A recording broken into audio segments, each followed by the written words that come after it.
development and culture. Our inaugural conclave, which was held on December 19th of 2022 to mark the 70 years of India-Japan diplomatic ties, focused on how to overcome the speed barriers to the relationship. Dr. S. Jaishankar, Union Minister of External Affairs, delivered the inaugural address. Our second conclave, held on November 23rd, 2023, had its theme as India-Japan at 2030, where the inaugural address was delivered by Mr. R.K. Singh, Union Minister of Power and New and Renewable Energy. The theme for India Today's third conclave today is India-Japan, the New Growth Corridor.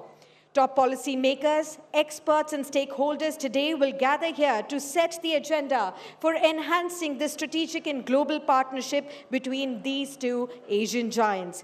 At a time of major geopolitical turn, supply chain realignments, and growing economic uncertainty, the India-Japan partnership has acquired renewed trusted partnerships in areas ranging from technology, manufacturing, infrastructure, to even defense, semiconductors, clean energy, and digital innovation. This relationship now holds the potential to emerge as one of Asia's most consequential growth and stability corridors. At the very outset, I would like to thank all our partners for the third edition of the India-Japan Conclave. This edition is presented by Government of Haryana, powered by Daikin and FedEx, health partner Takeda, celebration partner Toki Premium Club Soda. Ladies and gentlemen, now let us welcome and put our hands together for our special guests this day. We have His Excellency Onokechi, Ambassador of Japan to India. May we please welcome you on stage, sir. His Excellency Sardar Taranjit Singh Sandhu, Lieutenant Governor of Delhi. Welcome to you, sir. Thank you so much for joining us. And Mr. Raj Shengappa, Group Editorial Director, Publishing India Today Group. Huge round of applause for all our special guests, ladies and gentlemen. We will be beginning today's event with the national song, and for this, I would like to request everyone to please stand up wherever you are, and let us request for the national song to be played.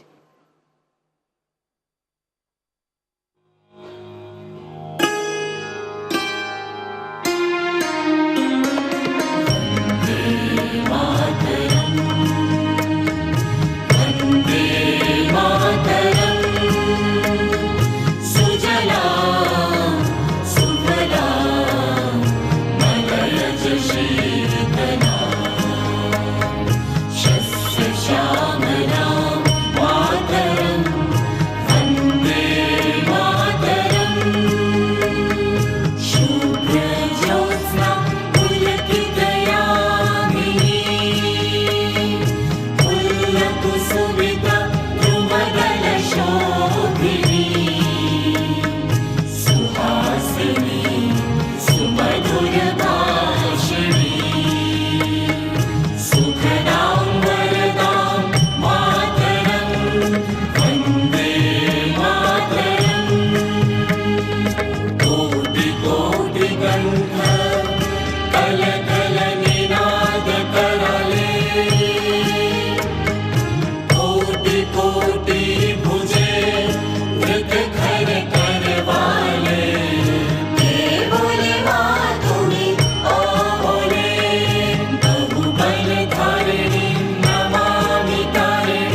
Thank you, everyone. Please take your seats.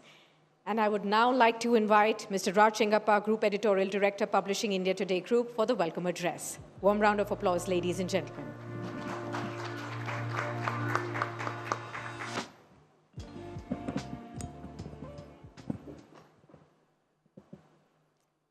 Good morning, everyone. Distinguished guests, His Excellency Sardar Taranjit Singh Sandhu, Lieutenant Governor of Delhi, and may I say, sir, a friend who has done India great and proud.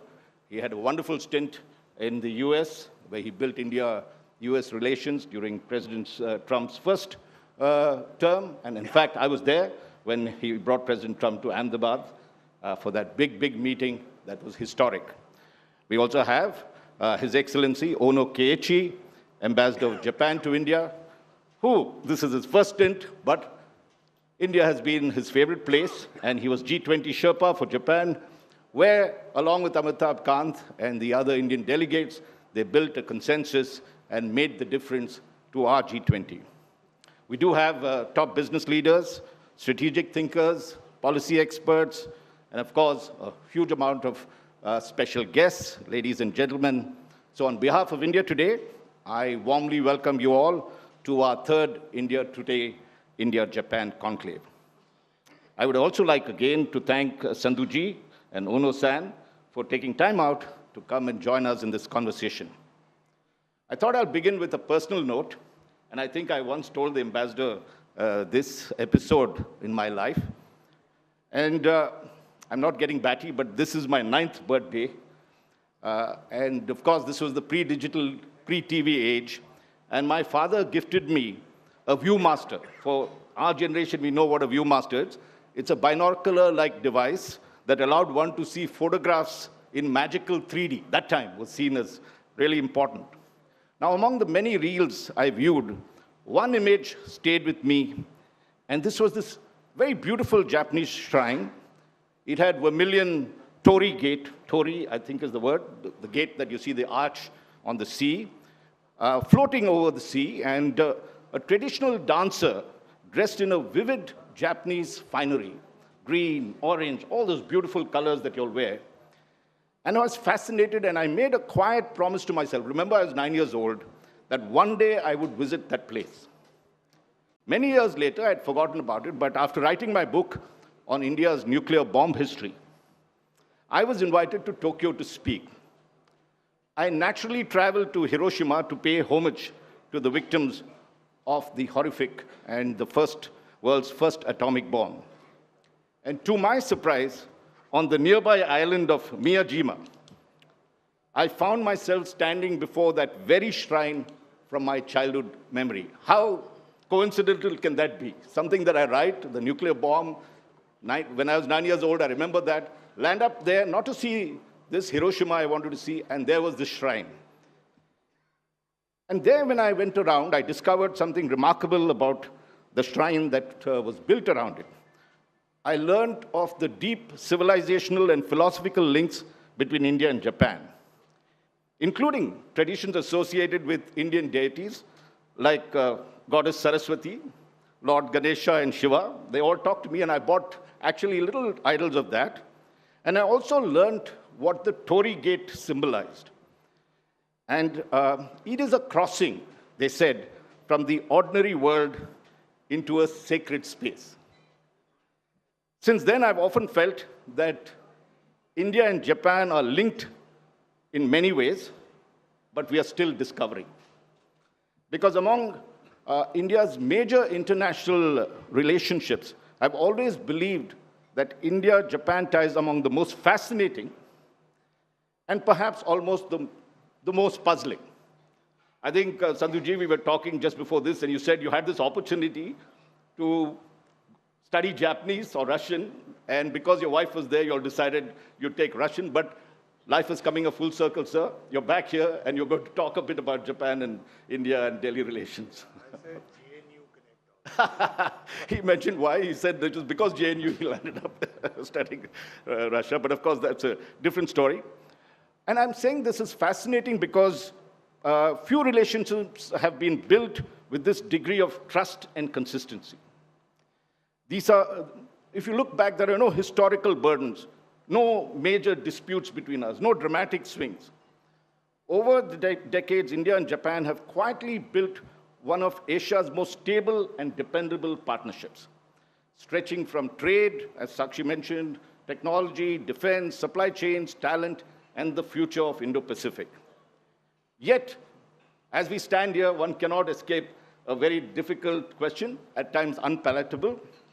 And the question is, why has a relationship with so much strategic convergence not translated into an even greater economic transformation? That's the question. Because on paper, if you look at it, this partnership should be almost perfect.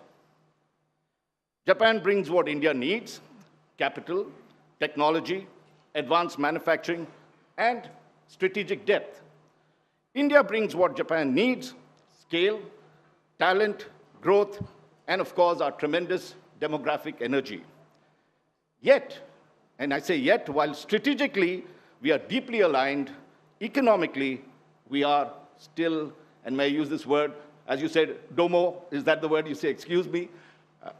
We are still underachieving. Trade has crossed $25 billion, and that we should thank the ambassador who's promoted this in the last year and a half that he's been there. But for economies of this size, it remains modest. Investment is significant, but if you talk to many of our business leaders, execution is uneven. A comprehensive economic partnership agreement, or CEPA, exists, but many believe it has not yet unlocked its full promise. The encouraging part now is that the foundations exist. If you read, and I think the ambassador has driven many of these, there are more than 70 initiatives and dialogue mechanisms now that connect our two countries. There is a target of 10 trillion yen in Japanese private investment into India that was decided last year when the two prime ministers met. There are initiatives and wide initiatives in economic security, digital partnerships, industrial townships, AI, clean energy, and there is an ambitious talent roadmap involving more than 500,000 people, which we're supposed to exchange in terms of skills. But again, I say but, targets and frameworks by themselves do not transform relationship. Execution does. And that is why this conclave is important. The challenge before us is no longer intent, it's scale, it is speed, because we know the world is changing dramatically, we can't wait. And so the questions again that we ask, and that is why we're here today, can India become a genuine manufacturing and production base for Japanese industry? Can China plus one become reality rather than a conference rhetoric in places like this? Can we build stronger partnerships in semiconductors, clean energy, critical technologies, and of course, talent? These are the new sectors that we need to look at. And can we not create just a strategic partnership, but a new growth corridor, as we are calling this, of manufacturing, capital, technology, and skills? So these are conversations we hope to have today. And we have very eminent speakers, including our current chief guest and special guest. And this is not just to celebrate how far India and Japan have come, but to ask what is preventing us from going further, bigger, and brighter. Because perhaps the time has come for India and Japan to do what the Torii Gate symbolizes, which I talked about, to cross that magical threshold into greatness and greater friendship, and to move beyond goodwill to ambition, beyond partnership to transformation, and finally discover the extraordinary potential of this relationship that I discovered when I was just 9 years old. Thank you very much, ladies and gentlemen, and may I now welcome and request Ambassador Owner to deliver his special address. Thank you.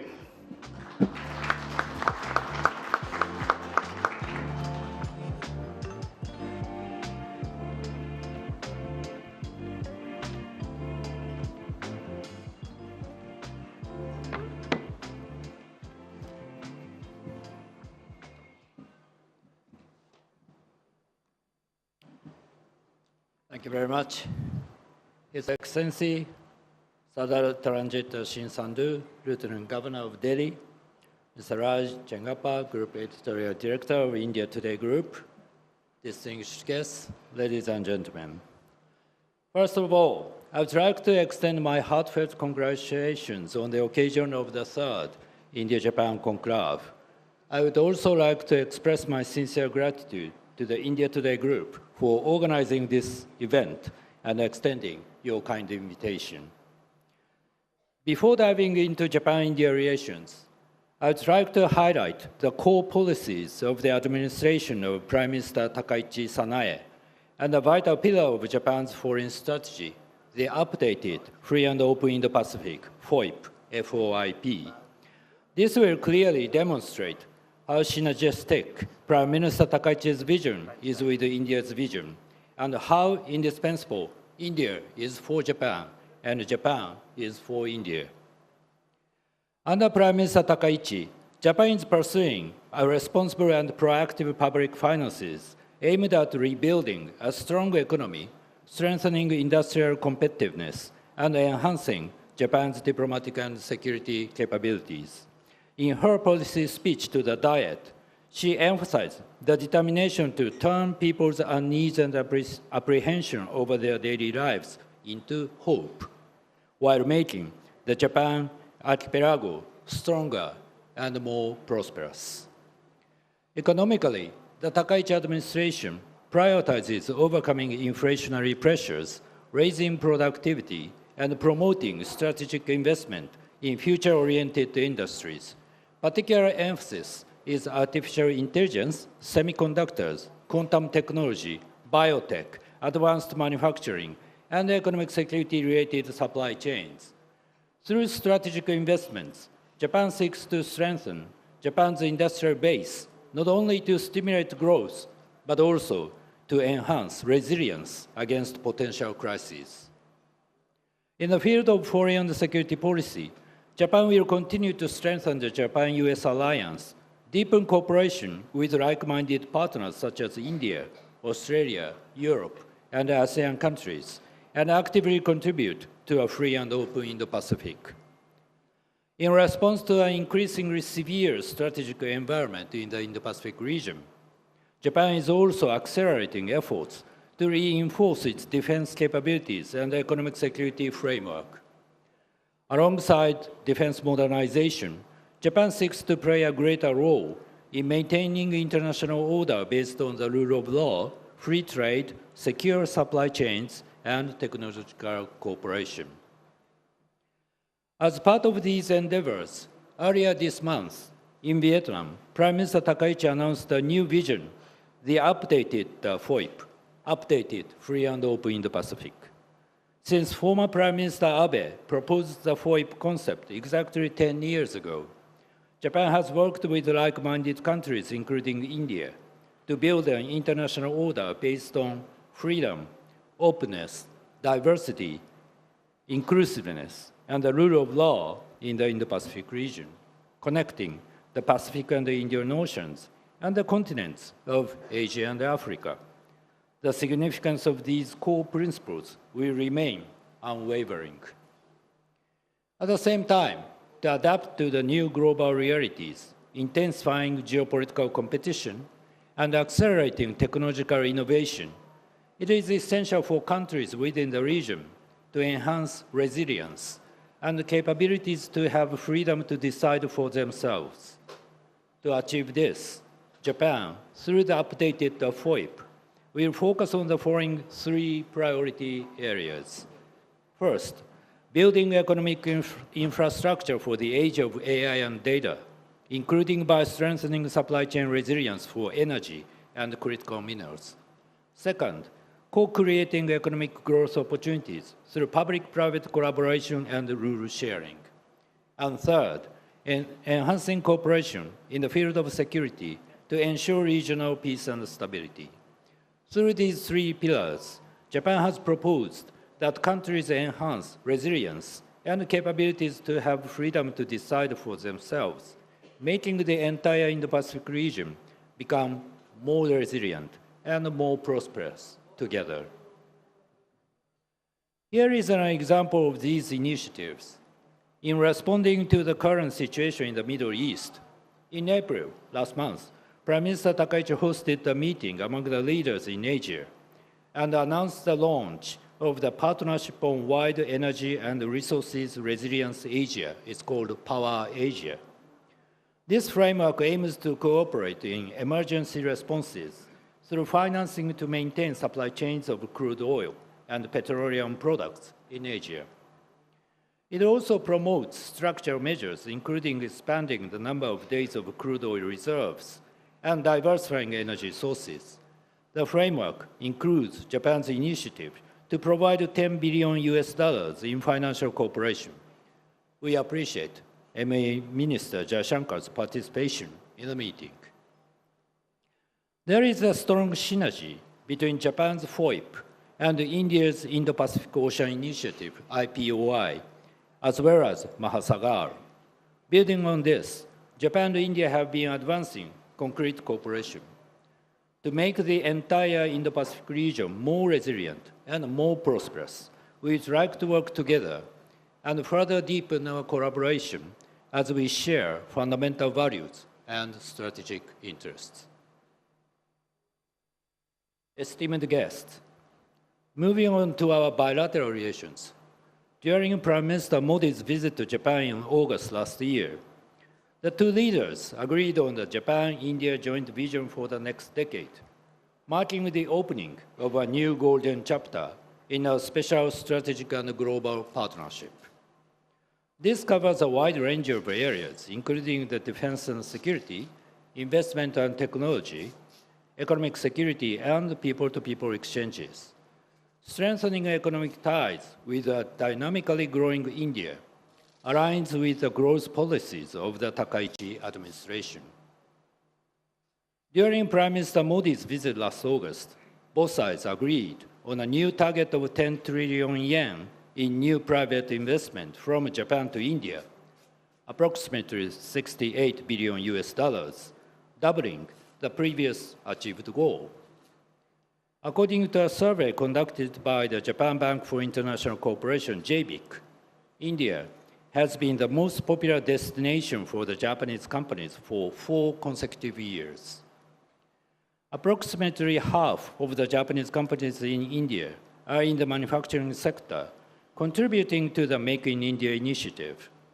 Furthermore, their continued expansion will contribute to the Atmanirbhar Bharat through enhancing industrial efficiency and improving product quality. Furthermore, a major recent trend is India's growing interest in economic security. During Prime Minister Modi's visit to Japan last year, the two governments agreed on the Japan-India Economic Security Initiative and identified 5 priority areas: semiconductors, critical minerals, information and communications technology, clean energy, and pharmaceuticals. We have already moved from merely agreeing on beautiful words and principles to driving concrete collaboration between our private sectors.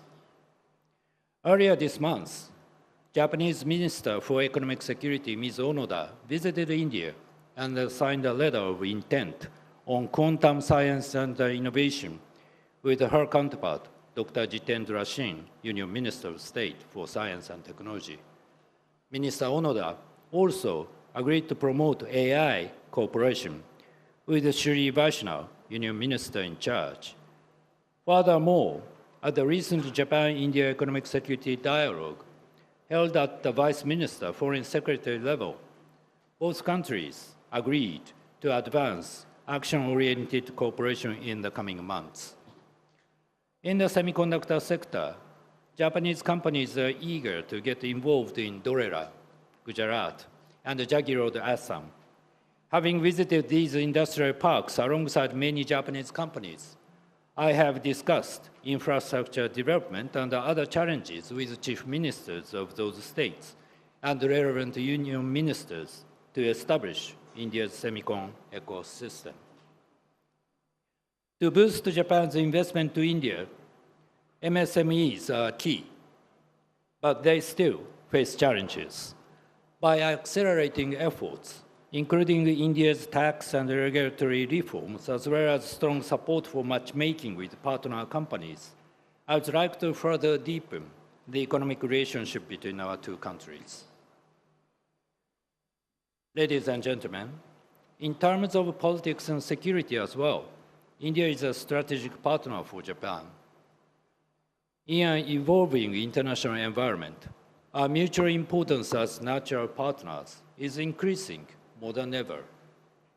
Regarding defense cooperation, Japan and India conduct joint exercises across all military branches, Dharma Guardian for the Army, JIMEX for the Navy, and VA Guardian for the Air Force. Furthermore, both sides are exploring further expansion of our cooperation on defense equipment and technology, such as the Unicorn project. Japan recently revised its policy to enable itself to transfer, in principle, all defense equipment and technology to the ally and like-minded partners. Additionally, the Quad, Japan, India, the US, and Australia, this Quad serves as a major pillar of cooperation in the Indo-Pacific region. I'm pleased that the Quad Foreign Ministers meeting will be held in Delhi next Tuesday, May 26. My Foreign Minister, Motegi, will come to Delhi, and he will make his second visit to India since January this year. Last July, 4 foreign ministers confirmed that they would advance cooperation in 4 priority areas in the Quad. First, maritime and transnational security. Second, economic prosperity and security. Third, critical and emerging technology. And fourth, humanitarian assistance and emergency responses. We look forward to delivering tangible results next Tuesday. Distinguished guests, in addition to our economic and political cooperation, I look forward to people-to-people exchanges between our two nations as an area with immense potential. Last August, our two leaders agreed to aim for the exchange of more than 500,000 people over 5 years, it's both ways, including 50,000 skilled personnel and potential talents from India to Japan. This is one way. Many Japanese local governments and businesses are turning to India's highly skilled talent, utilizing Indian talent to drive Japan's economic growth and regional revitalization, while enabling Indian professionals to contribute to India's development upon their return, creates a mutually beneficial cycle of talent circulation between our two nations. Academic exchanges between Japan and India are also critical to foster innovation and drive growth in cutting-edge fields such as semiconductors, AI, and quantum. For instance, I attended the Japan-India Universities Forum held at IIT Hyderabad last year.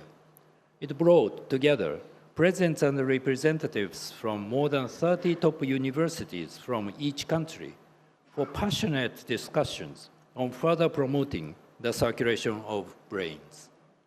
In addition, we witness more and more local government partnership between Japan and India. I'm very pleased that last year, Honorable Chief Minister of Haryana, Shri Saini, visited Japan last October. Thank you very much, Chief Minister. That was an excellent moment between the state of Haryana and Japan. Also, it made a huge contribution to the promotion of the relationship and trade and investment between Japan and India. Also, other chief ministers, including Chief Minister Yogi of UP, Chief Minister Yadav of Madhya Pradesh, also made roadshows in Japan. Those exchanges lead not only to trade and investment promotion, but also to people exchanges on the grassroots level. We are fully committed to support these initiatives. Ladies and gentlemen, in conclusion, as shown in the various fields mentioned above, Prime Minister Takaichi's priorities are in line with those of Prime Minister Modi's. We are natural partners, and we are complementary partners. Japan needs India. India needs Japan. Next year, 2027, marks the 75th anniversary of the establishment of diplomatic relations between Japan and India. To further strengthen bilateral relations, let's work together to organize many special events to commemorate this special year 2027 that will solidify even further our special strategic and global partnership. Dhanyawad. Thank you very much.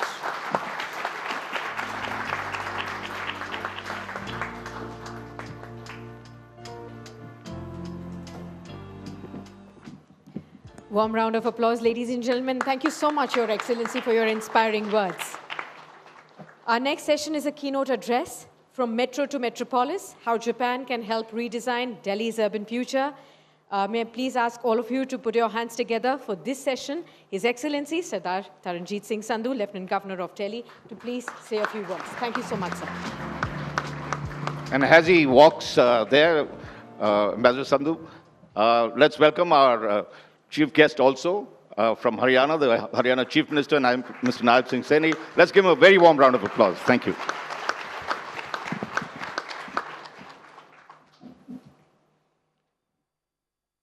Haryana के chief minister साहब, मेरे भाई Nayab Singh Saini ji, ambassador of Japan to India, his excellency Ono Keiichi, group editorial director India Today Raj Chengappa, distinguished guests from India and Japan, members of the diplomatic community, industry leaders, policymakers, and of course, our friends from the media.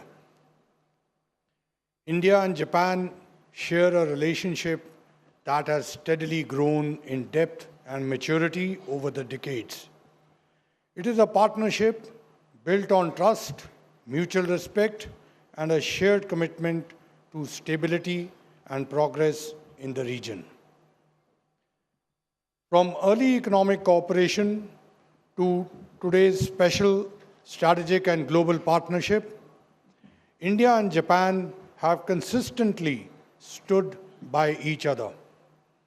This relationship has marked by long-term thinking, reliability, and a focus on outcomes rather than short-term gains. One of the defining features of our ties has been its emphasis on development. Japan has been one of India's most important partners in infrastructure, technology, and capacity building. From industrial corridors to high-speed rail, from energy systems to urban transport, Japan's contribution has helped shape many of India's modern growth stories. Yet, perhaps the most visible and transformative phase of the partnership lies in the everyday urban experience of millions of Indians. The transformation of Delhi over the last 2 decades has in many ways been supported by Japan's contribution, particularly in the area of urban infrastructure and smart cities. The most prominent example being the Delhi Metro. It is not just a transport system, it is a model of efficiency, punctuality, safety, and sustainability. Japanese financial support, technical expertise, and planning played a key role in building what is today one of the largest and most reliable metro networks in the world.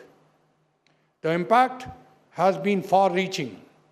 It has reduced congestion, improved connectivity, lowered pollution, and most importantly, changed how people experience the city. The impact of this cooperation soon expanded beyond Delhi. It became integral to metro projects in cities like Mumbai, Ahmedabad, and Bengaluru. Another landmark ongoing project is the Mumbai-Ahmedabad high-speed rail corridor, often called India's first bullet train. And what began as collaboration on transport infrastructure gradually evolved into areas such as energy systems, smart infrastructure, and technology-driven urban solutions. Today, we are entering the next phase of this collaboration, a phase where the focus is not just on building infrastructure, but on shaping entire urban ecosystems. This brings me to the central question before us. How do we move up from a metro city to a metropolis? A metropolis is not defined only by infrastructure. It is defined by efficiency, sustainability, innovation, and quality of life. And this is where Japan's experience becomes extremely valuable. Japanese cities like Tokyo have demonstrated how integrated planning, technology, and discipline can create urban environments that are both highly efficient and deeply livable. Delhi can benefit from this in several ways. First, in the area of smart mobility. The future of urban transport lies in integration, where metro systems, buses, last-mile connectivity, and digital platforms work seamlessly together. Data-driven systems, AI-based traffic management, and real-time monitoring can significantly improve commuter experience. Second, sustainable development. As Delhi continues to grow, the need for cleaner energy, efficient buildings, waste management, and green mobility becomes more urgent. Japan's expertise in areas such as hydrogen energy, electric mobility, and energy-efficient infrastructure can help accelerate this transition. Third, water and environmental management. Urban sustainability cannot be achieved without addressing water systems, pollution control, and climate resilience. Japan's advanced solutions in waste water recycling, flood management, and environmental technologies can play a critical role here. Fourth, in disaster resilience. Cities today must be prepared for unexpected challenges, whether environmental or structural. Japan's experience in building resilient infrastructure, effective response systems offers important lessons. But perhaps the most important opportunity lies in how we plan the future growth of Delhi. In this context, the development of Dwarka as a sub-city presents a unique possibility. Dwarka can be envisioned not just as a residential area, but as a hub for knowledge-based industry, innovation centers, and global partnerships. It can emerge as a destination for Japanese companies to establish regional headquarters, research centers, and technology hubs. With the right planning, infrastructure, and policy support, Dwarka can emerge a symbol of the next phase of India-Japan collaboration, where investment, technology, and talent come together to create new economic ecosystems. This is the shift we must aim for, from isolated projects to integrated development, from infrastructure creation to ecosystem building, from growth to sustainable growth. The Japan-India partnership has already delivered results that are visible and measurable. The next phase can deliver outcomes that are transformative. Delhi, as a capital of India, has the opportunity to lead this transformation, and partnerships like the one we share with Japan will be central to that journey.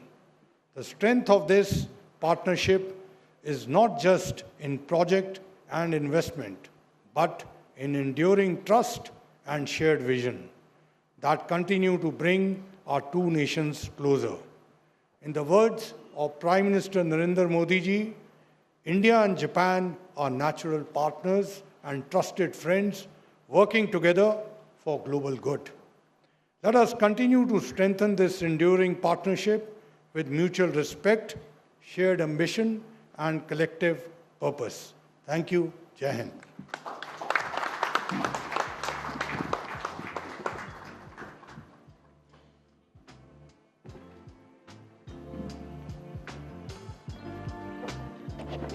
Warm round of applause, ladies and gentlemen, and thank you so much, Your Excellency, for your valuable insights that you've shared with us. May I now request Mr. Amit Agarwal, Commissioner and Secretary Industries Commerce Department of Haryana, to please come upon stage and felicitate our distinguished guest, Ambassador of Japan to India, His Excellency Ono Keiichi. May I please request you to be coming on stage, and may I have the token of appreciation also to be brought in.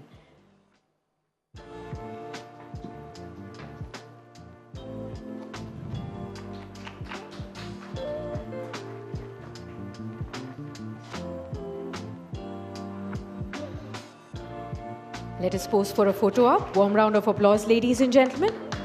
Thank you, Amitji. Thank you so much. May I now also call upon stage Mr. Manoj Sharma, CEO India Today magazine, and also Suparna Kumar, COO India Today, to please come upon stage and to felicitate His Excellency Sardar Taranjit Singh Sandhu, Lieutenant Governor of Delhi.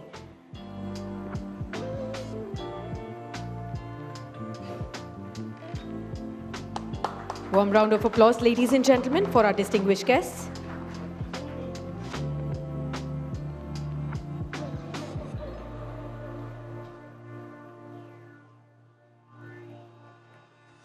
Thank you, Manoj. Thank you, Suparna.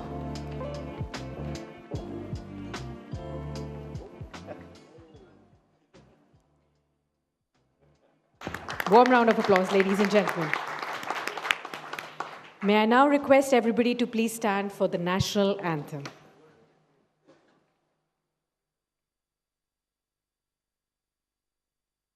Jana Gana Mana अधिनायक जय हे भारत भाग्य विधाता पंजाब सिंध गुजरात मराठा द्राविड उत्कल बंगा विंध्य हिमाचल यमुना गंगा उच्चल जलधि तरंगा तव शुभ नामे जागे तव शुभ आशीष मांगे गाहे तव जय गाथा जन गण मंगलदायक जय हे भारत भाग्य विधाता जय हे जय हे जय हे जय जय जय जय हे. Thank you, everyone. Please take your seats. And with that, we thank His Excellency Ono Keiichi, Ambassador of Japan to India, for the inaugural session, His Excellency Sardar Taranjit Singh Sandhu, Lieutenant Governor of Delhi, and Raj Chengappa as well. Warm round of applause, ladies and gentlemen. Thank you so much, distinguished guests, for setting the right tone of the event that promises to be sharing more thought-provoking ideas and engaging perspectives all through the course of this session and this day.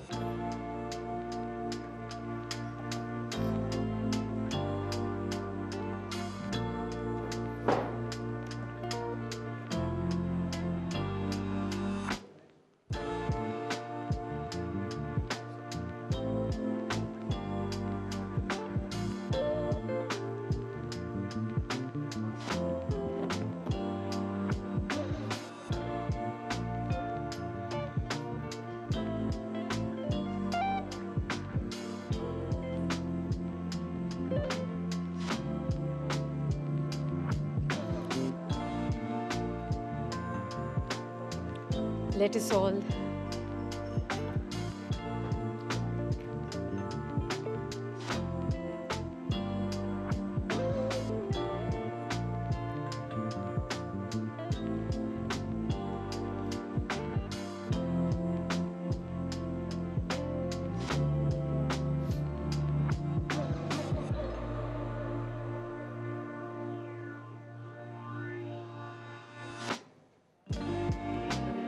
Let us all settle down. We will move forward for our next session now, and this one is titled Smart States Haryana Model for Global Partnership. And before I call upon our next special guest on stage, we'll have a look at the video which is dedicated to Japanese investors by the government of Haryana. ハリヤナ州と日本、この2つの地は強靭さ、イノベーション、自然との調和の上に築かれています。ラキガリの古代インダス文明からヒンドゥー教の聖典であるバガバットギーターの舞台となったクルクシェートラまで、ハリヤナ州の物語は常に国境を越える思想の物語でした。仏教は日本との間に時を超えた文化的な絆を生み出した最初の架け橋でした。その絆は今や世界でも最も成功した産業パートナーシップの一つとなりました。1980年代、マルチ・スズキがグルグラムで最初の自動車を製造した時、それはインド自動車革命の幕開けとなり、またそれは日本の産業がインドに根を下ろす扉を開いた瞬間でした。あれから40年、ハリヤナはインドの自動車産業地域として確固たる地位を築き、国内の乗用車の半分、オートバイの 60%、トラクターの3分の2を生産する拠点へと成長しました。現在、ハリヤナ州には自動車、電子機器、エンジニアリング、物流の分野で450社を超える日本企業が進出しています。これらの企業は総額1兆2000億円、約7兆ルピー以上を投資しており、ハリヤナ州はインドにおける日本ビジネスの最大級の拠点の一つとなっています。そして未来はさらに明るいものとなっています。最近の訪日においてナレンドラ・モディ首相は今後5年間で日本からインドへの投資を10兆円に拡大するという野心的な目標を発表しました。この資本の相当部分がハリヤナ州の産業回廊、物流拠点、航空宇宙クラスター、そして未来志向の都市を支えることとなり、日本の投資家にとってハリヤナ州は最も魅力的なゲートウェイになるでしょう。ビジネス改革に向けた州の取り組みは明確です。ハリヤナは全国の事業のしやすさランキングやリーズ物流ランキングでトップの評価を得ています。ワンストップクリアランスにより230以上のオンラインサービスを提供し、1000を超える規制を撤廃しました。電気自動車、人工知能、新興テクノロジー、グローバルキャパビリティセンターを対象とした先進的な政策も導入されています。ハリヤナ州の産業成長は規模と構想力に支えられています。31の工業モデルタウンが2万8000エーカー以上に広がり、インド最大の総合物流拠点がナルナウルに建設中です。グルグラムのグローバルシティはフォーチュン500企業を引きつけるために設計された金融、サービス、技術の未来都市です。ヒサールのマハラジャ・アグラセン国際空港は北インドの新たな航空・宇宙拠点となりつつあり、すでに約4兆ルピーの投資が約束され、1万人を超える雇用を生み出しています。ビジネスだけでなく、ハリヤナ州は日本人経営者やその家族が安心して暮らせる環境を整えてきました。グルグラムには日本の教育課程を取り入れたインターナショナルスクール、日本語対応の病院、本格的な日本食、文化交流拠点、そして世界水準のゴルフ場があります。日本人プロフェッショナルにとって最も快適で親しみやすい拠点の一つとなっています。信頼とともに成長した歴史を基盤として、ハリヤナ州は日本を将来の最重要パートナーと位置づけています。またハリヤナ州は投資を円滑にするためバーチャルジャパンヘルプデスクを開設しました。これは日本企業向けのワンストッププラットフォームであり、各種許認可手続きの円滑化を図り、進出後のサポートを提供します。日本の投資家自身がその魅力を語っています。ハリヤナ州はトヨタ紡織にとって単なる生産拠点ではなく、成長とイノベーションの道のりにおいて信頼できるパートナーとなっています。弊社の日本人駐在員が生活するグルガオンという都市にはとても治安が良く、インドが5兆ドル経済、さらにはその先を目指す中、ハリヤナ州は2047年までに1兆ドル経済を実現する道を歩んでいます。確固たる行政未来志向のプロジェクト、日本との実績ある協力関係を背景に、ハリヤナ州は北インドへの投資において最も信頼されるゲートウェイと。 Moderator Anilesh Mahajan, Senior Deputy Editor, India Today Magazine, to please introduce our next speaker. This session, ladies and gentlemen, will also be conducted in Hindi, and we will also have simultaneous interpretation from Hindi to Japanese for this session, and the interpretation devices are already placed on the tables. In case there is anybody else who still requires this device, please reach out to us. One of our team members will be helping you to get this. You could raise your hands and come in case you do not have that device. Over to you, Anilesh. So, ladies and gentlemen, please welcome Haryana's Chief Minister, Naib Singh Saini, second term Chief Minister of Haryana. And I am 2014, and later on became Chief Minister of Haryana. And now he's driving the most industrialized state in the country and Japan's home away from home. Naib Singh Saini Saab, please come forward.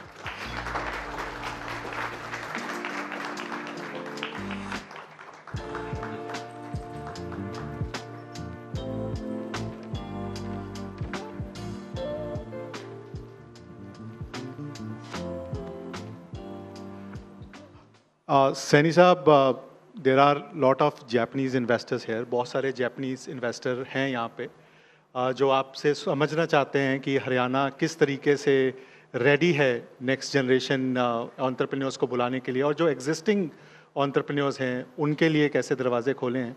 तो अगर आप अपना वक्तव्य देना चाहते हैं उनको, हम लोगों ने उन जो जापानीज समझते हैं उनके लिए डिवाइस जो है तैयार किया हुआ है, और वो वहाँ पे जापानीज ट्रांसलेशन होगा.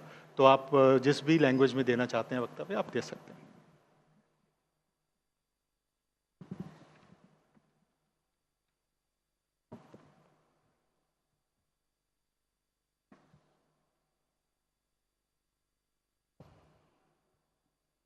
Thank you. Konnichiwa.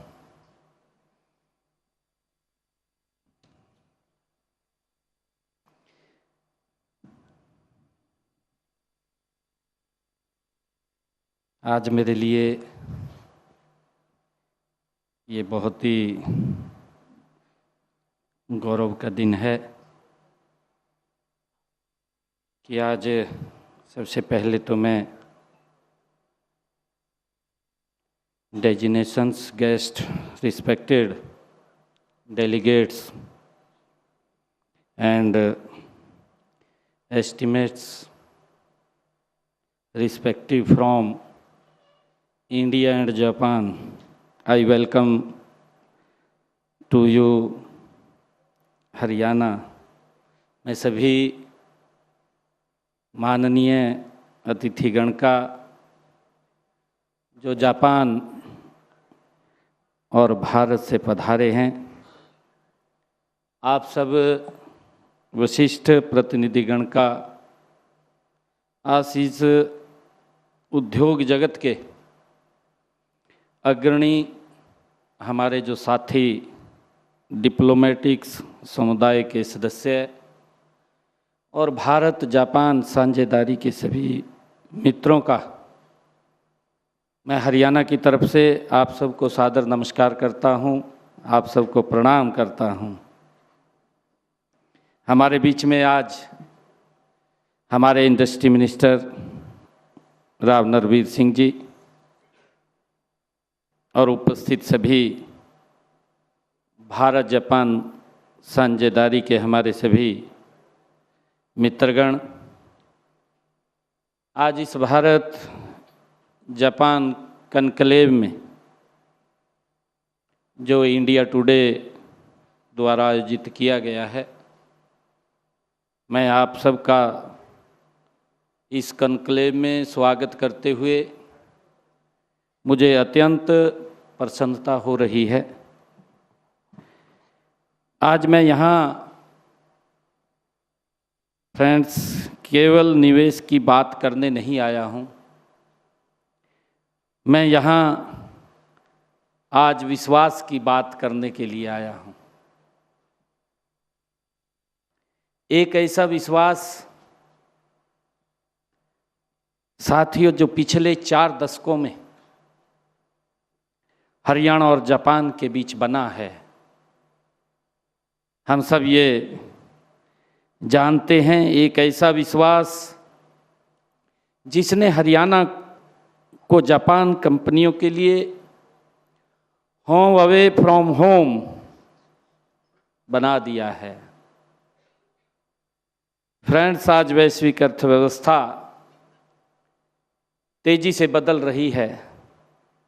अब देश और राज्य केवल इंसेंटिव पर प्रतिस्पर्धा नहीं कर रहे हैं, बल्कि अब प्रतिस्पर्धा हो रही है ट्रस्ट की, साथियों स्पीड की और रिजिलाइंस की और पार्टनरशिप की। साथियों, फ्रेंड्स, इस बदलती हुई वैश्विक अर्थव्यवस्था में भारत जापान संबंध दुनिया की सबसे विश्वसनीय और रणनीतिकार साझेदारी में से एक बनकर उभरे हैं। जापान लेकर के आता है वो प्रेसिशन, टेक्नोलॉजी और discipline and long term commitment. साथियों, भारत लेकर के आता है scale, talent, growth and aspirations, और हरियाणा इन दोनों के संगम पर खड़ा है।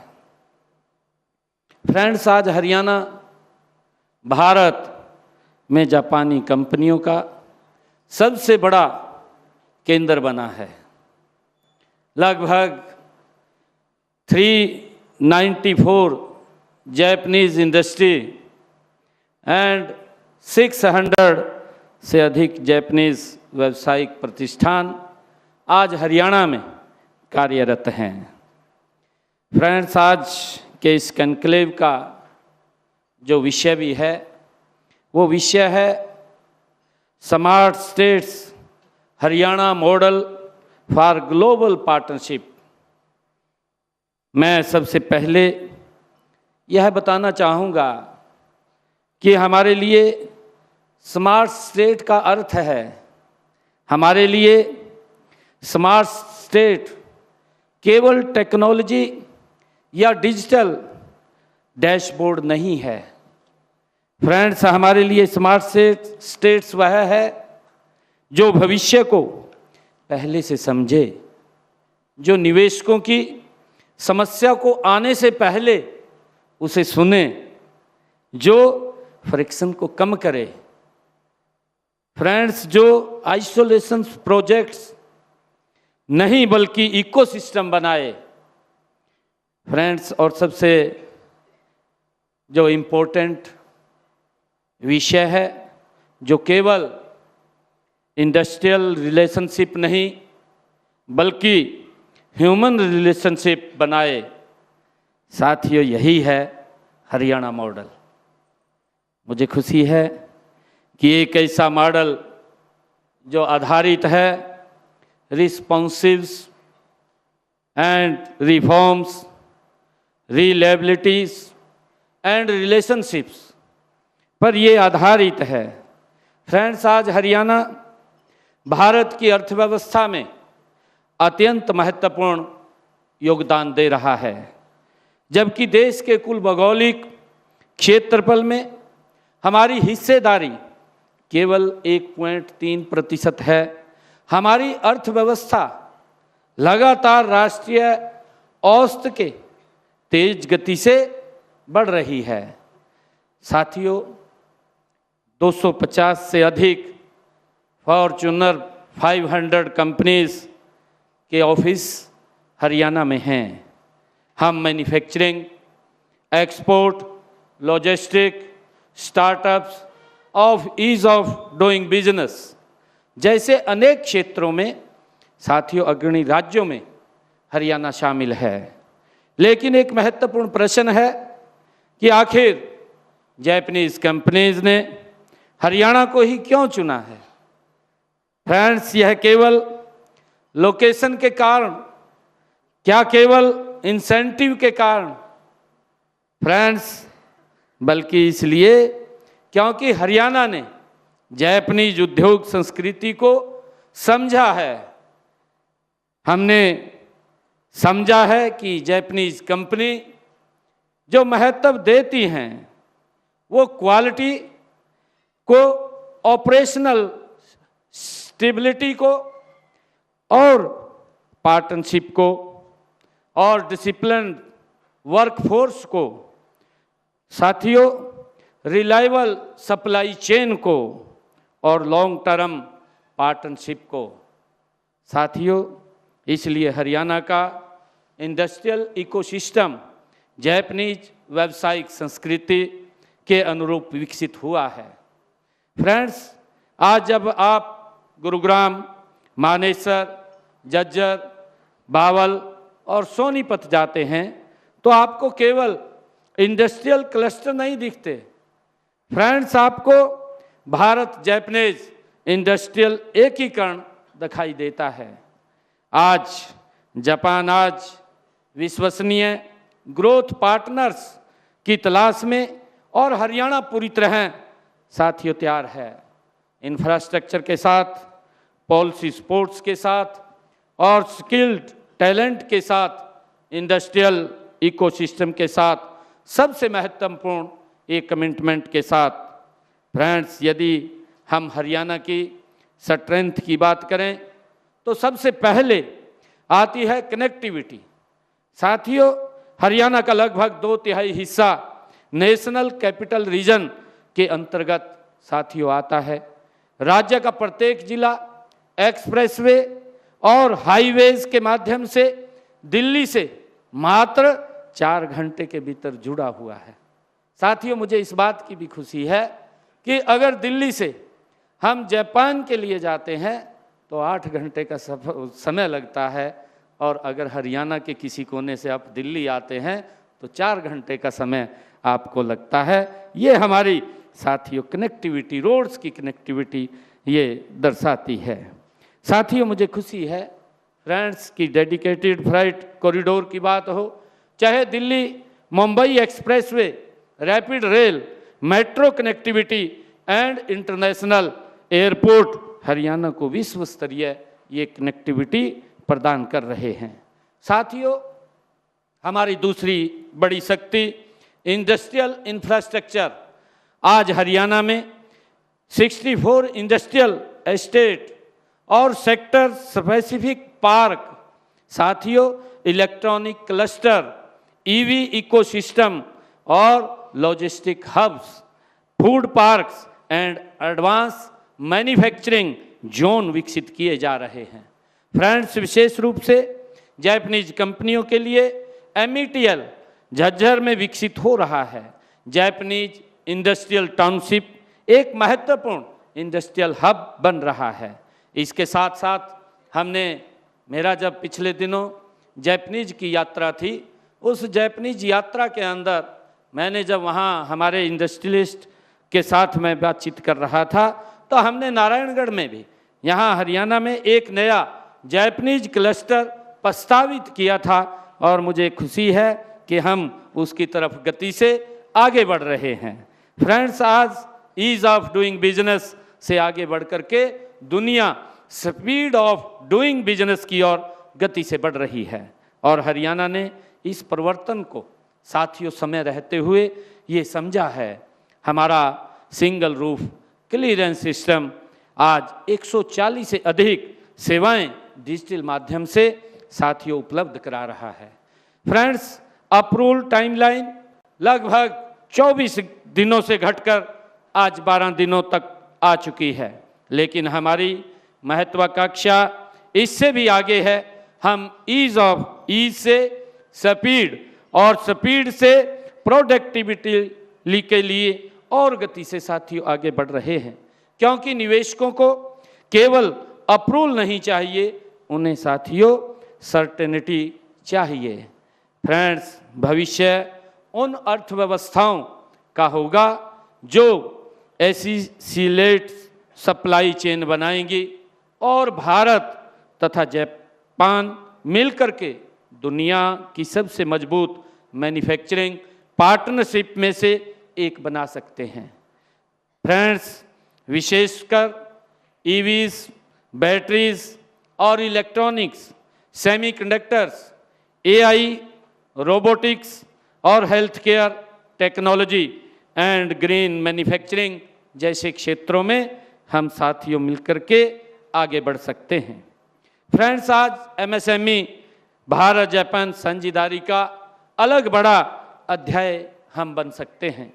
हरियाणा में 13 लाख से अधिक रजिस्टर्ड एमएसएमईज हैं जो 65 लाख से अधिक साथियों लोगों को रोजगार देने का काम कर रहे हैं।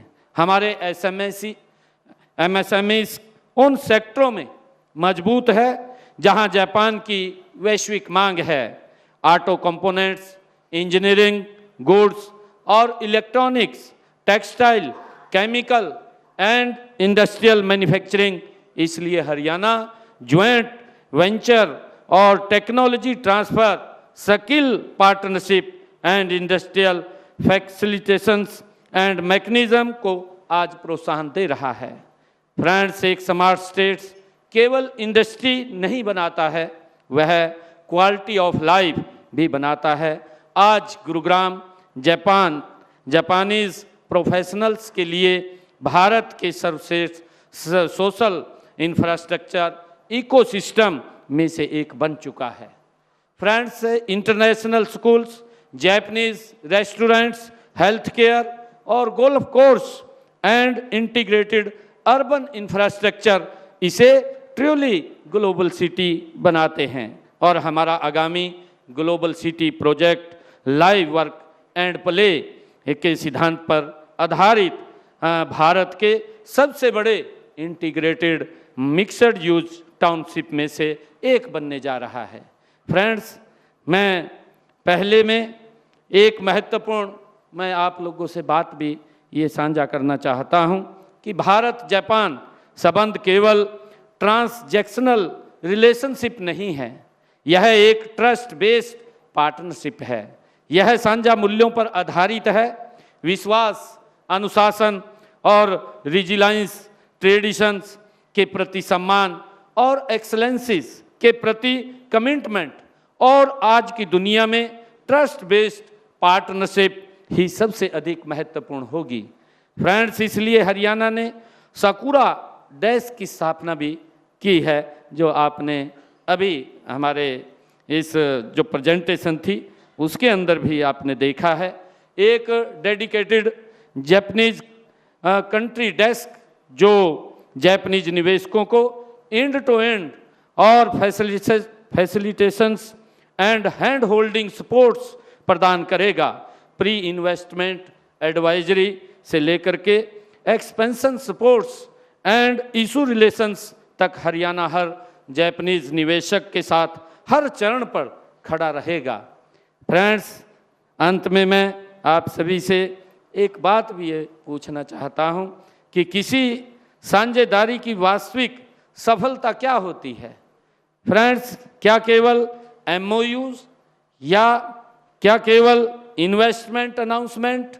शायद, लेकिन एक सच्ची साझेदारी की पहचान होती है कंट्री कॉन्फिडेंस एंड डिकेड्स के तक चलना। फ्रेंड्स, और यही भारत और जापान ने मिलकर आज बनाया है, खड़ा किया है।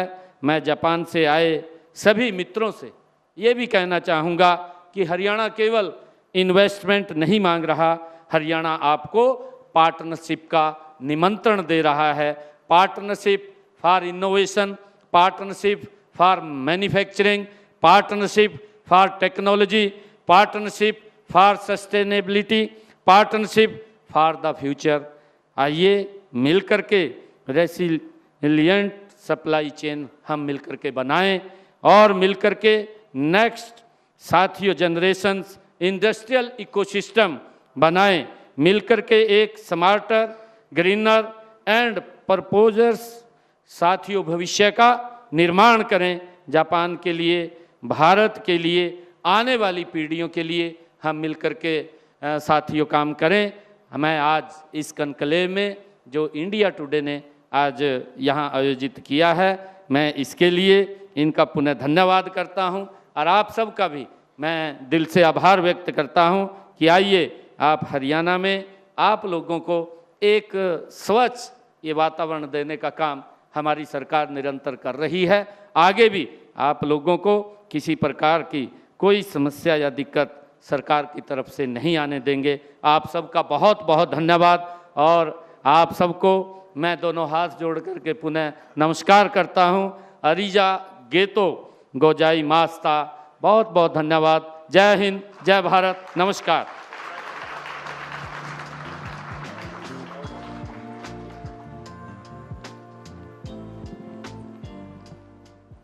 सीएम साहब, आपका बहुत बहुत धन्यवाद अपने इस वक्तव्य के लिए। हमारे पास दो बड़े क्विक क्वेश्चंस हैं। आपने बात करी ईज़ ऑफ डूइंग बिजनेस से आगे बढ़ के स्पीड, जिस स्पीड से आपकी सरकार डिसीजन लेती है, प्रेडिक्टेबिलिटी और ट्रस्ट, उस तरफ आप बढ़ना चाहते हैं। तो मेरा सवाल ये है कि बहुत सारे जापानी जो इन्वेस्टर्स हैं वो कहते हैं कि 3 बड़े विषय हमारे सामने आते हैं। एक अवेलेबिलिटी ऑफ स्किल्ड लेबर, दूसरी लैंड एग्रीगेशन, और तीसरा जो है कि किस तरीके से इंफ्रास्ट्रक्चर जो है उसकी कोऑर्डिनेशन कैसे हो, कि उनका जो माल दिल्ली के एयरपोर्ट पे उतरा या बम्बई या मुंद्रा पोर्ट पे पहुंचा तो वो हरियाणा में कितनी जल्दी पहुंच सकता है। इसके लिए आपकी सरकार किस तरीके से, किस डायरेक्शन में डिसीजंस ले रही है और चीज़ें बिल्ड कर रही है? देखिए, जो स्किल लेबर की आपने बात किया है, बिल्कुल है, क्योंकि मैं आपको बताना चाहता हूँ कि अभी हमने पिछले दिनों हरियाणा में अपनी न्यू इंडस्ट्रियल पॉलिसीज़ उसको लॉन्च किया है। और जब हम इंडस्ट्रियलिस्ट से उसके बारे में चर्चा कर रहे थे, विचार कर रहे थे, उनसे सुझाव भी हमने लिए थे काफ़ी, और सुझाव के समय उन्होंने इस बात की, स्किल लेबर की बात कही है।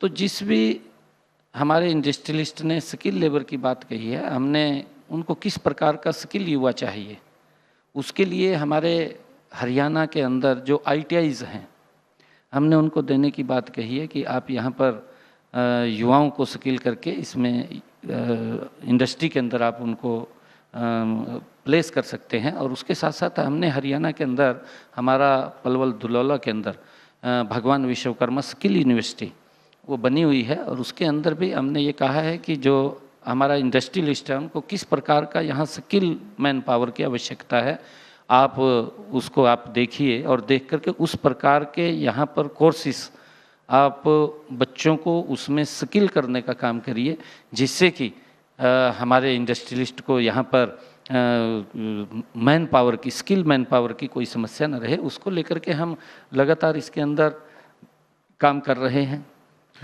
और जो इंफ्रास्ट्रक्चर कोऑर्डिनेशन है और जो बाकी के विषय हैं उनके ऊपर सरकार कैसे काम कर रही है? देखिए, इंफ्रास्ट्रक्चर को लेकर के मैं ये कहना चाहूँगा कि हरियाणा में भी मैंने चर्चा भी की है। अपने वक्तव्य के अंदर मैंने कहा है कि हरियाणा के अगर किसी भी क्षेत्र से आप दिल्ली एयरपोर्ट आना चाहते हैं तो किसी भी कोने से अगर आप चलेंगे तो आपको मात्र 3.5-4 घंटे का समय वो लगता है। जो हमारी रोड की कनेक्टिविटी है, हर जिला के अंदर आज रोड की कनेक्टिविटी यहाँ पर है। और उसके साथ साथ मैंने अभी जो जिक्र भी किया है कि अगर हम यहाँ से होम फ्रॉम अवे होम, जो हमारे जैपनीज़, ऐसा लगता है कि 8 घंटे के बाद वो अपने घर चले जाते हैं।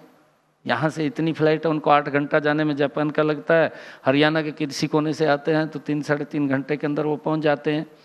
कनेक्टिविटी के अंदर जो इंफ्रास्ट्रक्चर की बात आपने कही है, इसको लेकर के हमने लगातार पिछले जो बजट था उस बजट के अंदर मैंने इस बात का भी अनाउंसमेंट किया था कि हम हरियाणा के अंदर 10 नए IMTs बनाएंगे, और उसको लेकर के हम गति से काम कर रहे हैं। हमने एक IMTs के लिए तो जगह भी वो परचेज कर लिया है, दूसरे की प्रक्रिया फाइनल में है। और लगातार जो हमारे IMTs हैं, चाहे खरखौदा की बात करिए, चाहे आप हिसार के अंदर एयरपोर्ट के पास है, और चाहे हम जेवर एयरपोर्ट के पास जो पलवल है वहाँ पर भी हमने गतिविधियाँ बढ़ा दी हैं। हमारी 10 की 10 न्यू IMTs के लिए हम गति से आगे काम कर रहे हैं, ताकि आने वाले समय के अंदर हमारे किसी भी व्यक्ति को जो बाहर से, क्योंकि जब आते हैं और इस बात को लेकर के चर्चा करते हैं कि हम हरियाणा में अपना इंडस्ट्री लगाना चाहते हैं, तो उसके लिए हमारे पास जो इंफ्रास्ट्रक्चर है, इंफ्रास्ट्रक्चर हमारे पास अवेलेबल होना चाहिए और उसको लेकर के हम उनको आमंत्रित भी करते हैं। अभी हमने कैबिनेट के अंदर जो इंडस्ट्रियल पॉलिसीज़ उसको अप्रूवल किया है, उसके बाद लगातार जब हम चर्चा कर रहे थे इंडस्ट्रियलिस्ट से, बहुत सारे इंडस्ट्रीज़ ने हरियाणा में निवेश करने के लिए अपनी इच्छा जाहिर की है। ये इसका एक बड़ा संकेतक है कि जिस प्रकार की पॉलिसी आज बन रही है, उससे एक बड़ा लाभ हरियाणा को आने वाले समय के अंदर वो मिलने वाला है। सीएम साहब, जो फ्यूचरिस्टिक इंडस्ट्री है जिसके लिए माननीय प्रधानमंत्री भी काफ़ी काम कर रहे हैं कि इलेक्ट्रॉनिक मैन्युफैक्चरिंग, सेमीकंडक्टर, चिप्स, फिर AI और डेटा सेंटर्स और उस तरीके का जो काम है वो हिंदुस्तान में हो, और हरियाणा उसके लिए कैसे तैयारी कर रहा है, और आपका क्या विजन है जैपनीज़ जो इन्वेस्टर्स हैं और जैपनीज़ मैन्युफैक्चरर्स हैं उनके साथ अलाइंसेस कैसे हों, और उसके लिए हरियाणा सरकार क्या कर रही है? हाँ, देखिए, मैंने अभी आपको बताया है कि जैपनीज के साथ हमारे रिलेशन कोई वैसे नहीं है। हमारे रिलेशन जैपनीज के साथ इस प्रकार के हरियाणा के बने हैं, फिंगर टू नेल। वो रिलेशन हमारे बने हैं कि उंगली और नाखून का जो रिश्ता होता है, वो रिश्ता हरियाणा और जैपनीज का वो हमारा बना है। और आप देख रहे हैं कि कितनी बड़ी संख्या के अंदर अगर आप देखेंगे तो जैपनीज़ इंडस्ट्रीज़ कितनी यहाँ पर आई है। और हम इस बात का भी ध्यान रखते हैं कि किसी भी भाई को कोई समस्या या कोई तकलीफ़ ना हो, उसको लेकर के हम पहले ही उसका समाधान करने का हमारी सरकार काम करती है, हमारे अधिकारी काम करते हैं। और यही कारण है कि एक बड़ा ट्रस्ट, एक बड़ा विश्वास ये हरियाणा के ऊपर वो बना है।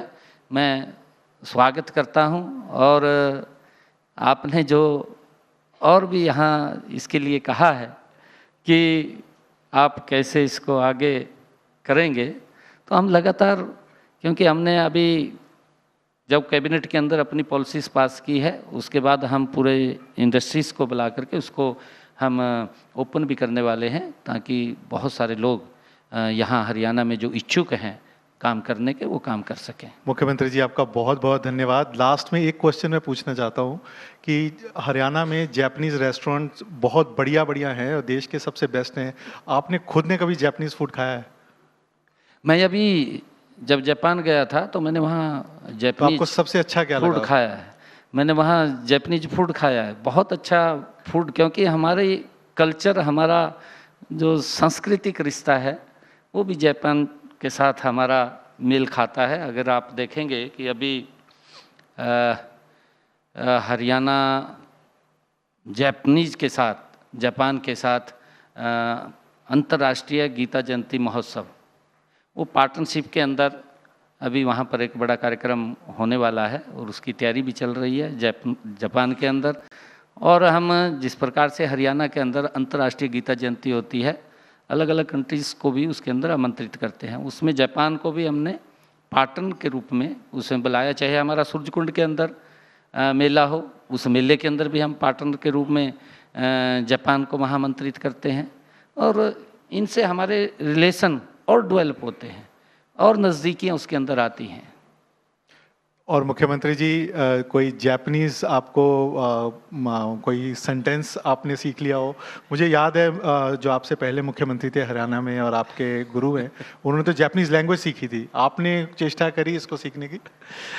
नहीं, मैं देखता रहता हूँ और उसके अंदर पढ़ता रहता हूँ। हमने जैपनीज भाषा को बढ़ावा देने के लिए कि हमारे बच्चे जैपनीज भाषा के अंदर आएँ, उसके लिए हमने यूनिवर्सिटी के अंदर एक जैपनीज कोर्स, लैंग्वेज कोर्स भी शुरू किया है, जिससे कि बच्चे उसके कोर्स के साथ जुड़ करके पढ़ते हैं। और हमने अलग अलग यूनिवर्सिटीज़ के अंदर भी कि हम अलग एक भाषा कंट्रीज़ की उसके साथ भी उसको जापान में एक्चुअली स्किल्ड लेबर की काफ़ी ज़रूरत है, एजिंग पॉपुलेशन है, they all are looking for Indians कि जो थोड़ी जापानी सीख के और स्किल्स के साथ वहाँ बिल्कुल उसको हमने इसके लिए स्किल सेंटर्स के अंदर जैपनीज भाषा में हमारे बच्चे वो सीखें, उसको लेकर के हमने जो स्किल सेंटर्स खोले हैं उसके अंदर भी हम उनको अलग से जैपनीज लैंग्वेज के अंदर स्किल करने का, ताकि उनको काम करते वक्त किसी प्रकार की कोई असुविधा ना हो।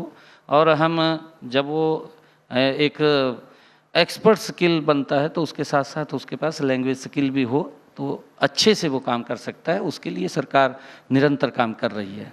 मुख्यमंत्री जी आपका बहुत बहुत शुक्रिया, हरियाणा और आपको दोनों को शुभकामनाएं कि जापानीज इन्वेस्टमेंट वहां बढ़े और प्रोग्रेस में thank you Thank you, Honorable Minister. May I please request you to stay on the stage while I invite on stage Kamaljeet Java, CMD Daikin Air Conditioning India, to please come upon stage and to felicitate our distinguished guest. Warm round of applause, ladies and gentlemen, for Honorable Chief Minister of Haryana, Naib Singh Saini.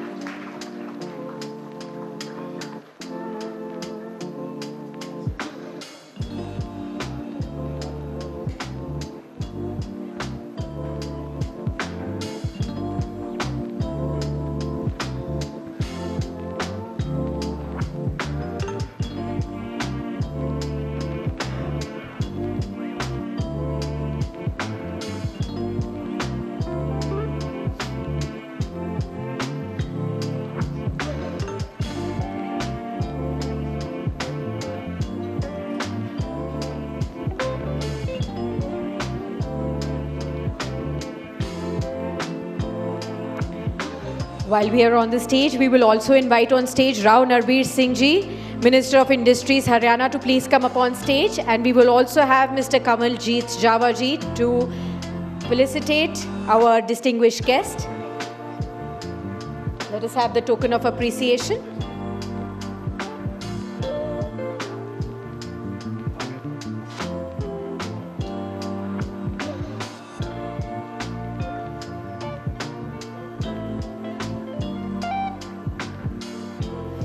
Warm round of applause, ladies and gentlemen, for our special guests.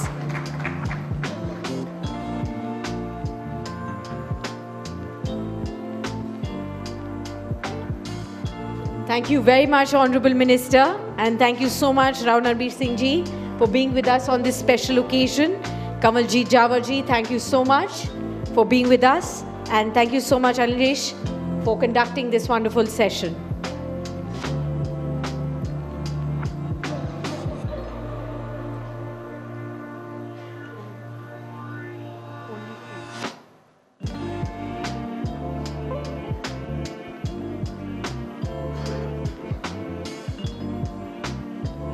Thank you so much, Honorable Minister, and thank you so much, Raoji. Thank you. Warm round of applause, ladies and gentlemen, for our distinguished guests this morning.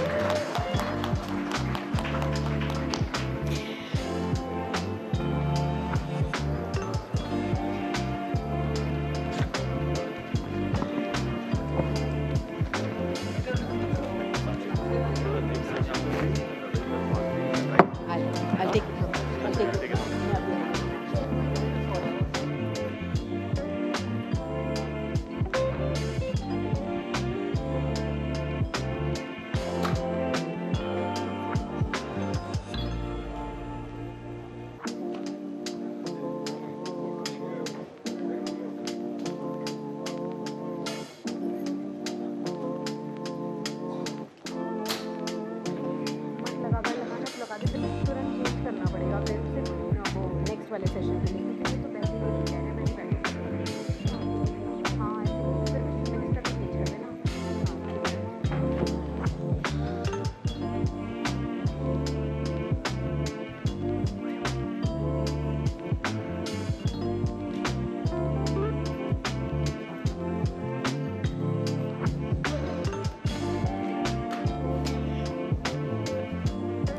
Let us all settle down for our next session, ladies and gentlemen.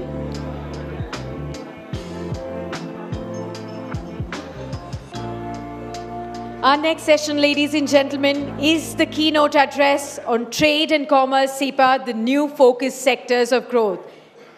May I please request all of you to put your hands together for our very special guest, Mr. Jitin Prasada, the Union Minister of State and Commerce and Industry, to please come upon stage, sir, to deliver the keynote address. Thank you so much.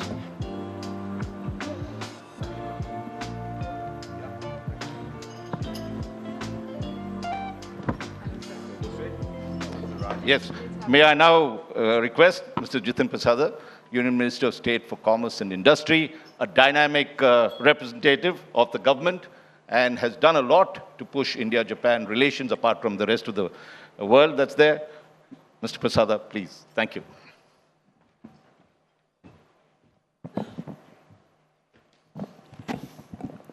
I won't be needing. Thank you. Very good morning to everybody here. I'm very glad that I have got this opportunity from the India Today group to speak to you. And with me on the dais, of course, an old associate of mine in terms of been seeing him over the years since I joined politics, Mr. Raj Chengappa, the Group Editorial Director of the India Today Group. And in front of me, the various stakeholders concerning the two countries, India and Japan, the various business leaders, stakeholders. Ladies and gentlemen, it is a privilege to be here with you. And I can tell you the course of the discussion, of course, given that my responsibility that the Prime Minister, Mr. Modi, has given me is of twofold. One with IT and electronics, and the other is with commerce and investments. So it's a combination of tech and trade. And those are the two growth engines that are propelling the India growth story. And I can tell you, Japan and India have a lot going in these two sectors. And that's what's driving the course of our trade and our association over the years, which the CEPA, which came into being in 2011. And now it's been over a decade that this trade association between two countries. And now we look and ponder as to what has been achieved and what is the way ahead. And it is only befitting that this conclave with this focus on the India-Japan Trade Association is being discussed, because you know the way the world is evolving, the uncertainties that we see all around. It is only befitting that more discussion does happen, more engagement does happen, and we recalibrate, we see where, how much has been achieved and what could be the way ahead. And I can tell you in this past decade, a lot has changed as far as India goes. It's a new India that we see, and evolving India in every sphere. But I will only stick to trade and tech. And I can tell you in these last 10 years, especially from the 2014 onwards when Prime Minister Modi took over, the brand of India has gone skyrocketing up. And in fact, you know, Raj, I was with Mr. Satya Nadella some time back. And, you know, he was on stage with me and we were discussing. He took over Microsoft CEO in 2014 as well. And when he became CEO of Microsoft, the share price was $30. And in 10 years, in 24, it became $430. So I told him, your trajectory and Prime Minister Modi's trajectory is the same. He also took over in 14, and in 24, the brand value of India went 100 times, like the value of the share price of Microsoft. So that's where we are headed. And in this story of these 10 years, what has happened is, one, we have a strong leader, a decisive leader. Two, this 1.4 billion people that India and we talk about, at one point of time was looked at, you know, a population, people with a, you know, a lot of burden. But now they are not willing to settle for anything second grade. You know, at one point of time there used to be a saying, ki export quality hai. Yeah, that means export quality was a superior product which went out of India, and the trash remained in India. But now this is a new India, and the people of India are not willing to accept anything which is low quality, and the government will not allow and ensure that whatever is available across the world, the best quality is available to people of India and to our people who are living right down to the village level. So, and that's where the strength of India comes, where we are seen as the biggest market.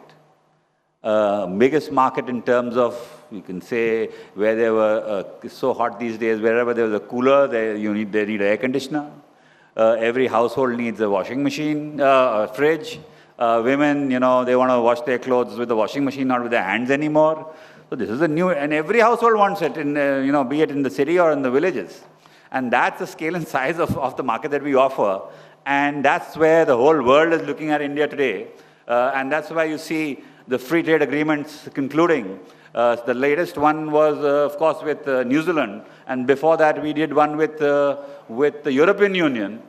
27 countries in one shot. You know, it has been continuing for past, 17 years, and it couldn't conclude. And why it did so is because of this leadership that we have, which is clarity, and the other is because of people that have evolved over these years.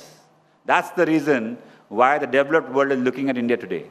And this CEPA with Japan has been there, and it has done what it had to in terms of, amount of Japanese companies. I believe there are about 1,400 Japanese companies functioning in India today. There are about, industrial cities. You go to Manesar, right down close here, and there are about 8 of them in different parts of the country where Japan-India collaboration has happened, and there has been growth in terms of trade. And, apart from historical ties and cultural ties, trade has taken, grown by leaps and bounds. But now is the time to, like I said, India has evolved. India has come of age. We need to think of ways which would take this association and trade forward between our two countries. We do need to see where the challenges with CEPA were. We did trade deals are fine. You can, write them down and have them, great exchange of MOUs, and a lot of paperwork can be done. But you have to ultimately unlock the potential of these agreements. And if you don't do that, only one part of it is done. The government's part is done. But the other part has to be done where business and trade increases in every sphere. So, apart from reducing tariffs, there are other restrictions to trade. Some people when a trade deal does take place, the business-to-business communities have to engage. They have to understand, say, for example, the business in Japan has to understand the nuances and the concerns and the way the Indian market functions and where the opportunity in the Indian market lies. They have to understand it. And so does the Indian business have to understand what works in Japan. So that only happens when there is engagement, when we talk and there are discussions like this, where communities and stakeholders sit down and exchange ideas and views. And I'm sure this is going to happen in the course of the day today as well. And that's which gives the trajectory and the suggestions to the government to move in that direction. Because this is a very agile government under Prime Minister Modi. It listens, it consults stakeholders, it legislates accordingly, it changes rules accordingly. And that's what we want. We want to hear from you, we want to know where the problems are, and we're willing to walk that extra mile to sort out those issues, bring policy changes. We've talked about, as Prime Minister Modi has talked about, ease of doing business, ease of living for the Indian citizen. Ease of doing business means we don't want the business and investors getting bogged down in red tape. We want the red carpet being rolled out for them. And one such example of us not only talking but walking the talk is this Jan Vishwas bill, which was passed in Parliament in the last session. Over 1,000 compliances have been done away with. Over 1,000 criminal offences also have been done away with. And this is done to make an environment of investment, of trade, without fear, without getting bogged down in bureaucratic rules and regulations and getting NOCs from pillar to post and making it a struggle to do small business in India. We want to streamline it. We want to ensure it's seamless, it's hassle-free, and it's faceless. You don't have to, go to various departments. There's a single window system that's been created specifically for this purpose, where a one-stop shop for any investment coming to India that it will touch upon every aspect, every ministry, every office that needs to be. So those are the ways which India is moving ahead with, where we are ensuring ease of doing business. And this only happens when you have a strong government. And coming back to my earlier point, and not that I'm trying to, you'll be thinking I'm tapping myself on my back, but 3 back-to-back victories at the federal level, central level, Prime Minister Modi's, where there's uncertainty in the world, there's geopolitical disruptions, there is instability in governments. India is that stable island where you have 3 consecutive victories. And it's a vibrant democracy. And even when the states that go to, like the Chief Minister of Haryana was here just before me, be it Haryana, be it Bihar, be it Bengal, be it Maharashtra, it gives that, the convergence and the double engine that functions. It's seamless. And it helps to take quicker decisions. It helps to sort out, matters which are controversial. So that's what India is so well placed today. And that's when you have this kind of a setup where there's complete stability, the mandate of the people, then the government has the leverage to take bold decisions. The government has the mandate to think out of the box and think long-term. We are not here to make policies and programs and free trade agreements only for the short run to win the next election next year. We are here to ensure the policies and programs that are decided today will be fruitful and helpful for our future, our young generation, for the next 20 to 30 years, and see 2047 as a developed country, and that's what the dream of the Prime Minister is. And now, that's where we are looking at. Even, it's clear now, we don't want to look back. And that part is done, where we used to compare. Now, India and the Indian government is looking ahead. Our goal is 2047. We want to give a future to our future generations, an India to our future generations, which is a developed country, world-class products, hassle-free, done away with red tapeism and other things that bog down a country, quality products for everybody, a level playing field. There's a rule of law here. We want investments to come in. But my only request when investments do come in, don't treat India as just a market with the scale and size that it has. Don't just treat India as, selling your products. We want to co-produce. We want to partner with you. We want our businesses to grow along with you, so that, in that growth story that does happen between any country, be it Japan or India or any country in the world, that when we collaborate, because India, like I said, there's a rule of law, it's a vibrant democracy, there's a level playing field, it's evolving, and we are welcoming all sorts of investment, and especially manufacturing, which is one big thing that a lot has been done, but a lot needs to be done as far as this association with Japan goes. Because, apart from the market access and protecting certain sectors which every government wants to, there's a lot of scope as far as manufacturing goes. And why I say manufacturing? Because it's directly related to jobs. And this third tenure of the Modi government, every election throws up a mandate.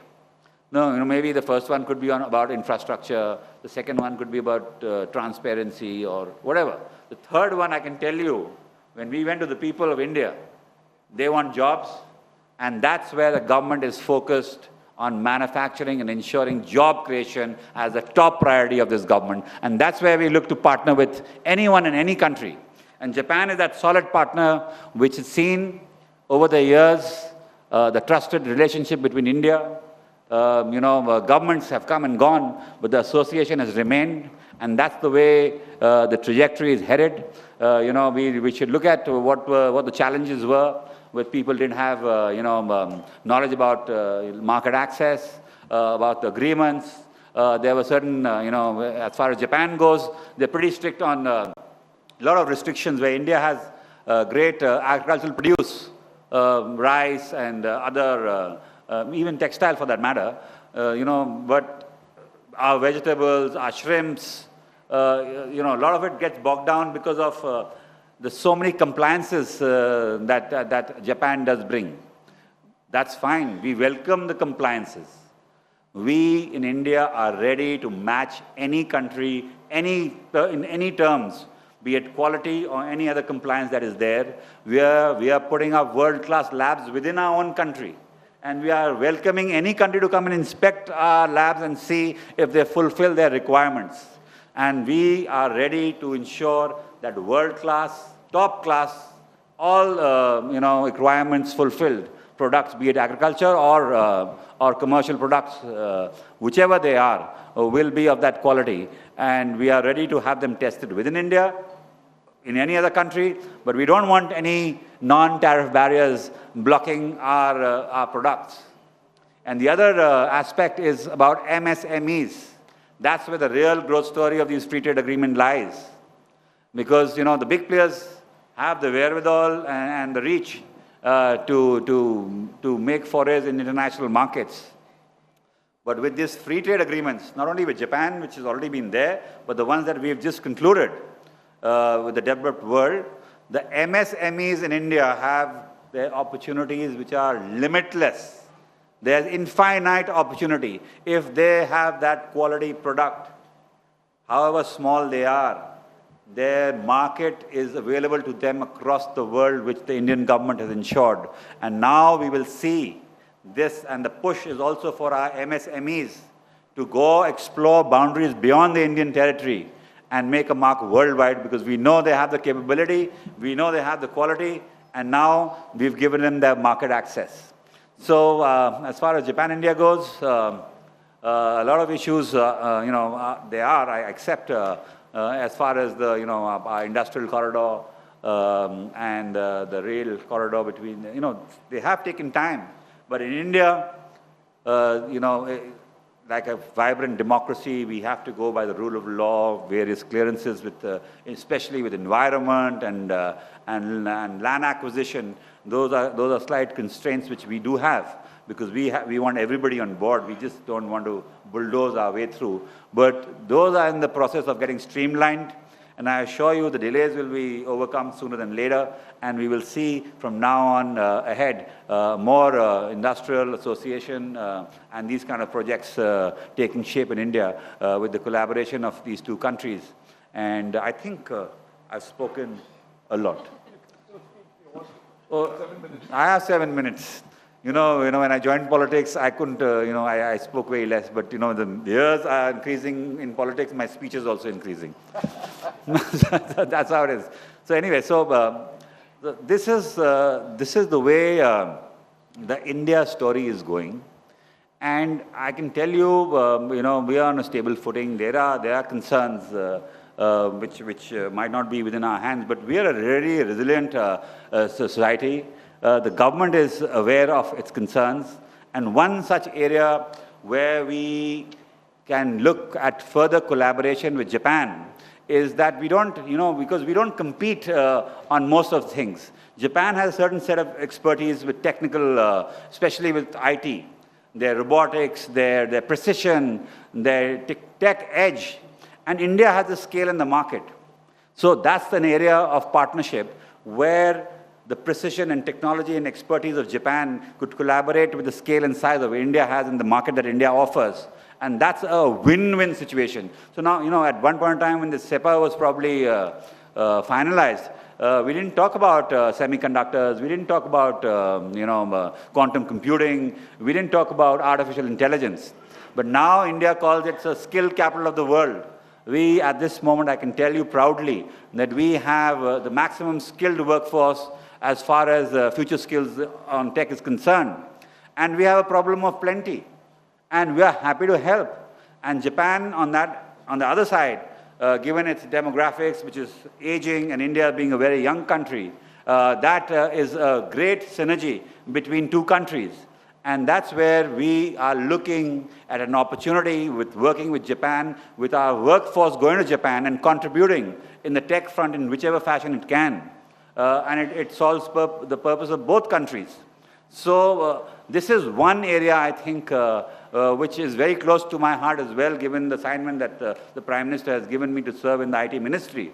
And I would walk that extra mile to ensure whatever that is required as far as mobility of people are concerned. If Japan does ease those barriers, we would be giving you top quality people with the maximum skill as far and education. Because our education sector, we are ensuring right down from the villages that these artificial intelligence and other semiconductor and quantum computing and robotics are being taught at the grassroots level. And we have a great expertise within our universities as well. And so we are ensuring our skilled workforce remains at the cutting edge of technology to ensure that we can contribute in any part of the world. And given the association between Japan and India, I'm sure this will be the biggest collaboration that we've seen in years to come. And I would thank the India Today group for having this meet here today and giving me this opportunity to speak. Usually I try and avoid, because I have a lot of commitment in my constituency as well and the ministries which are so critical. But I couldn't refuse Mr. Raj, who rarely invites me but has invited me today. So I'm glad that I got this opportunity to speak to you. Thank you so much. Thank you so much. Thank you, Prasad, thank you. for those very insightful I just wanted to say a few words. I think, firstly, he deserves a very, very warm round of applause. Yes. We can see why the Prime Minister Modi's ministry is so passionate and committed to what it's doing. I think, Jiten Saab, you touched all the right buttons that we wanted you to touch. So now you can't ask me any questions because I've already answered everything on my speech. I wasn't building to that, but I think we need to just recap a few of the points that he made, and I think it's very important, which you said that while partnerships and treaties can be signed, execution is the key. And this is the forum that we need to look at, where you translate a lot of what is being done in terms of reality.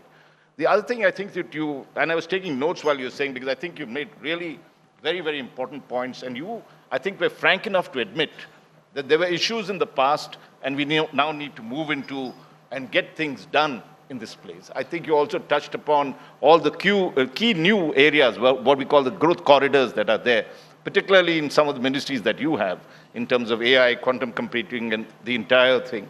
Also, very importantly, you spoke about cutting the regulatory cholesterol and getting the movement forward. And that, I think, the Jan Vishwas bills, and now we have the GOBA committee that is going into a lot of the issues that's there. Very important, I think, as we get down into the nuts and bolts sessions in the afternoon, some of the things that you pointed out, we will certainly discuss. And I think the overall vision that you had, which is, I think you spelled it out very well, which is India has a Viksit Bharat, or a developed nation, by 2047. To get there, we'll need a lot of countries' help, and particularly Japan. And the kind of opportunities that India will throw up is something that we need to look forward to. Jiten Prasad, thank you very, very much for spending time and sharing your wisdom. Thank you so much. Please, ladies and gentlemen, let's give him a warm round of applause. I'd like to request on stage Mr. Kamaljeet Java, Chairman and Managing Director, Daikin Air Conditioning India, to please come up on stage and felicitate Honorable Minister, please. We all use air conditioning. How are you?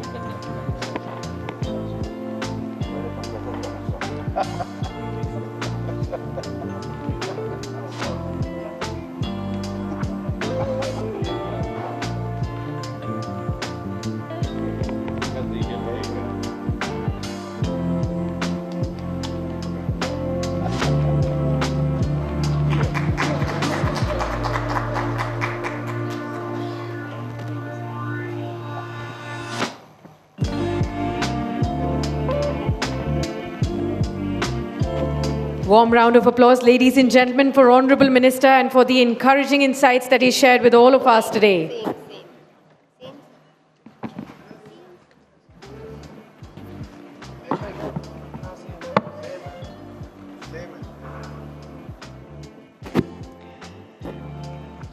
Our next session, ladies and gentlemen, is Expert Speak, Bilateral Boost, India-Japan in an Uncertain World Order. And for this session, I'd like to call upon stage Mr. Raj Chengappa, Group Editorial Director, publishing India Today magazine, to introduce our speaker, and I will be co-moderating this session with you, sir. And let's put our hands together for Mr. Sujan R. Chenoy, DG MP, IDSA, and former Ambassador of India to Japan for this session. Huge round of applause for our expert. You can come. Thank you, and I think it's good afternoon now. Delighted to welcome Ambassador Sujan Chenoy, who had served a very distinguished term as ambassador in Japan, put a lot of the things forward that was there. And one of the things I think the minister mentioned was SEPA. And despite the fact that I think it was signed in 2012, 11, sorry, it really never took off for a while. And I think when Ambassador Chenoy went there, he started getting the nuts and bolts of that entire agreement together.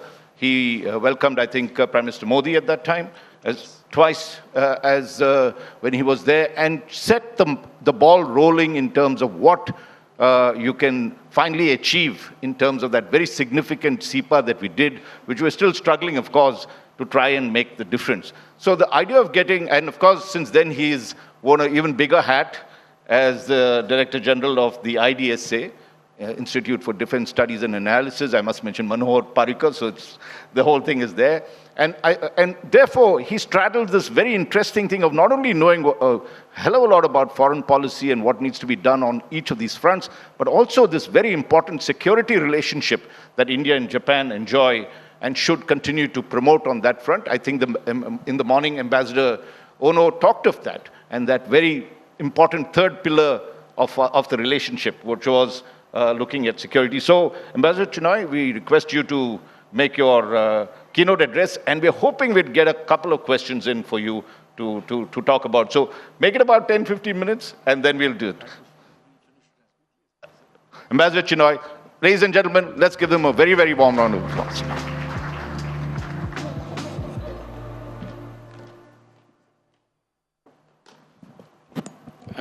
Good morning, ladies and gentlemen. Let me begin by firstly thanking Mr. Raj Chengappa for this invitation to speak at the Indo-Japan Conclave.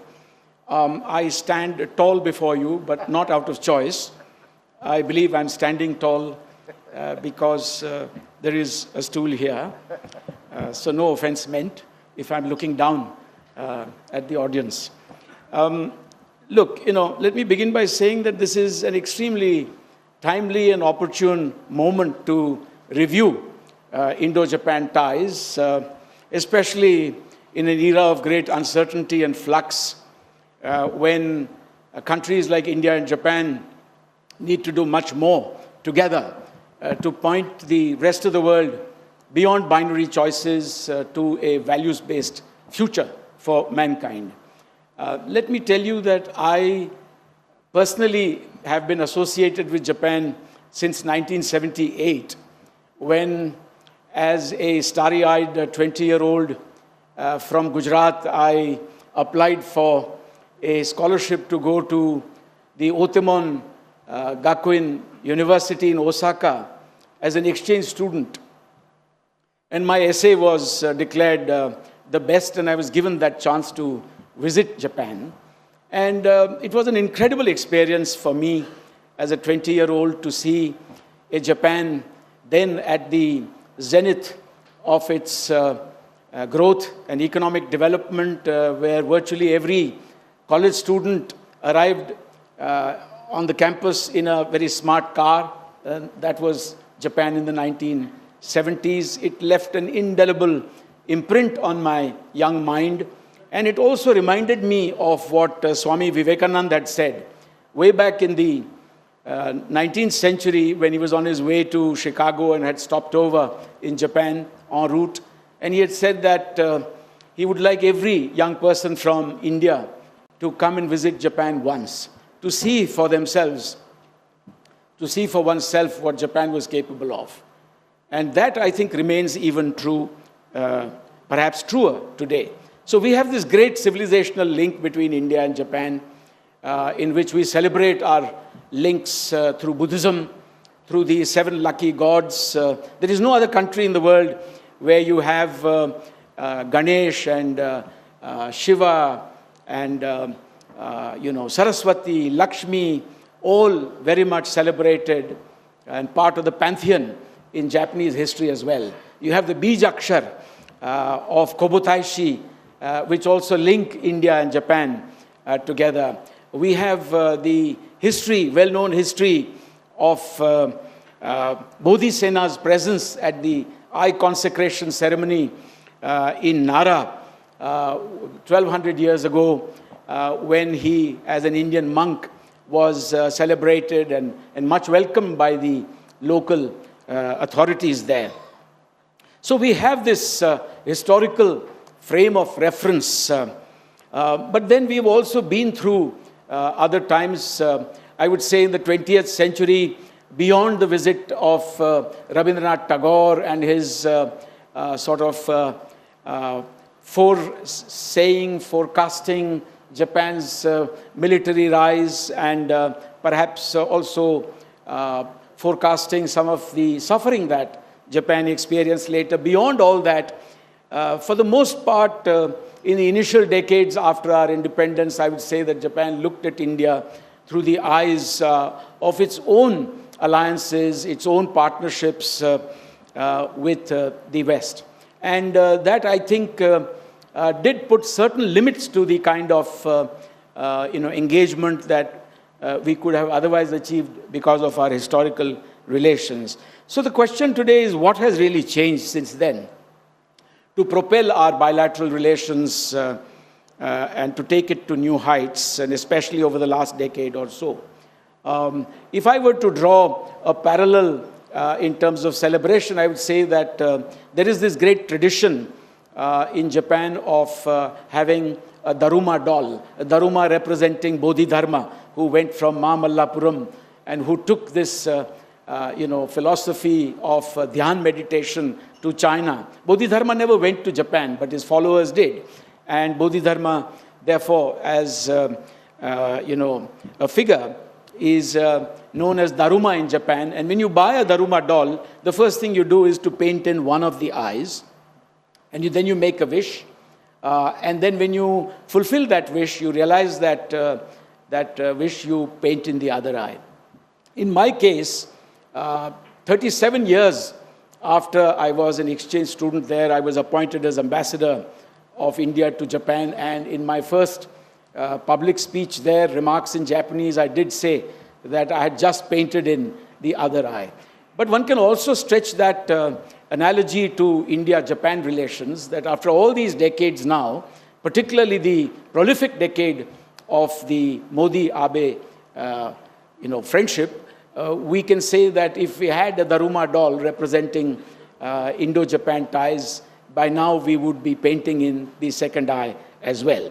So what has really changed is four developments that have altered the trajectory of India-Japan ties. The first is India's economic rise and its emergence as an attractive economic destination for Japan. The second is closer ties between India and the United States of America and other OECD countries, because for Japan that becomes a benchmark. Japan is itself heavily engaged with the West, particularly the OECD. And its standards, its specifications, its expectations, the way of doing business are all related to those standards. So when Japan sees the rest of the world engaging India in a much tighter embrace, it is natural for Japan also to feel the same impulse. The third is the surge in China's economic and military power, accompanied by irredentist claims in the East and South China Sea. And all this has made Japan feel a little more insecure and vulnerable and more inclined to look at like-minded partners to develop a better overall atmosphere for its own future. And in this space, you must bring in and place at the center developments concerning the Quad or Japan's own expanding defense and security partnerships with the ASEAN countries.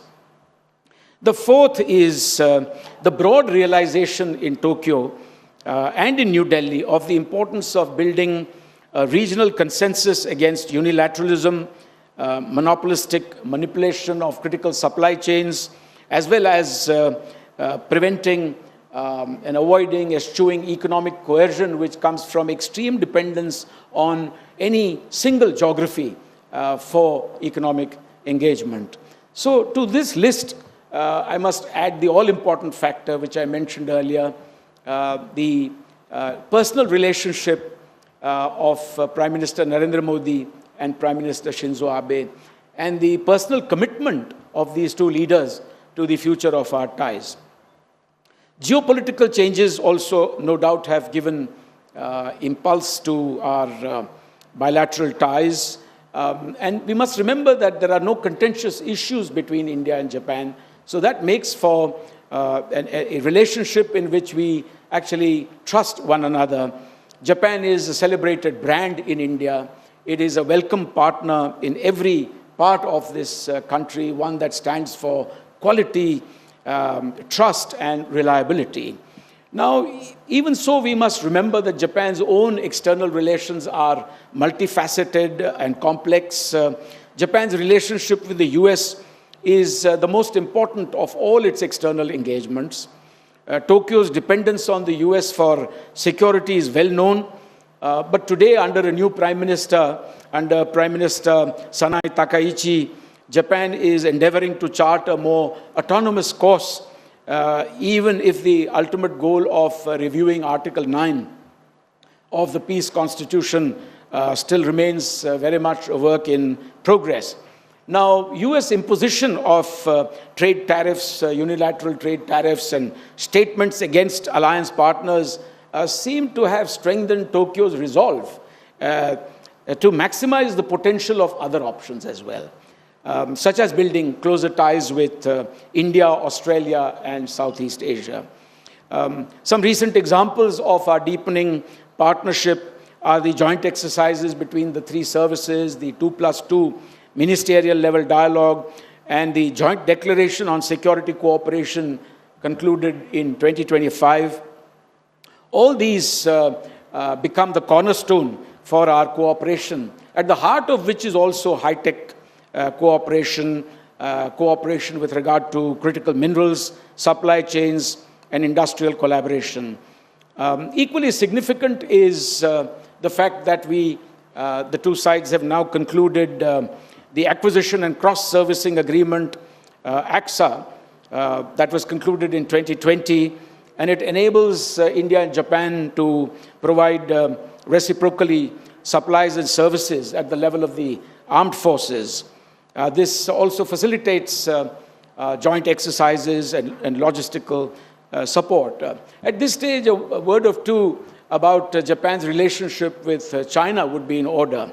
Japan's relations with China are not unidimensional. This is a misunderstanding in India, that because two countries have territorial disputes and political differences, therefore there are immediate limits to the economic partnership. In the case of China, despite having contentious territorial differences between Japan and China in the East China Sea, over the sensitive Senkaku Islands, the fact is that they have a very, very strong economic partnership. Some might say it is several multiples of the economic partnership between India and Japan.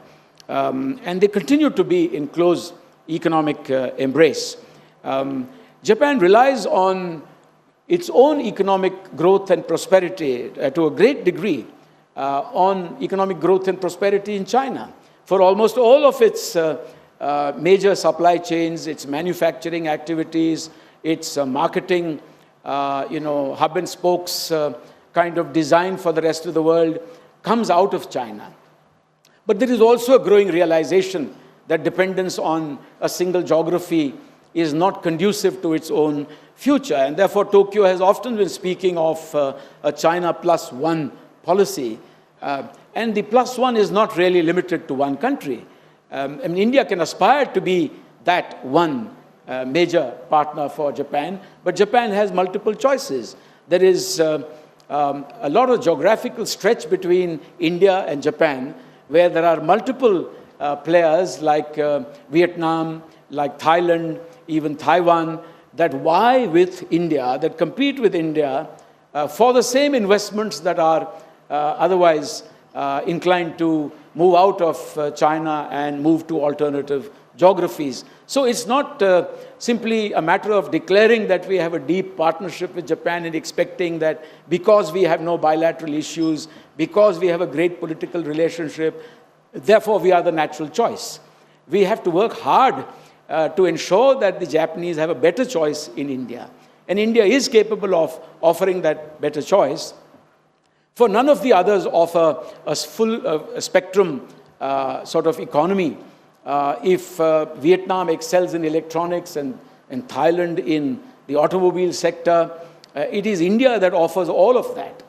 And so we must work hard to ensure that the China plus one policy veers increasingly towards India. We must create both overall excellence and also niche area excellence to be able to better beat the competition, whether it is in electronics or automobiles. There is no gainsaying the fact that we've achieved a lot. I mean, look at the way our bilateral economic partnership has soared in recent years, mostly on the investment side.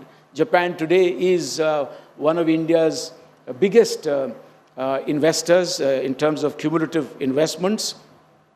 And during my time as ambassador there from 2015 to 2018, we did come up with a few new out-of-box ideas, and I'd like to cite two of them. One is the initiative that I had tried to steer of the Japan-India Institutes of Manufacturing, JIMS as we call them. You are looking at two major collaborators in this room, in myself and Mr. Kanwaljit Java of Daikin, who was one of the first in India to pick up on the suggestions that I was making. And Daikin, I can tell you, along with Suzuki and a number of other major companies, raced ahead to create these Japanese institutes of manufacturing. The idea was that we would, in India, get Japan to create better skills for our labor force. And that would, at the end of the day, be more cost-effective than trying to send people to Japan. The other major initiative that I can recall with a sense of pride and achievement is the Specified Skilled Workers Program, earlier known as the Technical Intern Training Program. Now, when I went to Japan, I asked my colleagues as to how many Indians were really working in the job market in Japan, and I was told that despite the prolific statements and declarations of undying affection for one another and the strategic partnership between us, there were just a handful. And I was comparing that to the 45,000 Filipinos, the 40,000 Vietnamese, the 40,000 Chinese working there. And I said there is obviously a huge gap between what we are saying and what we are about to achieve. And the simple idea there was that can we create a similar model of sending institutions and receiving institutions on both sides, where we, on the Indian side, train our labor force up to the halfway mark in terms of the Japanese way of doing things or behaving in factories, etc., and then send them across to Japan to be part of the workforce. And I can tell you that this has now succeeded. We have a large number of Indians who are now working in Japan, and by most accounts, recent declarations point to Japan's willingness to take in an even larger number of young people from India under the Specified Skilled Workers Program. The idea is not to encourage immigration to Japan. The idea was to allow our young people, like Swami Vivekananda had said, to visit Japan, to learn from Japan, to be part of their ecosystem, to imbibe best practices, come back after, say, 3 to 5 to 7 years, and then act as the nuclei for further change in India. It did not matter, therefore, where, upon coming back, whether they worked for a particular company like Daikin or Suzuki or Panasonic or Honda, etc. Because even if they moved from one place to another, seeking, higher wages or whatever, it would still, give a very, very positive impulse to best practices in India. So let me mention a couple of more things and end there. We therefore are looking at a Japan today that is changing dramatically, quite rapidly. They have reviewed their own options for engagement with the rest of the world, including in the defense and security spheres. They have, over the last decade or more, created the National Security Council. They have reviewed their export control guidelines. They have reviewed their guidelines for collective security. And all this is happening in tune with the emerging challenges and opportunities in the Indo-Pacific and beyond. I feel that under the current Prime Minister, Sanai Takaichi, Japan appears to be willing to play a bigger role in ongoing conflicts as well. In terms of its international assistance, it has moved away from official development assistance to what it now calls official security assistance. And so gone is that, coyness or shyness about not wanting to provide any kind of military assistance to others. It is now open to providing certain kinds of dual-use technologies, dual-use equipments to trusted partners in the Indo-Pacific.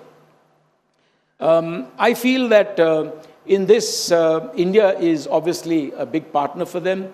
One of the thoughts that has come to my mind is that there are countries like Japan that have phenomenal capacity for defense technology and manufacturing at that, but very poor experience of dealing with the outside world. After the Second World War, Japan's militaristic impulses were contained. In the 1950s, they were confined to simply providing some high-end avionics for the F-16 program in the United States.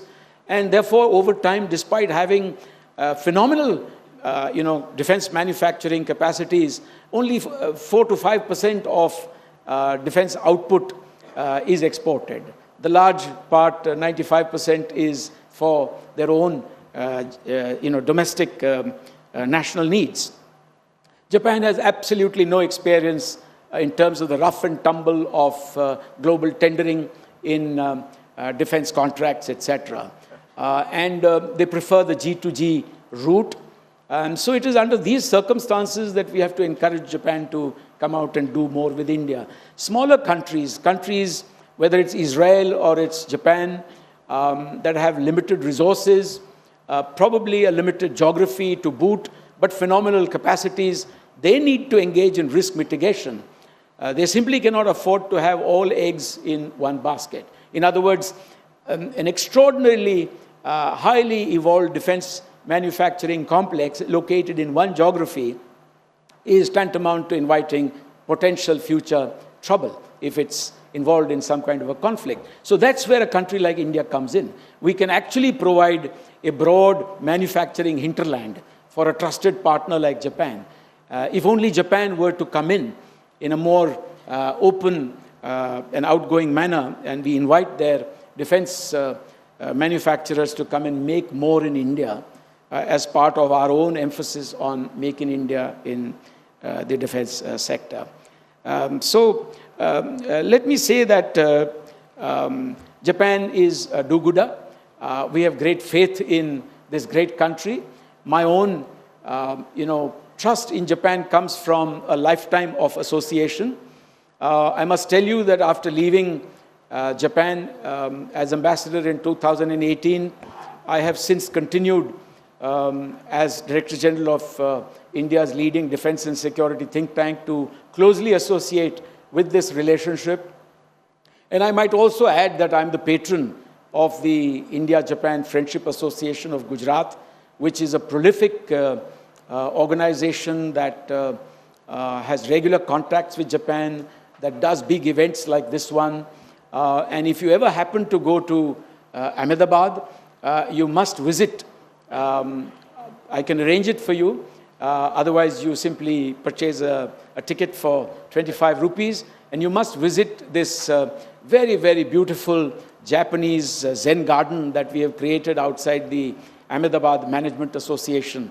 That is, a product of my love for Japan, and I couldn't have done it without the able assistance of my compatriots in Ahmedabad. So thank you very much for this opportunity. In conclusion, I simply want to say that we have moved beyond the civilizational prism.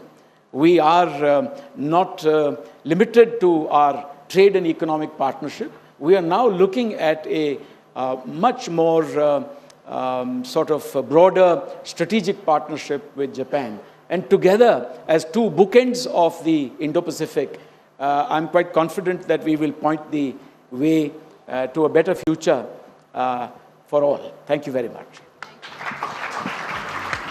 Thank you. Thank you. And he's kept time. Absolutely. I think we are photo finish. Yes, we're out of time, but do sit down, Ambassador Chinoy, and let's really give him a really warm round of applause, because I think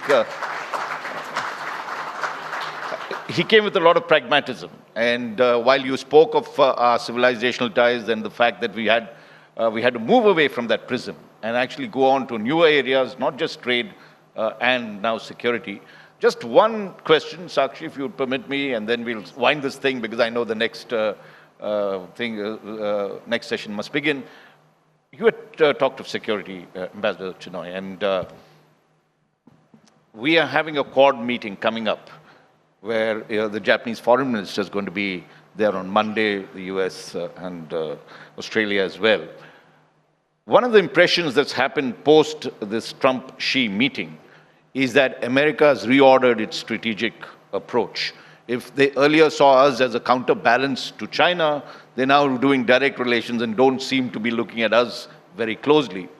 Would you then say that in many senses, the notions of Quad that you also were around at that time is diminished considerably, and some even say in comatose, what should this particular meeting do to revive that whole security partnership that we had visualized?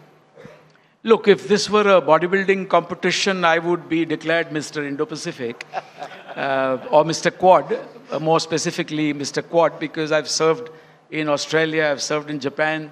I have actually dealt with the United States of America when we first started our naval exercises way back in 1992, which later became the Malabar exercise. So I want clearly the Quad to survive, but I don't think I would link it as you have with some statements coming out of Washington or some initiative with regard to China that the United States might have taken.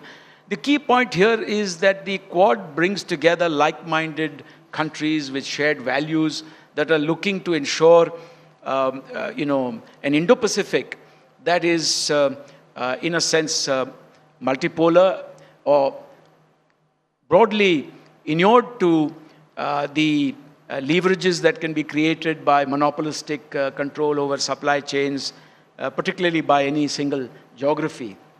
So there is a lot that we can do together in terms of capacity building, in terms of maritime domain awareness. And there is a host of issues that we've been working on. The beauty of the Quad is in its potential. The Quad is destined to survive because the challenges in the Indo-Pacific have not disappeared. There could be tactical adjustments that countries make to introduce a degree of stability in their own bilateral ties. At this moment, you can see that the United States under President Trump is very keen to reset the US's own engagements with the rest of the world, are coming out of dissatisfaction with the way the global order has functioned over the last 80 years. Remember that it was the US that actually curated the post-World War II order as the preeminent power in 1945. But things have not gone exactly the way they would have liked it to go. And before it's too late, the US obviously would like to reset its relationships. It also needs to, obviously, have a modicum of stability in its relations with China. So, talking to China does not mean that the Quad is being eroded. I don't think we should draw these inferences directly. The Quad will be exactly what Beijing wants it to be in the future. Let me put it that way. Its future is going to be determined by how Beijing views it, how Beijing shapes it through its actions. I'm not necessarily talking about military action. I'm talking about, and when I say Beijing, I mean the geography of China, the Chinese economy, whether it'll still have chokeholds on certain, strategic supply chains and things like that. So I wrote about this also. The Quad will be, in the future, determined a great deal by what comes out of Beijing. Excellent. Sakshi, I know you want to ask a question. She's been waiting very patiently. So you take this and... Ambassador Chinoy, I wanted to ask you, since you've been touching on just the right points, in a world where we are looking at increased amount of protectionism, trade barriers, tariff talk that's happening, a fragmented world order that we are in, what are the top 2 or 3 things that India and Japan can, come together and do to now create a more secure world, a better place? What are the top 2 or 3 things that you think both the countries can do together? I think the first is values. The second is to demonstrate to the world, as both have done independently, we can do it together, that when we create infrastructure, when we create connectivity, when we go out with our investments or our technological capabilities to engage the rest of the world, it does not always have to be with a strategic objective in mind. It could be to introduce stability in the region, to ensure that we act like the proverbial rising tide that lifts all boats, because without some kind of a regional consensus on our prosperity, on our growth in the future, it's very difficult to make our growth and prosperity a sustained phenomenon. Every country to emerge rich and prosperous requires a degree of regional consensus. So we need to build that regional consensus through a pro bono approach. And India and Japan are entirely capable of doing that. The second area that we can work together is to actually make sure that India becomes a very large hub of manufacturing with Japan's help. And that Japan, uses India to not only export to Japan as it is already doing in certain areas, but to the rest of the world. And that this act as a great example for others, whether it's the United States, potentially, if it's China tomorrow, willing to come in with certain kinds of technologies in the SME or MSME sector, not necessarily the platform economy, not necessarily the projects-driven economy, not necessarily the model where China brings in its own labor. We don't want them potentially in difficult areas of strategic infrastructure. But even China could take a page out of Japan's book, that you manufacture in India, you use India's labor cost arbitrage. You don't have to make everything from a pin to a plane in the People's Republic of China and simply export to the rest of the world. Even some of China's best friends and partners have this perennial complaint about China simply exporting, China not really manufacturing. China has never been able to follow the great Japanese example of a flying geese paradigm, where as you move up the value chain, you step out of certain industries and allow the region to take it over. And so together, India and Japan can give that kind of an example to the rest of the economies that are willing to look at our region. Thank you. I think we've run out of time fully and exceeded it, and our next session is there. Sakshi, thank you so much, Ambassador Chinoy. Warm round of applause, everybody. May I please request Mr. Raj Chengappa to now felicitate Ambassador for these valuable insights that you've shared with us on this stage, sir.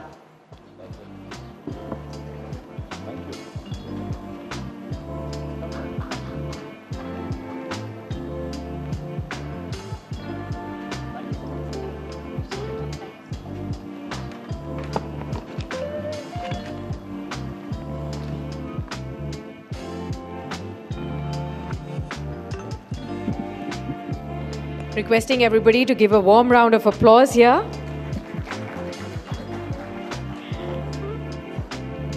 Thank you. Let's move on to the next session now, and this session is titled Manufacturing and Logistics. Make in India meets Monozukuri, the winning formula.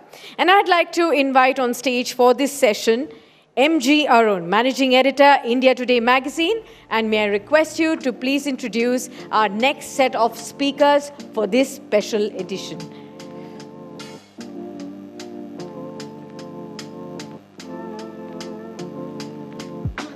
Warm round of applause for Mr. M.G. Arun.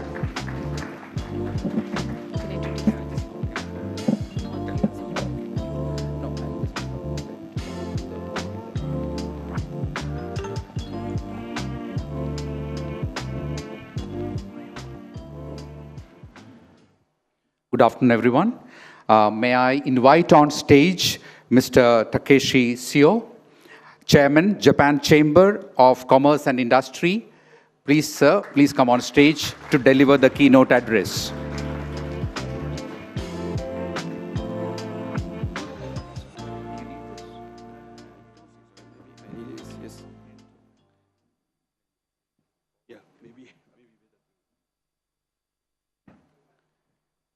Hi, good afternoon, distinguished guests, ladies and gentlemen. I understand time itself is prolonged, and I saw many big signs of time's up. Yeah, it was, I think, a last session before the lunch. Try to finish quickly as possible. Anyway, my name is Takeshi Seo. Since April 2000, actually last month, I have been serving as chairman of the Japan Chamber of Commerce and the Industry in India. And also I am also chairman and the managing director of Itochu India. Please allow me to briefly introduce myself. I joined Itochu Corporation in 1995. Itochu is a general trading company in Japanese so-called Sogo Shosha. Founded 1858 and originally growing in trading business, but nowadays not only trading commodities, but also investing to the business companies, including manufacturers, the project and or material of product. In Itochu, this is my fourth overseas assignment, following Greece, Brazil, Singapore, and finally I came to India as maybe one of my fate. Yeah, thank you very much. Thank you very much. And as I came here beginning of last month, as I told you, so still I have less than 2 months of experience in India. So therefore it is true an honor to speak before you today, and I appreciate your kind attention. Today, I would like to share my thoughts on the subject manufacturing, making India meet Monozukuri, the winning formula. We are living in a time of major changes. The global environment for the overseas business has become increasingly uncertain. While Japanese company overseas production and the sales ratio remain high, the willingness to further expand overseas has started to decline.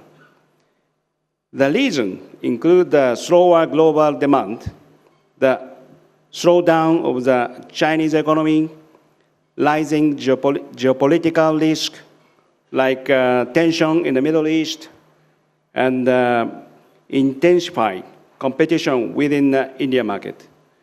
Under such conditions, Japanese companies are becoming more cautious and selective. At the same time, India stands out.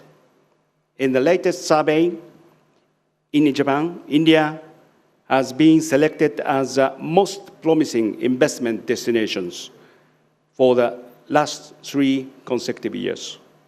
However, despite the high ranking of that kind of ankate, India is still only 8th in Japanese outward foreign direct investment in 2024.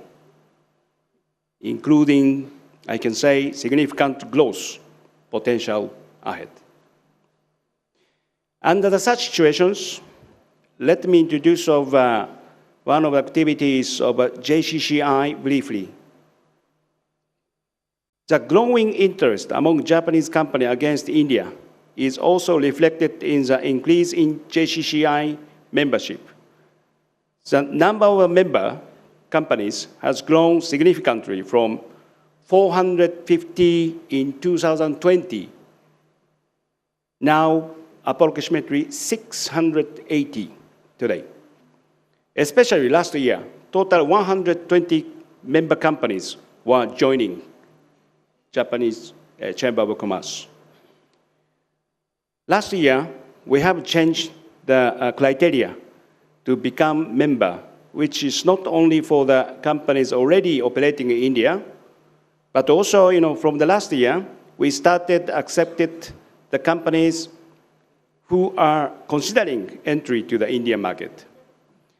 This clearly demonstrates the strong expectations Japanese companies have for India. At the same time, JCCI continues to work closely with the government through policy recommendation and the fast-track mechanism. Key challenges identified by the Japanese company, including lack of regulatory transparency, insufficient infrastructure, and the complexity of tax system. Improvement in these parts are extremely essential for the potential company which try to start a business in India. So JCCI continue to have the session with concerned ministry and agencies to improve these situations. We really appreciate all of the related parties and the people about this improvement. Yes, definitely improvement is there.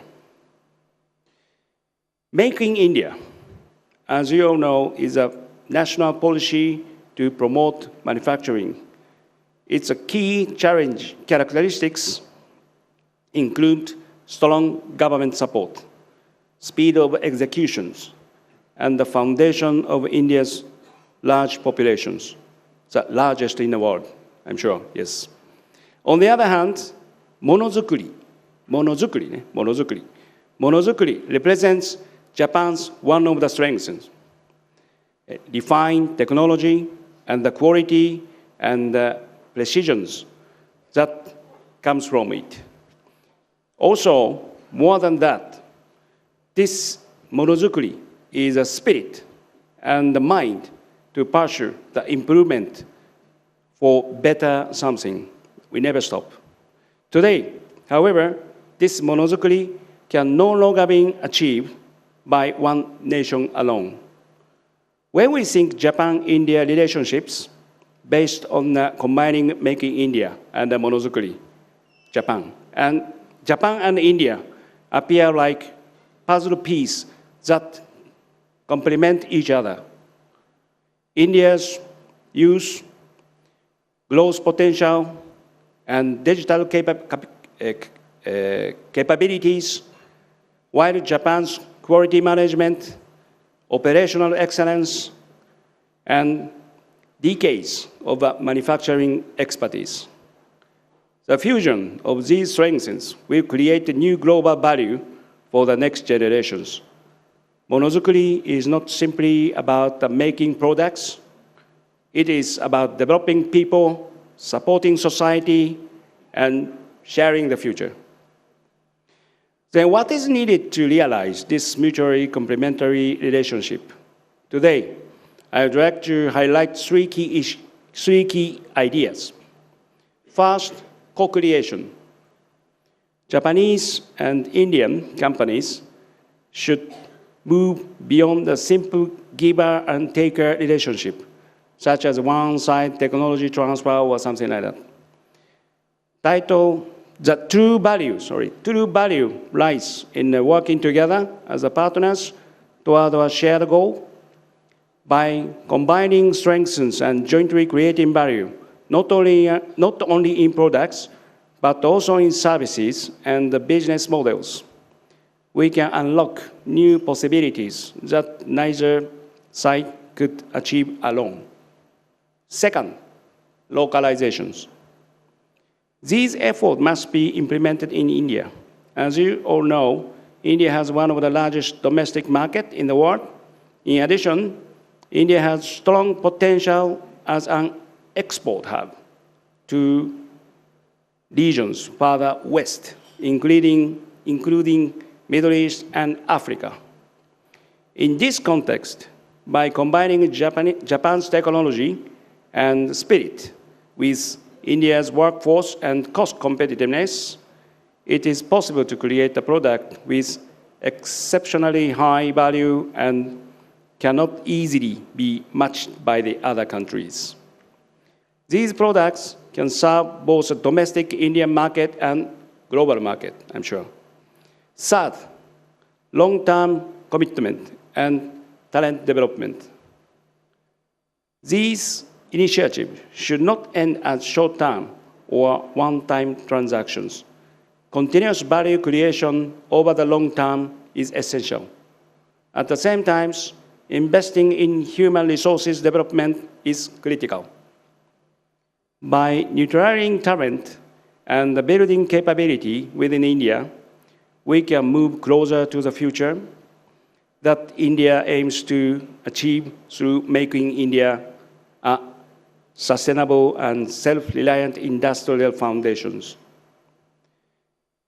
I would like to conclude by saying that, as someone who has only recently come to India, just 1.5 months, it has been a great honor for me to share my thought in front of such a distinguished audience who have much deeper experience and knowledge of these countries. Thank you very much for your kind attention and patience. I not finished yet, sorry. Still no sign of time's up. Yes. I strongly believe that the combination of making India and the Monozukuri will not only contribute to the development of the India and Japan, but also to the growth of the global economy. Let us work together to build this future. As the chairman of the Japan Chamber of Commerce and Industry in India, JCCII, as the chairman of and the managing director of Itochu India, I am committed to contributing, even in a small way, to the continued growth and development of both India and Japan. Next year is 75th anniversary year in between Japan and India's relationship. So as a chairman of Japan JCCI, we also would like to have as many events as possible to celebrate that memorial, the anniversary year, but not just celebrate. We would like to achieve something by this kind of event. I sincerely look forward to your continued support and collaborations. Thank you very much. Thank you very much. One last note. There is no draft. There is no such kind of things draft. I understand after the session there is a lunch. Maybe you are going to be full, and I don't know what you want to do after that. But first session after the lunch is one of our employees, Miss Kaori Naka's dance. She is one of the best Odyssey dance. Don't miss it. Thank you.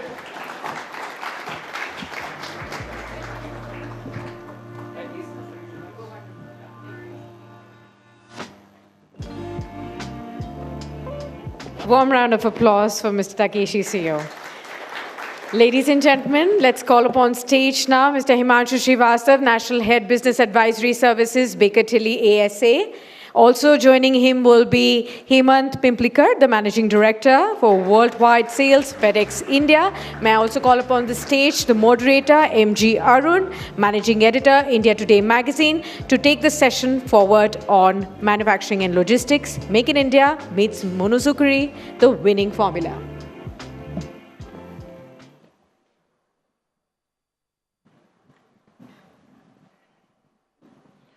Good afternoon, everybody.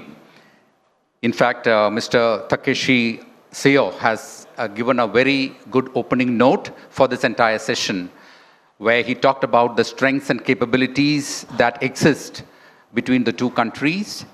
But as we have seen all through the day, right from the morning, while the relationship between India and Japan goes back several years, several decades, there is so much that we need to do.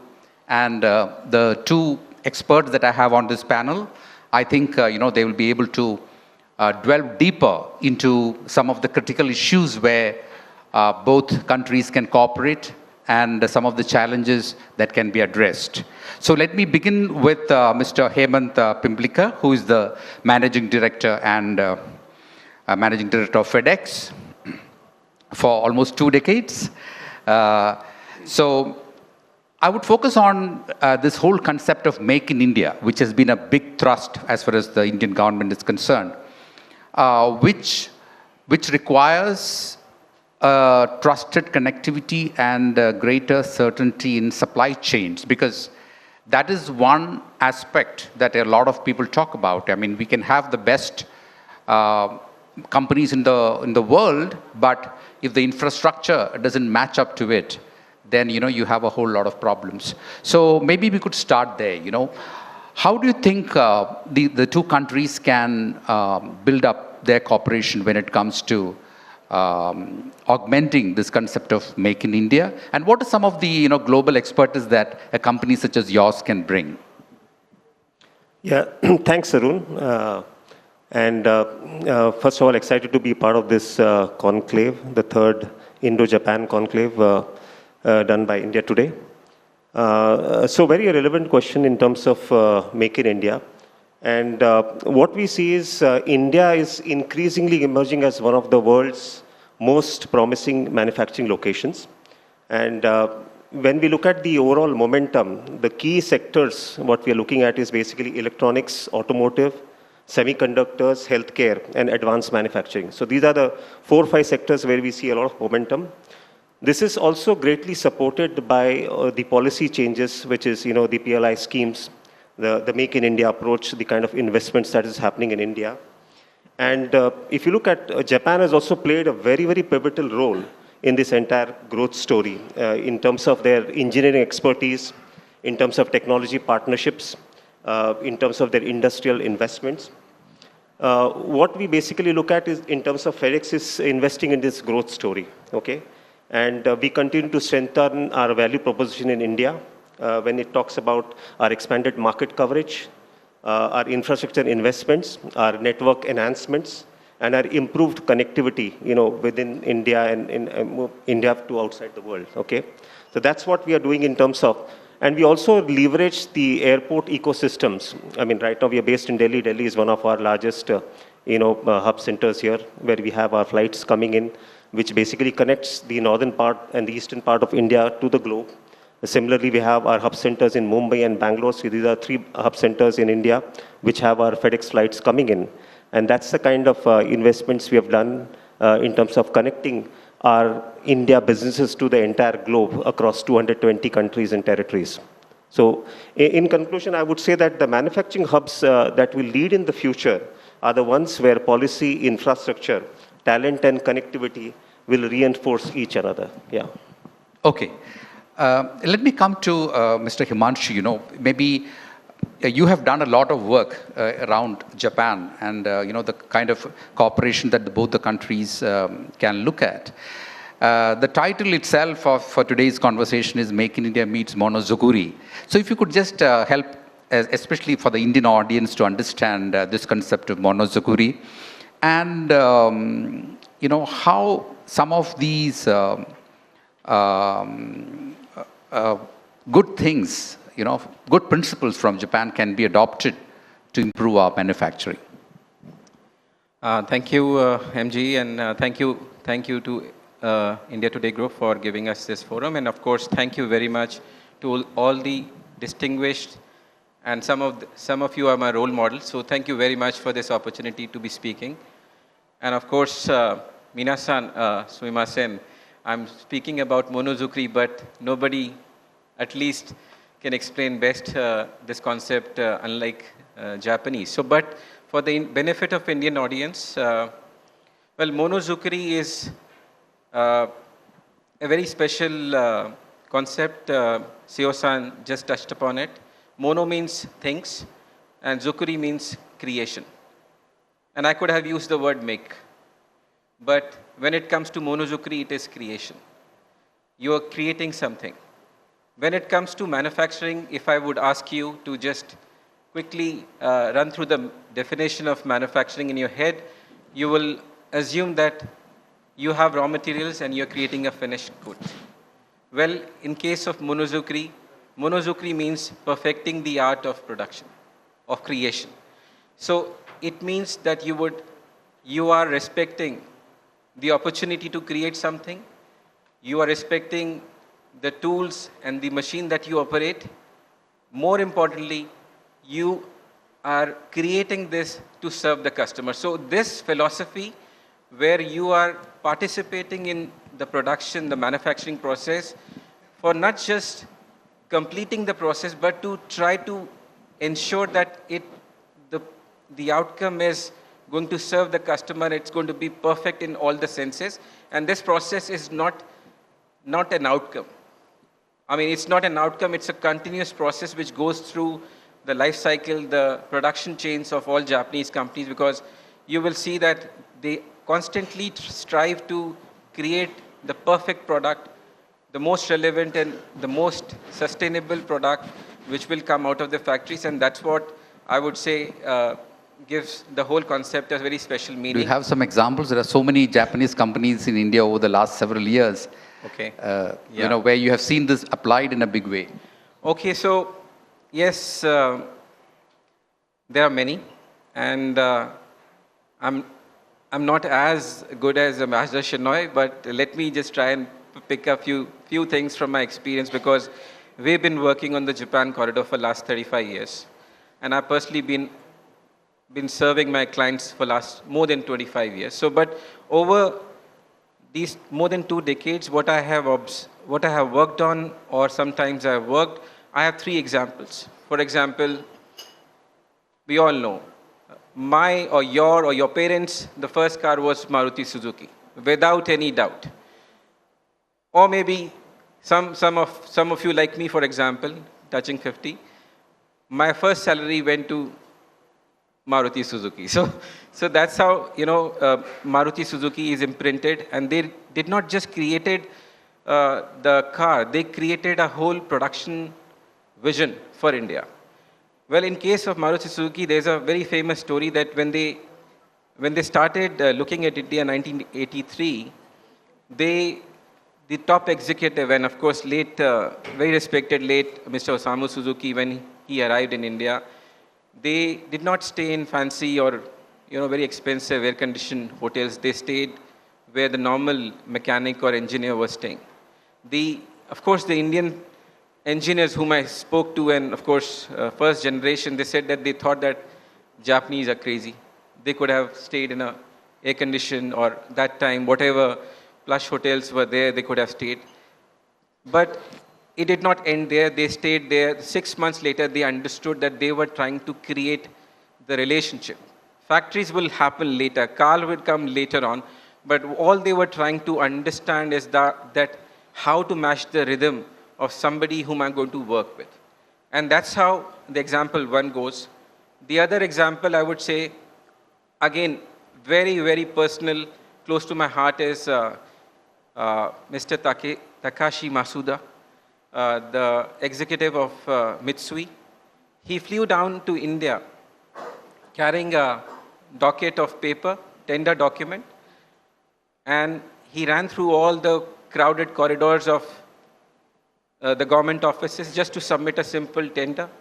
All he was trying to communicate and imprint on the Indian mindset is that nothing is below dignity, beneath dignity. Nothing is beneath, let's say, a partnership. Because he wanted to create that humility is not weakness, it is the strength. So he was trying to create the sense of belongingness, the sense of partnership, that he matched it up with monozukuri. So yeah. Great. I mean, good to hear those examples. We'll come to more. Let me bring in Mr. Hemant Pimplikar. You know, India also has this constant refrain that we hear about the potential to become a global manufacturing hub. And that, cannot be a slogan. I mean, we need to create a whole lot of things in place before we can actually do that. I mean, we have got fragments of excellence, but, to do this on a sustained basis, there are other things that we need to bring in. What are, from the logistics point of view, some of the things that need to be done? What is the potential that exists in this area? So, we spoke extensively throughout, the morning that India is definitely, becoming a global manufacturing hub. So, from a logistics point of view, obviously, what is very critical is, how we move trade across the globe. And one very critical part of this entire ecosystem is our connectivity into the country. And especially when we talk about the Indo-Japan lane, okay, we have a dedicated connectivity between the two countries, which obviously is through our Gonzhou hub. So from Japan, it connects into Gonzhou and then comes to India. And the essential part of this entire connectivity is reliability. And how do we give predictability to our customers? So it's a scheduled network, and it runs every day. So I think when we look at any setup in terms of logistics support, I think the entire network and how we connect to the entire globe. I mean, FedEx connects to about 220 countries and territories across the globe. And that gives our Indian businesses a huge advantage in terms of connecting and, having the trade lanes and connecting and serving the customers across the globe. So I think that's one important, factor in terms of, when we look at any logistics setup in a country. Yeah. So what is that we need to do more? I mean, if you look at India as a country, we know that, different companies such as yours bring in global expertise. Yeah. But is there something that, will connect all the loops? Is it,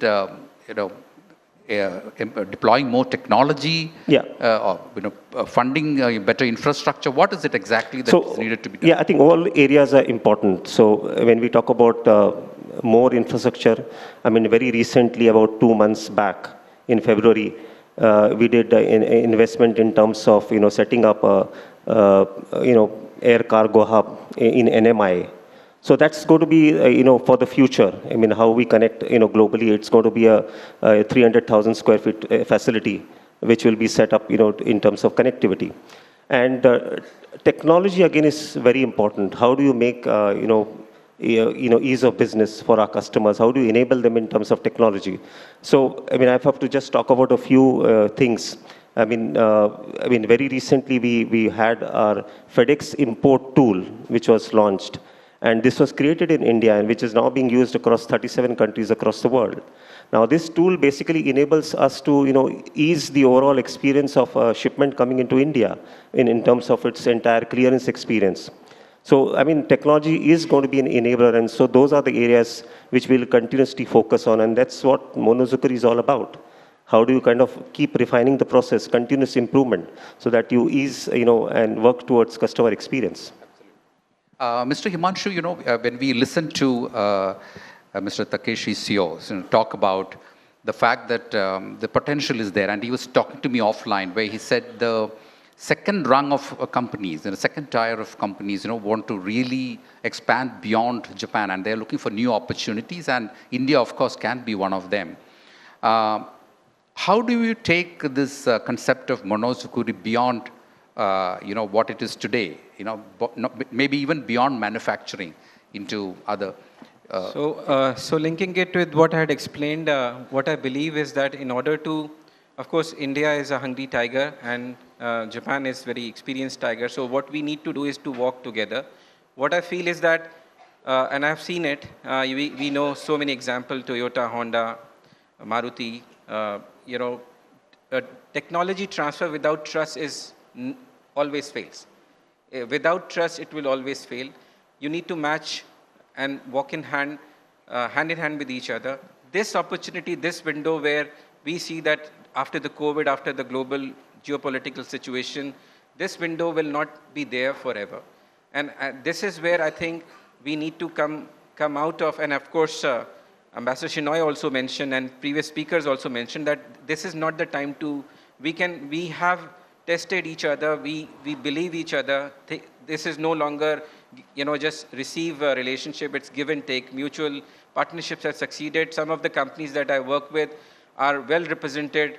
Daikin is here, market leader. So there are now classic examples of how India is shaping some of the Japanese companies. So taking cue from whatever success stories we have, and we have many. We always focus on negative, but let's look at the success stories and emulate those experiences, how they built it up from the scratch, when nobody knew these names, and now they are in every sphere. And I was speaking to one of my clients, and I never knew. Whatever product I'm touching today, there is a Japanese element. Fabric, cars, air condition, notebooks. My writing instruments are all Japanese. So I think we need to build up on these success stories and work towards with wholehearted monozukuri and other philosophies. Right, wonderful. I mean, maybe a last word from you, Mr. Hemant. What exactly can companies like FedEx bring on the table when it comes to the cost competitiveness that it is required? Because if you look at the manufacturing sector, one of the major cost components is in the logistics part, and I think India has one of the highest logistics cost across the world. So how can that be lowered? Because at the end of the day, the MSME is the backbone as far as the country is concerned, and you need to have affordable logistics solutions. So, yeah, obviously cost is an important factor. And when we look at it from a logistics point of view, and companies like us, I mean, we continuously work in terms of our entire process improvement and try and see how we really optimize costs for our customers. And I think everything plays an important role, our entire connectivity across the globe. So how can you ensure that, the connectivity helps in terms of, optimizing costs? Technology, again, I mean, a lot of technology enablement helps reduce cost, okay? So I think those are the areas. And then finally, I think we have to look at other efficient practices. I mean, if you look at our entire sustainability goals, I mean, that's again very critical in terms of, really making it more efficient for our customers, okay? So cost touches every area, and every conversation with our customers is definitely in terms of optimizing our costs. And our entire network is continuously working in terms of, really optimizing it, making it more efficient for our customers so that we are competitive in the global scenario. Okay, so that's something which, again, is part of our, continuous process which we work at FedEx here. Excellent. So let us hope that this partnership with Japan will augment our competitiveness in this space. So a big thank you to both the speakers out here, and a warm round of applause to Mr. Hemant Pimplikar and Mr. Himanshu Srivastava. Thank you so much. Thank you so much. May I request the speakers to please stay on the stage, while I also request Mr. Manoj Sharma, CEO India Today Group, to please come up on stage and present a token of appreciation for both our guests. May I also request Mr. Takeshi, CEO Chairman, Japan Chamber of Commerce and Industry, to please come up on stage, as we would like to felicitate you as well, sir.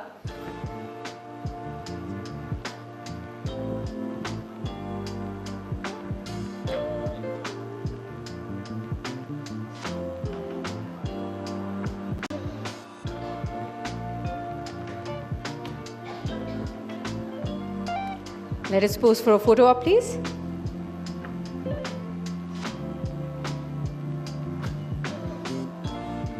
Thank you, everyone. Thank you so much for those wonderful insights. Thanks to all the speakers, Mr. Takeshi, CEO, Himanshu Srivastava, and Hemant Pimplikar. Thank you so much for those wonderful insights that you've shared. And thank you so much, Mr. M.G. Arun. Ladies and gentlemen, we'll take a break for lunch right now. Lunch is served on my left side. You will have to go behind, and right next to the FedEx counter, you can go at the other side of the hall, on the left side of the hall, right behind the console. Lunch is served, so stay with us for lunch. We'll be back here at 2:15 p.m. sharp to take this conversation forward with the next set of panelists. Thank you so much. Enjoy the lunch.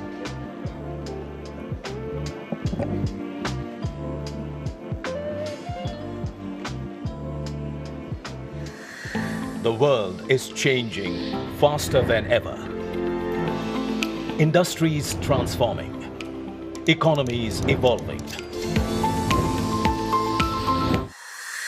The world is changing faster than ever. Industries transforming. Economies evolving. Amidst this dynamic landscape, one state has consistently stayed ahead of the curve. Haryana, strategically positioned at the heart of North India. Connected to Delhi-Mumbai and Amritsar-Kolkata industrial corridors, where connectivity becomes the backbone of competitiveness. From agrarian roots to industrial powerhouse in record time, contributing 3.6% to national GDP. A decade of over 10% growth, per capita income 70% higher than national average. India's unrivaled automobile hub, half the nation's passenger vehicles, 60% of motorcycles, 2/3 of tractors made here. In Haryana, tomorrow is being built today. 31 industrial model townships across 28,540 acres. Specialized sectoral parks on global best practices. Next generation projects redefining possibilities. From global cities, 1,000-acre integrated township, India's largest multimodal logistics hub at Narnaul. IMT Sona, an emerging electronics hub. Hisar, India's aerospace frontier, attracting 32,000 crore rupees investment, generating more than 10,000 plus jobs. At IMT Sona, ATL is beginning battery production on 175 acres, powering India's clean energy future. And reposing faith in Haryana, Maruti Suzuki has set up its landmark expansion project at IMT Kharkhoda, one of the world's largest automobile plants. विकसित भारत के लिए विकसित हरियाणा, ये हमारा संकल्प है. As India moves towards becoming a $5 trillion economy, Haryana is charting its own ambitious course to become a $1 trillion economy by 2047. Top achiever in business reforms. Single roof clearance with over 230 online services. Over 1,100 regulatory burdens reduced. Visionary policies in electric vehicles, AI, emerging technologies, global capability centers. But this is more than automobiles. Gurugram, India's BPO capital. Panipat, Faridabad, Sonipat, thriving textile hubs. Rohtak, Rai, Saha, food parks feeding the future. 10 new industrial townships rising across the state, from electronics to agri-tech. As India strides toward a self-reliant, globally competitive future, Haryana invites you to partner in this journey. Sharing the Prime Minister's vision of Vikasit Bharat and under the leadership of CM Shri Nayab Singh Saini, the state is working tirelessly toward Vikasit Haryana. Welcome to Haryana, where India accelerates. Invest in Haryana. Invest in the future. The world is changing.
Sonal Khetarpal, Senior Associate Editor at India Today magazine and your anchor for the second half of the event.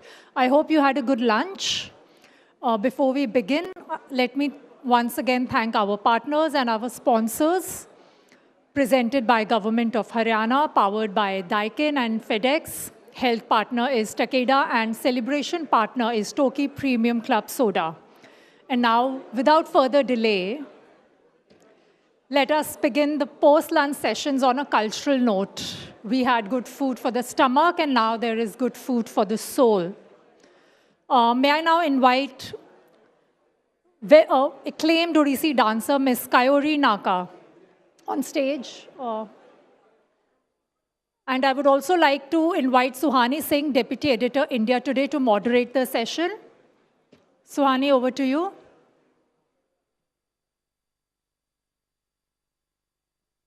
Hi. I would request a little bit of respect to the artists, a little bit of silence in the auditorium. I'm going to introduce Kayori Naka. We've heard a lot about business, a lot about trade deals, investments, but what makes Japan and India's connection truly meaningful is also the cultural exchange that we have. And Kayori Naka is a wonderful example of that. She's an artist, an Odissi dancer who's been in Delhi now for 15 years and came from Nara, all the way from Nara to India to make India her home, Odissi her language of expression and movement. Kayori is a dynamic Odissi dancer in the Guru Deva Prasad Das style. She has been learning Odissi from Guru Gajendra Kumar Panda and Guru Jyoti Srivastav for more than 2 decades now. Thanks to a generous scholarship from the Indian Council for Cultural Relations, she was given the opportunity to study the fundamentals of Odissi in Delhi under Guru Kavita Devedi. Later on, she shifted to Orissa to learn Guru Deva Prasad dance style under Guru Gajendra Kumar Panda. She's currently based in Delhi and she runs her own school, Deva Pradha Yoga and Odissi. So before we begin the session, I believe that actions speak louder than words. Kayori is going to do a presentation of Ardhanarishwar. This presentation reveals that every being holds masculine and feminine within. Harmony lies not in separation, but in balance. The scent of champa, the purity of karpura, Gauradha, which is half in stillness, Sharira, which is half in gentle life. Within one kaya, 2 currents flow, the masculine and the feminine, white into white, dissolving, until only one remains, movement and silence, a whole. This piece is choreographed by Guru Gajendra Kumar Panda. The music is composed by Lakshmikant Palit, written by Shankaracharya, Raga Malkons, and Tal, Tripatta, and Ekatali. Please give a warm welcome to Kayori Naka.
चम्पेय गौरार्ध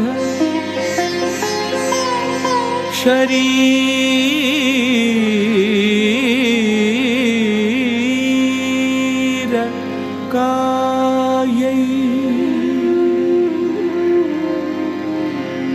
चम्पेय गौरार्ध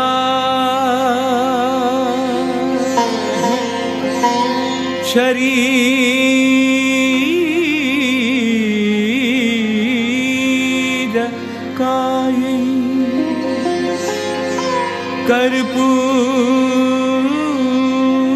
कर्पूर गौरार्ध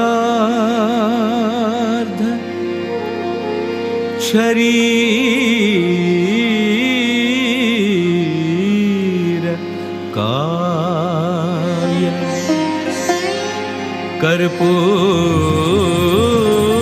कर्पूर गौरार्ध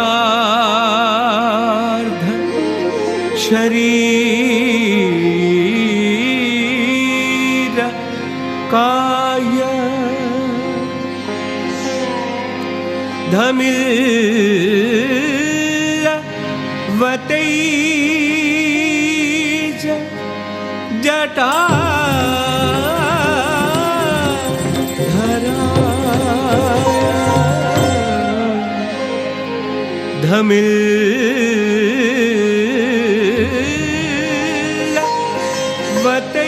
वतैज जटा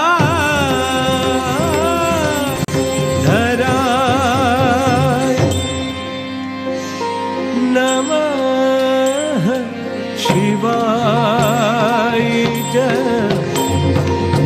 नमः शिवाय नमः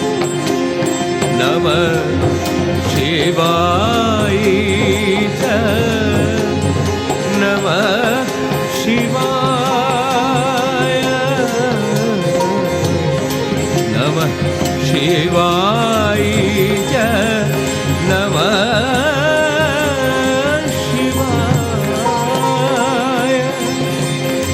नमः शिवाय नमः शिवाय नमः शिवाय जटाजूट पुत्र गंगा विमंडित भारत देवी सुखंड गले मुंडमल धनो सर्प जल भूत प्रेत गण रुद्र कस्तूरी लेपिनि कंज विलोचनि मंदर मालिनि अंबे दुख निवारिणि विश्व निस्तारिणि संधर किणि जगदंबे डम डम डम डम दिवि दिवि दिवि दिवि दिन दिम डम्बल नाद जम जम जम जम Kini Kini Kini Kini Nupur Ninad fun fun fun fun फणि गज्जन प्रचंड जल जल जल जल कुंडल मंडित गंड हल हल पानि प्रचंड उन्नत उदंड तंडव खंड उन्नत उदंड तंडव खंड तोतो दिगि दिगि तत्ता जननन द्रवि द्रवि बाज मृदंग तोतो दिगि दिगि तत्ता जननन द्रवि द्रवि बाज मृदंग द्रवि द्रवि बाज मृदंग तोतो तलंग गदिगनते तोतो तलंग गदिगनते तोतो तलंग गदिगनते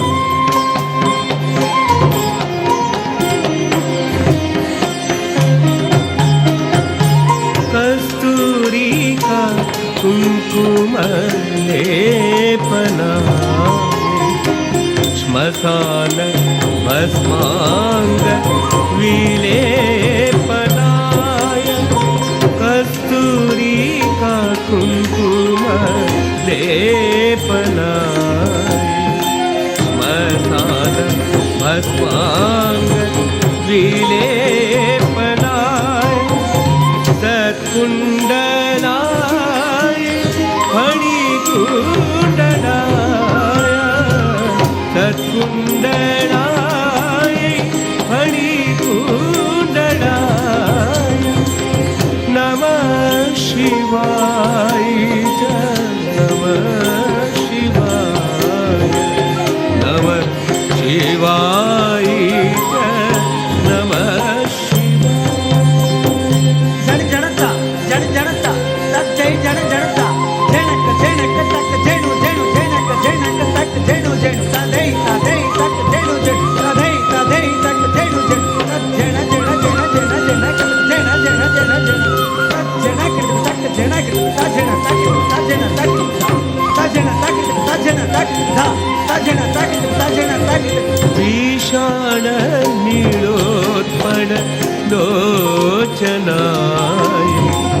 विकास पङ्केरुह लोचनाय विशाल निरोत्पल लोचनाय विकास पङ्केरुह लोचनाय त्रिलोचनाय विषमेक्षणाय त्रिलोचनाय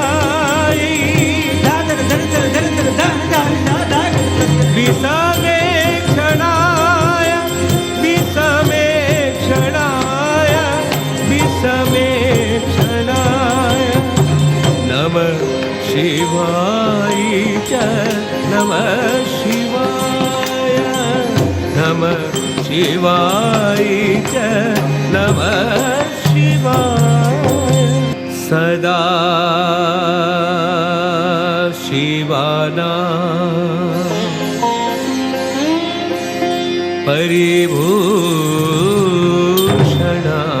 परिभूषणाय सदा शिवाना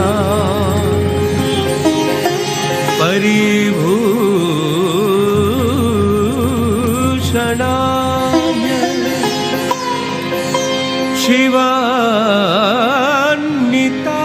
शिवान्विताय च शिवान्विताय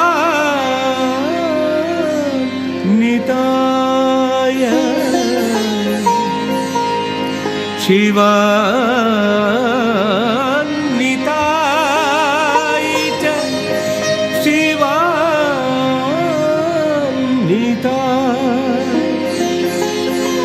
नमः शिवाय च नमः शिवाय नमः शिवाय च नमः शिवाय नमः शिवाय नमः शिवाय नमः शिवाय नमः शिवाय च नमः शिवाय नमः शिवाय च नमः शिवाय नमः शिवाय च नमः शिवाय नमः शिवाय नमः शिवाय नमः शिवाय च नमः शिवाय नमः शिवाय च नमः शिवाय नमः शिवाय नमः शिवाय नमः शिवाय नमः शिवाय च नमः शिवाय नमः शिवाय च नमः शिवाय नमः शिवाय च नमः शिवाय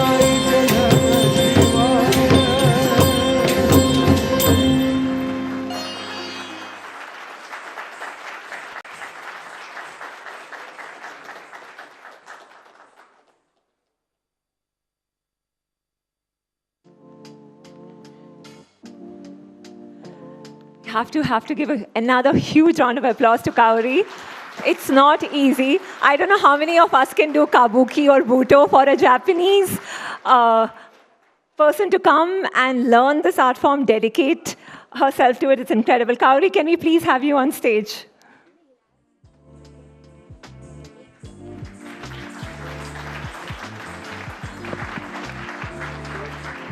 So I think, Kaori, all of us really want to know how did you decide on Odissi as the dance that you wanted to learn and pursue? What drew you towards it?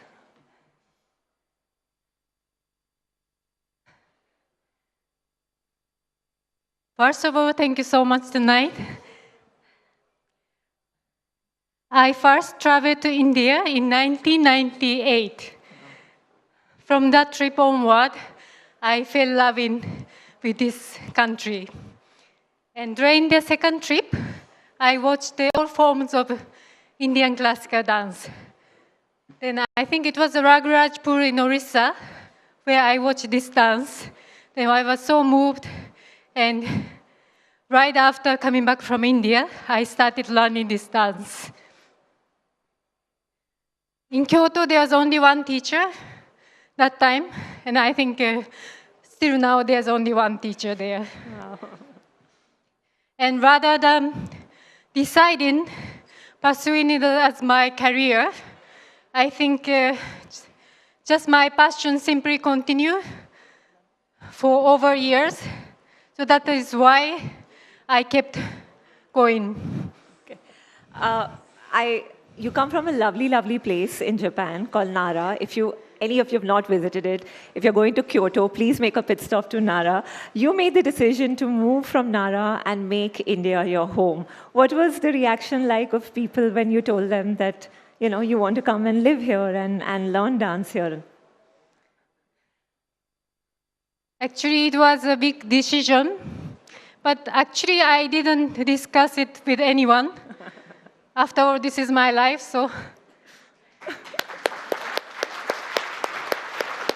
But I think many people were surprised, and even I didn't imagine that I would end up with living so long time.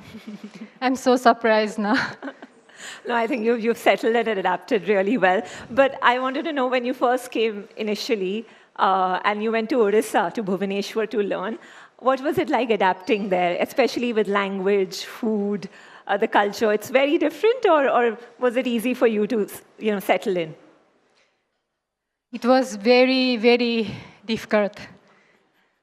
Especially I was a dance student, so there are lots of challenges, both physically and mentally. And especially in Orissa, it's a bit conservative at that time. So it was very tough to adjust with that environment. And language, still it's difficult for me, but I think it's very important to understand people, to connect to the society. So I think this is the only way to go forward is to make continuous efforts. You've learned Bhutto as well, Kaori. I wanted to know, do you see any similarities between the Indian and the Japanese performing arts? Are there some elements where we do have some kind of commonalities? Bhutto has a strong connection with ours. So I think also there are lots of similarities between India and Japan, especially in the sense of nature worship, like Shinto animism. So I think both cultures shares a similar origin in how people to connect to the nature and spirituality. I think I should let all of you know that Kaori's job is not just to teach dance. She's also working with the Indo-Japan Chamber of Commerce. Her boss is here. He's seeing the performance for the first time as well. I wanted to know, Kaori, how do you juggle between dance and your daily job? Is it easy? How do you make time for it? It is difficult. But only I have passion, so I want to continue. So. That's great. You also run an institute here, right? It's the Devapada Yoga and Odissi. Do you have Indian students here who come and learn Odissi from you? Yes, sometimes Indian they come. But I would like to say I'm just learning from gurus, and I'm just in process of learning. And in particular, this dance requires deep understanding of its backgrounds, like philosophy and mythology. So I think they are great gurus, so they should learn from them. And their gurus' guidance is very important for this dance form. Yeah. And more Japanese students also coming? Are Japanese people interested in learning Indian arts like you? Yes, there are some. Great. Thank you so much, Kaori. Please, a huge round of applause for Kaori now. Thank you so much.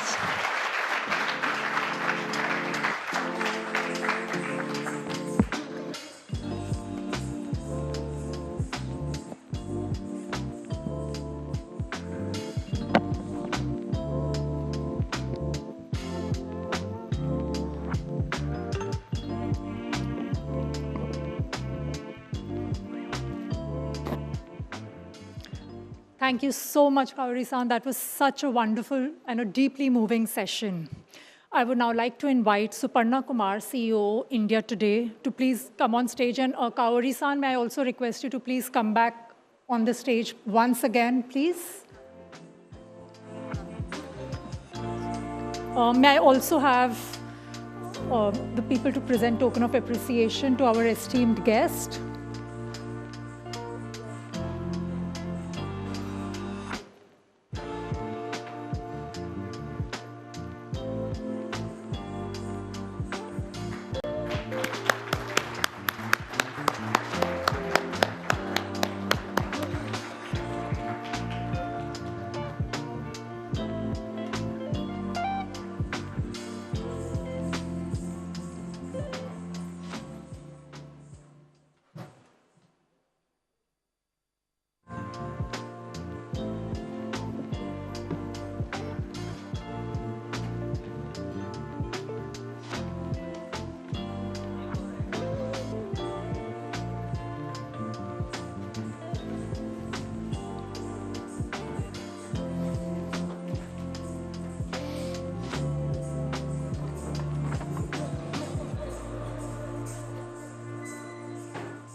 As India and Japan deepen economic cooperation, one major pillar of partnership is talent and workforce mobility.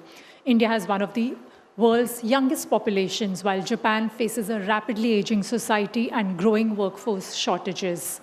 To speak on how India and Japan can build stronger labor mobility pathways, please welcome Ms. Debashri Mukherjee, Secretary, Union Ministry of Skill Development and Entrepreneurship. Everyone, can I have a round of applause for her? Moderating this session is Kaushik Deka, Managing Editor, India Today. Over to you, Kaushik.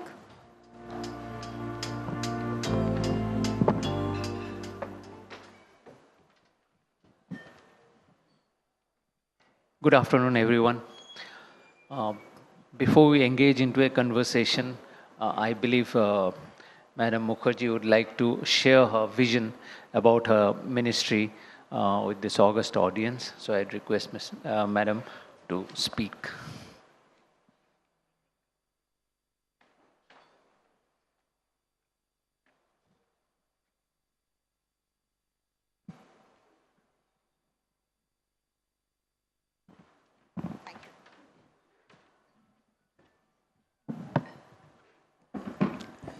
A very good afternoon to everybody. Thank you very much for inviting me here to this forum and to speak on the India-Japan partnership and our sharing of talent. It's a privilege to be here. Yeah, okay. The perils of being a short person. Thank you.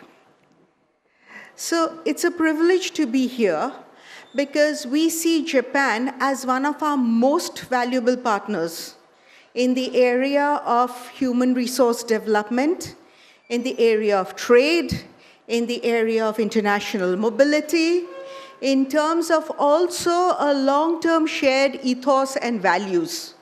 So this is a partnership that we cherish, and we think that there is a great opportunity in terms of India and Japan collaborating together to support and take forward the development trajectories of both our countries. From the Ministry of Skill Development and Entrepreneurship, which is the ministry that I work in, I speak of a country with a huge young population, a population that has immense talent, a population that is able to address the work and employment needs of a number of countries across the world.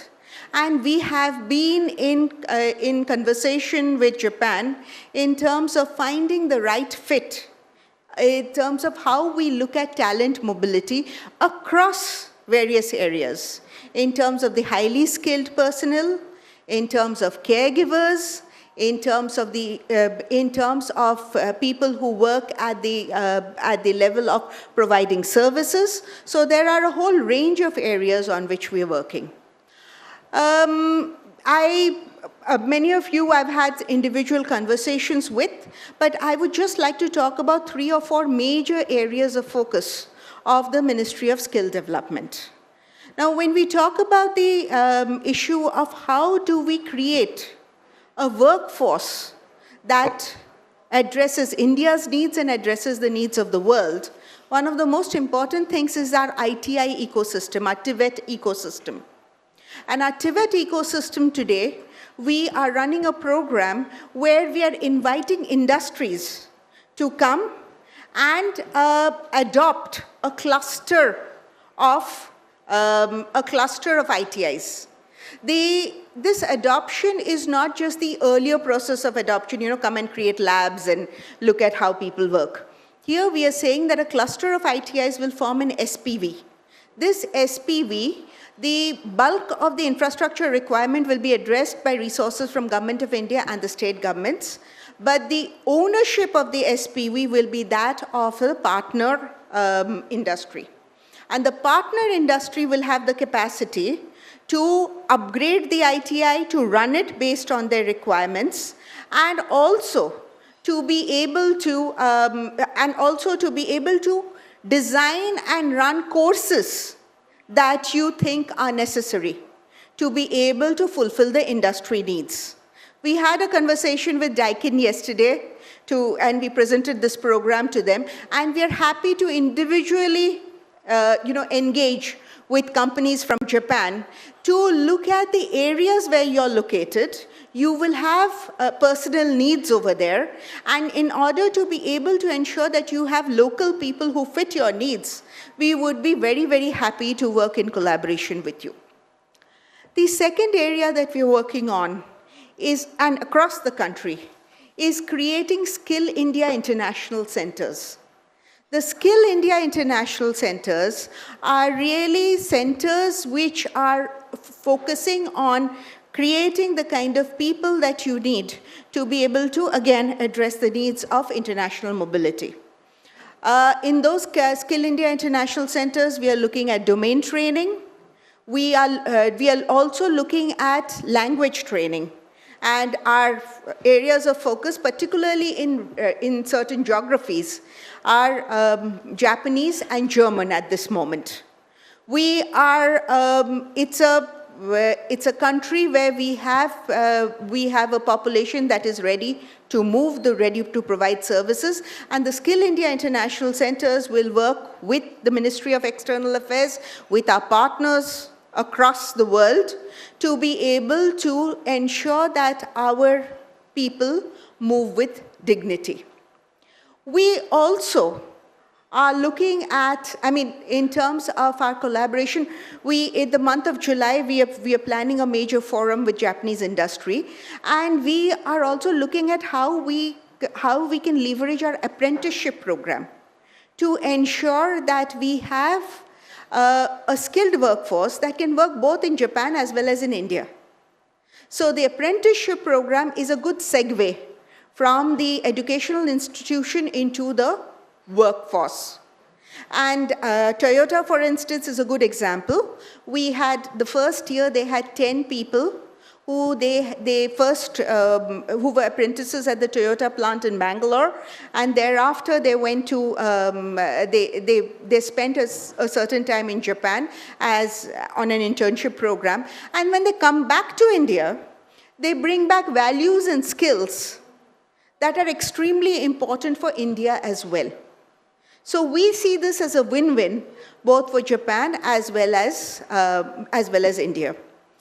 We are happy to collaborate. We are happy in the current circumstances as well, and these are difficult circumstances across the globe. We have the flexibility to skill in areas, in emerging areas, in new technologies, to be able to, and so we are also inviting industry skilling centers, which are run by industry, to become centers of excellence with the Ministry of Skill Development and Entrepreneurship, so we can leverage that to try and do more. So the most important part of our work that we do is our partnership with industry. And that is an area which, you can never do enough. It's a continuous process. We are willing to always sit down and discuss with industry as a group, with individual industries, to try and see what are the best, what is needed to be able to create a future-ready workforce. We all understand that a young population has its own set of challenges. We are also deeply interested in issues of, learning on issues of industrial housing. How do you ensure that the workforce within India is better taken care of? So there again, models of, interacting with the personnel, how do we house them, how do we take care of them, is something that again is an area that we would like to collaborate on. With that, I will stop here, and I'm happy to take questions so that we can have a more interactive session. Thank you.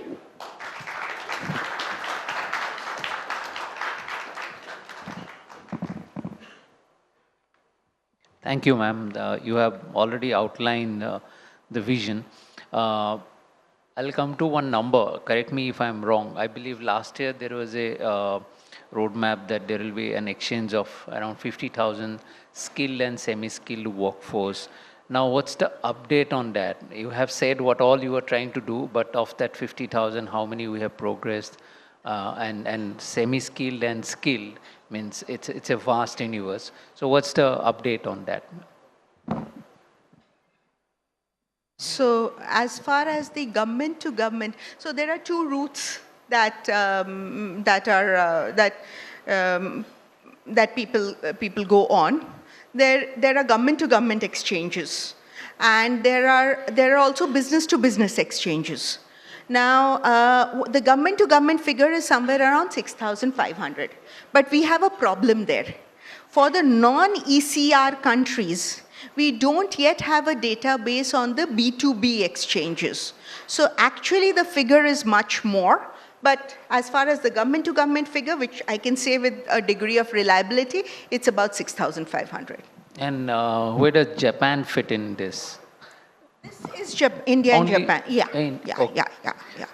And now you, I believe 2 days back, you chaired a meeting of Vocational Education Council, Education and Training Council, and there is a new evidence-based skill set ecosystem you want to map out. So on that, how do you take Japan into it? Means with India-Japan context, now how do you see that new evidence-based skill system? So the evidence-based, you see, what we do not have yet is a strong research sort of institution that looks at research into the area of skills, employment, employability, and also looks at evidence so that we can adjust our policy accordingly. So outcomes, evidence. So it has, for a long time, under the NCVET at this moment, we are not setting up an independent organization. We wanted to set up a research wing that will help create that will help commission, validate, and work on the kind of research that we need to improve our skilling ecosystem. In this area, this was the first meeting of the Research Advisory Committee, where we had members both from the public sector as well as the private sector. And we were looking at guidance on how to set it up effectively. We are also looking at international models and partners that we can leverage to strengthen the work that we do. And here we are open. We've looked at multiple models across in Japan, Korea, Australia, Germany. These have been some of the major countries. And we will reach out to our partners there to try and see if there are areas of collaboration so that we can strengthen this institution. In addition, when I was speaking, I forgot to mention that under the PM Setu scheme, which is the ITI upgradation, we are also looking at developing 5 national skill training institutions as centers of excellence in different trades. Here we are looking at international partners. For instance, in the Chennai Center, we already have Singapore as one of our partners, and we are also in conversation with Japan. The Hyderabad Center is on renewables. We have Germany as a partner there. So to set up centers of excellence on specific trades and in skilling, again, we are reaching out to our international partners, with specifically Japan. With every country, I believe you face different problems. One problem with Japan is the language issue. You mentioned about Japan and German languages you are focusing on, because a lot of skilled workforce in India, they do not go to Japan because of that barrier. So could you elaborate on how you are trying to break that barrier? And second thing is that what are the other challenges that you face in specific to Japan? Right. So language is one of the main challenges, really. And to do that, the Skill India International Centers are offering Japanese across the country. The Skill India International Centers are being set up in partnership with states, in partnership with the private sector. We are looking at outcome-based financing for the Skill India International Centers to look at, and we are also the NCVET, which is our regulator, is also working on notifying language as a skill. And once we notify language as a skill, we will be able to finance foreign language skilling as a part of our national skilling programs. So skill vouchers will be available for learning Japanese to those who are mobility ready. That said, the big challenge is also to be able to, do the language, provide the language components to people who are ready to move. Because language, like many other things, you lose the skill if you don't practice. So therefore, that is going to be a big challenge to ensure that those who learn Japanese learn it at the appropriate time when they are ready to move. That is something that we are grappling with. Another point that you mentioned, that you gave the Toyota example, the workforce that goes from here and then they come back. Now they're Japan trained, they're skilled, they come back with a great work ethic. So what are the options here? Are there government initiatives to absorb them or make them get proper engagement in India? Because they come back with two things. One is skill training and the other is the work ethic. To use them to India's benefits, is there any roadmap with the government? So one, of course, is they'll get absorbed by industry. The other is that we have set up a skill trainers registry just about 3 months ago, and we are populating it. One of the biggest challenges that we have is to have high quality trainers for skilling programs. So this is something that we can leverage those who are coming back with skills, and so that's a part of our, it can be part of our skill trainers framework, and that is again something that we're working on. Also, there is this criticism that when we talk about skilled workforce also or other semi-skilled workforce, primarily India at the moment is only sending in certain sectors only like nursing and healthcare. So how is that expanding? Means what are the, you mentioned about ITS, but what are the other sectors that the government is focusing on so that we can send more workforce? So we basically cater to the demand that is expressed, and we get demand from different prefectures of Japan. So what we are doing is we are trying to also see, when you're looking at mobility, it has to factor in what the demand is in the country. For instance, we have major skills in the gems and jewelry sector. That is something that is available. But we are working with the Ministry of External Affairs to actually map what kind of skills are in demand in the countries where we have the mobility agreements. So we basically look at the demand and try to appropriately find the people who fulfill that demand. So because generating demand is not something that we can do very easily, but we like to map the demand and then try and see how we can fulfill the demand. One big area of work which moves slowly is a process of, which would really help, is a process of mutual recognition of qualifications. I mean, Kerala comes to me and says that if our nurses go to Japan, they go at a lower grade. If we could have a mutual recognition of qualifications and institutions that are recognized by both countries, then they would actually go at the right grade. This is very much work in progress, but it goes slowly. One area, means these days we are all talking about is semiconductor. Both countries are focusing a lot on that area. Is there a possibility of exchange of skills because India also lacks that skill set that we need. In India itself, we need workforce in that particular field. But is there any possibility of India, Japan coming together to create a common skill pool? So one, again, the NSTI Center of Excellence, that's one area of work that we are exploring. But also it's also about where the investment is coming.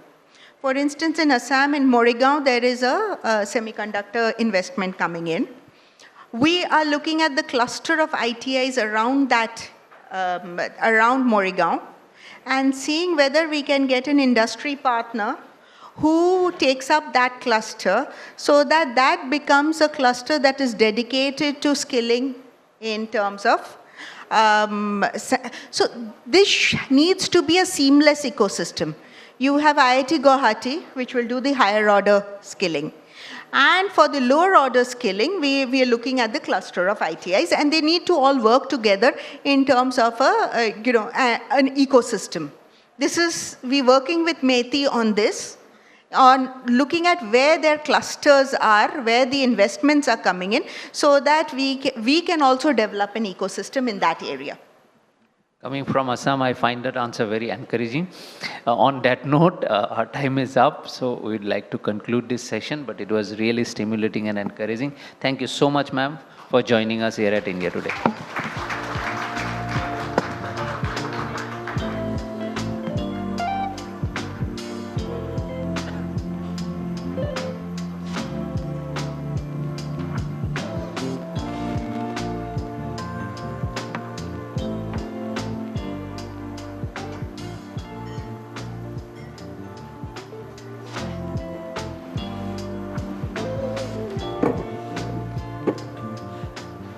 Thank you, Ms. Mukherjee, for sharing on how to create labor mobility pathways between India and Japan. May I now invite Suparna Kumar, COO, India Today, to present a token of appreciation to Ms. Mukherjee.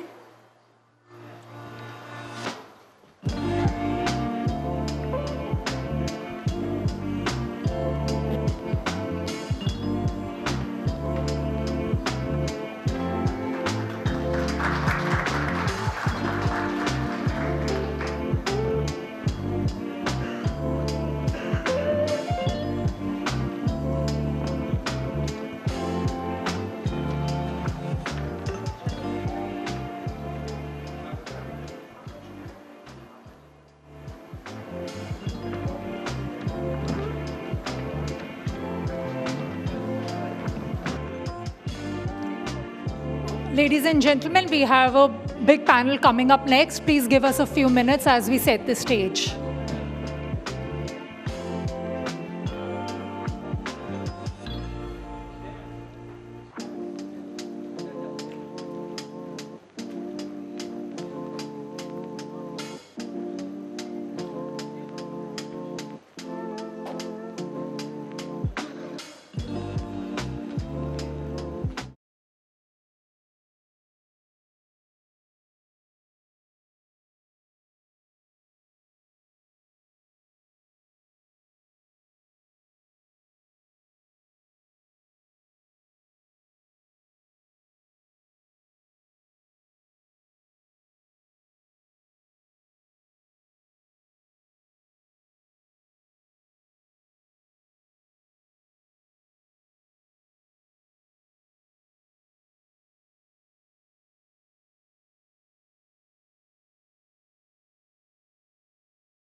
Are being reimagined and businesses are looking beyond China.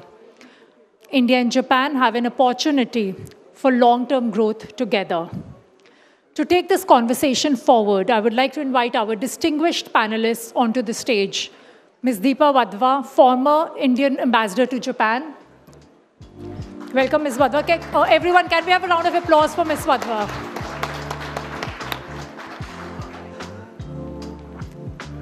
Fumio Yamazaki-san, Minister of Economy and Development, Embassy of Japan in India.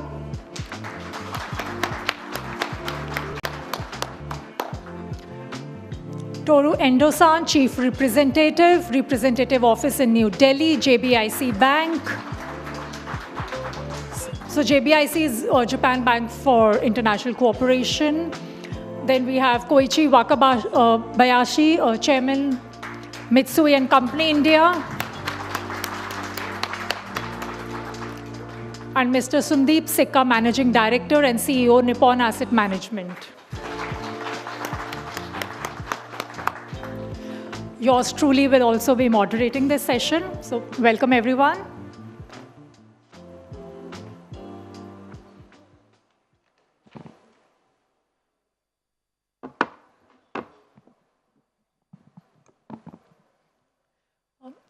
Welcome. It's a big panel, as you can see, but I hope it will be a very engaging one. Ms. Wadhwa, we shall begin the discussion with you. You have been a former ambassador. You have seen up close the relationship between India and Japan and how it has evolved over the years. So can you share some defining shifts in this partnership? Thank you very much. Japan is and has been perhaps one of our most important development and investment partners over time. And I'll go a little back into history. I mean, we have here with us the head of Mitsui Corporation. In fact, Japanese companies were here as early as the late 19th century. And, the Indian exports from India of cotton and iron ore and so on were a very important part of the trade and the redevelopment, in fact, of Japan after the war. But I have to share with you at this point of time the role that Japanese companies and investment has played in India over time. And it's just a little bit of a sort of info bite which I found interesting, that what we believe is an Indian word, rickshaw, the ubiquitous rickshaw, is actually a Japanese word, which was introduced to India by Mitsui in the early 20th century. Oh, wow. So this has been a story, and I think, in fact, I was just telling Wakabayashi-san that. So, Japanese companies have been here. But just to go, look at the history a bit, I talked about Japan being one of our major development partners. So we were also the first country to accept Japanese ODA in the 50s. And ODA has been a very important pillar of our relationship, our economic relationship over the years, right up to today. We are the largest recipients of Japanese ODA. And the importance of this ODA, which sets it apart from others, is, unlike other countries, Japanese, they invest in areas of priority to India. And this has largely been in large transformational infrastructure projects. So if you look at the Delhi Metro, you look at the metros in different parts of India, different cities of India, look at the dedicated freight corridor, the Delhi-Mumbai industrial corridor, there's a Chennai-Bangalore industrial corridor, the high-speed rail, and so on. And therefore, it's a difference that it has made to India because it's large-scale infrastructure projects. These are, of course, loans which come on extremely, preferential terms to us. And so this has been a very important part, also for the future investments into India, because we needed the infrastructure to be able to attract investments.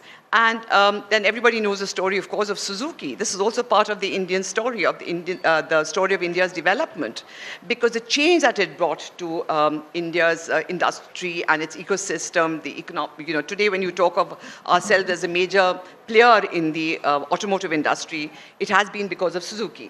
So I'm going to cut from there to the 2000, the early 2000s, which I think was a kind of a marker when our relations, which were always good, but perhaps not too exciting in any sort of ways, changed in 2000.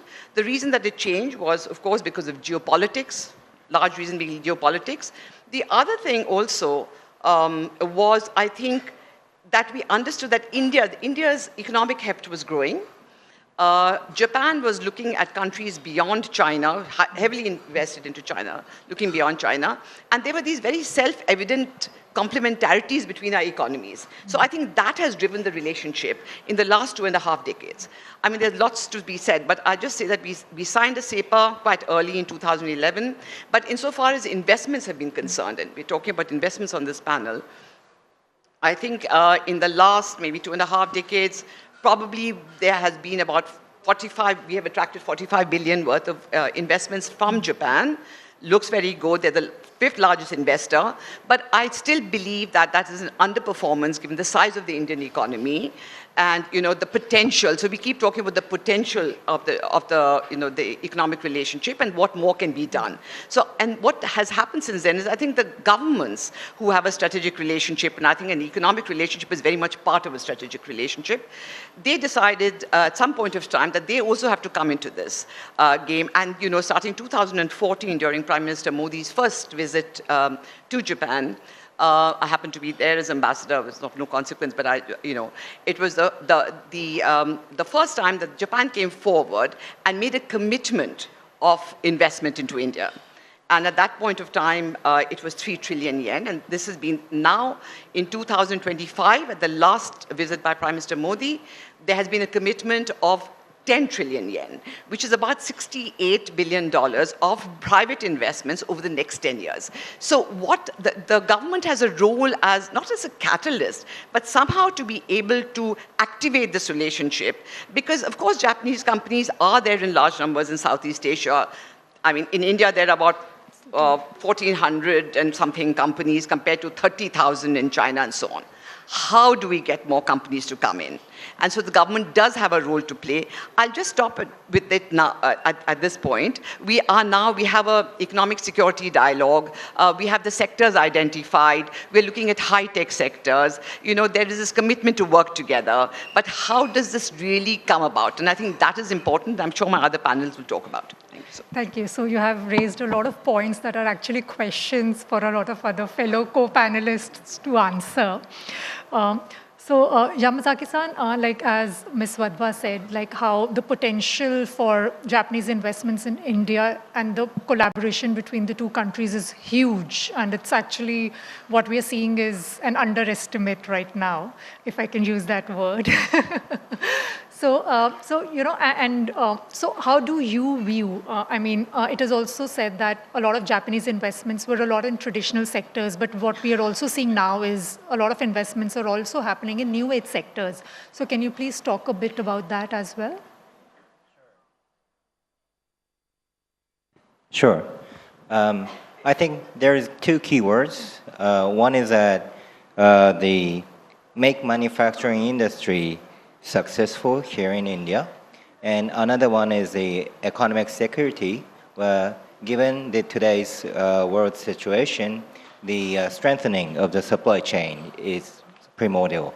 So in order to do these two objectives, there are some thoughts and conditions that has to be made.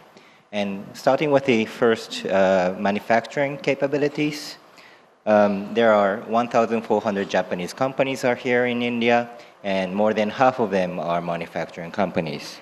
And India's GDP, 15% is manufacturing.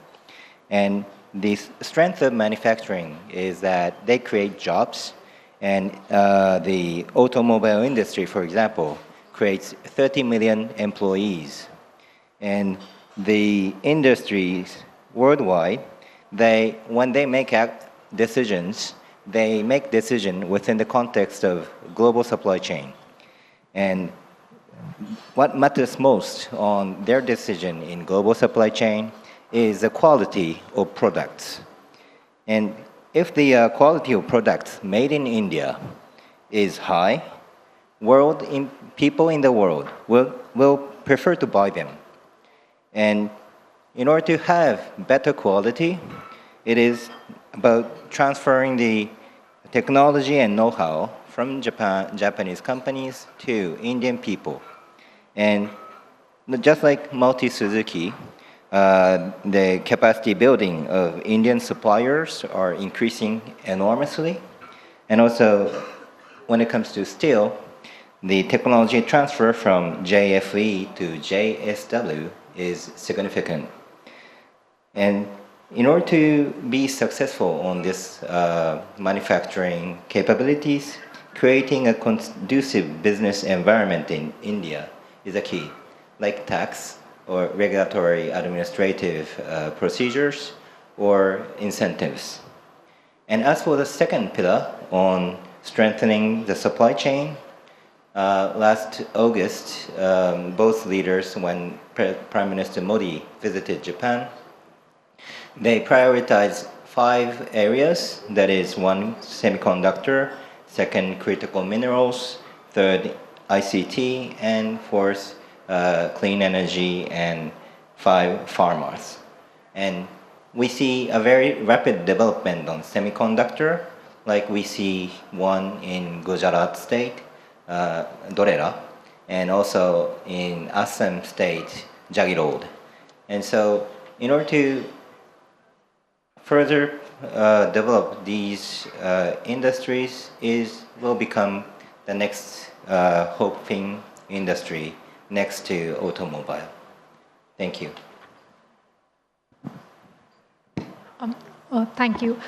So like you mentioned about semiconductors, and Indo-san, you also are closely associated with the semiconductor ecosystem in the country.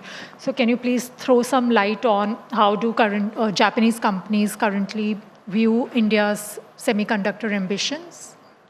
Okay, first of all, thank you so much for giving the opportunity. So I'm Endo, the Japan Bank for the International Corporation, and the Japan Bank for the International Corporation is fully owned by the Japanese government. Yeah, and then in India, so that we mobilize approximately 16 billion US dollar, yeah, in the past 5 years.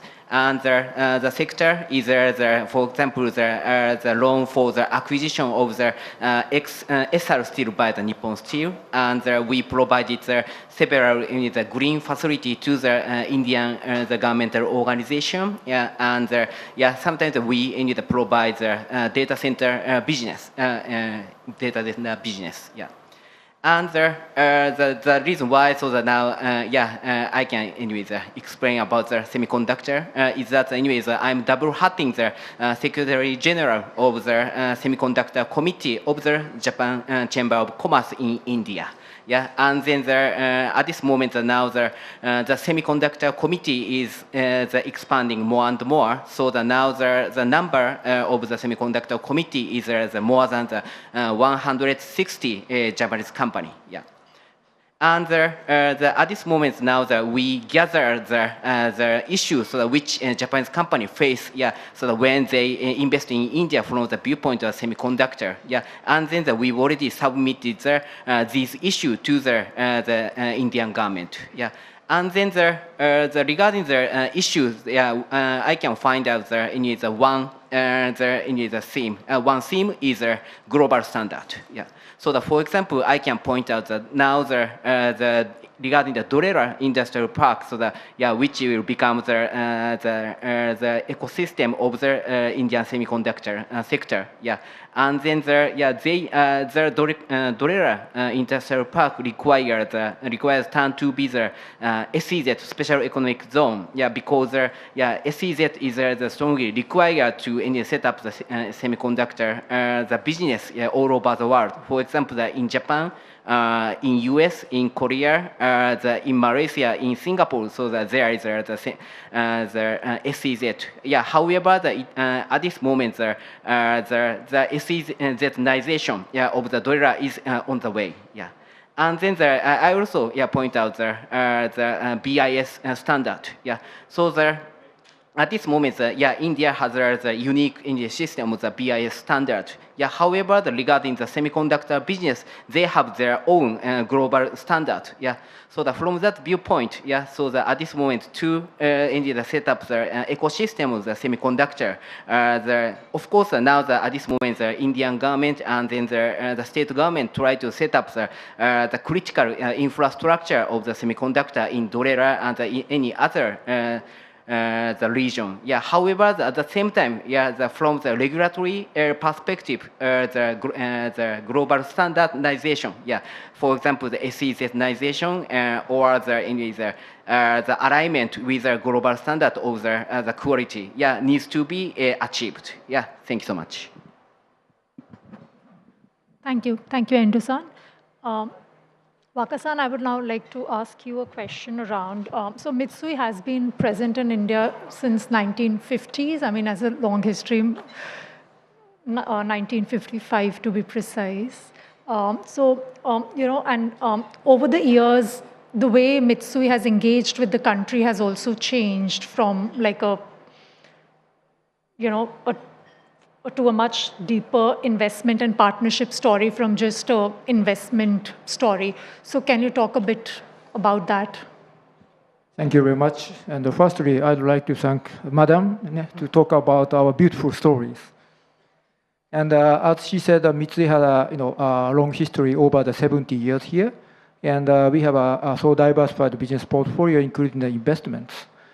But Mitsui is now advancing the evolution of this investment, not just as an investment, but we'd like to make an ecosystem of value co-creation through the investment. So we are not expecting just an investment just for cash returns, but we'd like to create an ecosystem to make long-term partnerships. This is what we want to do at this moment.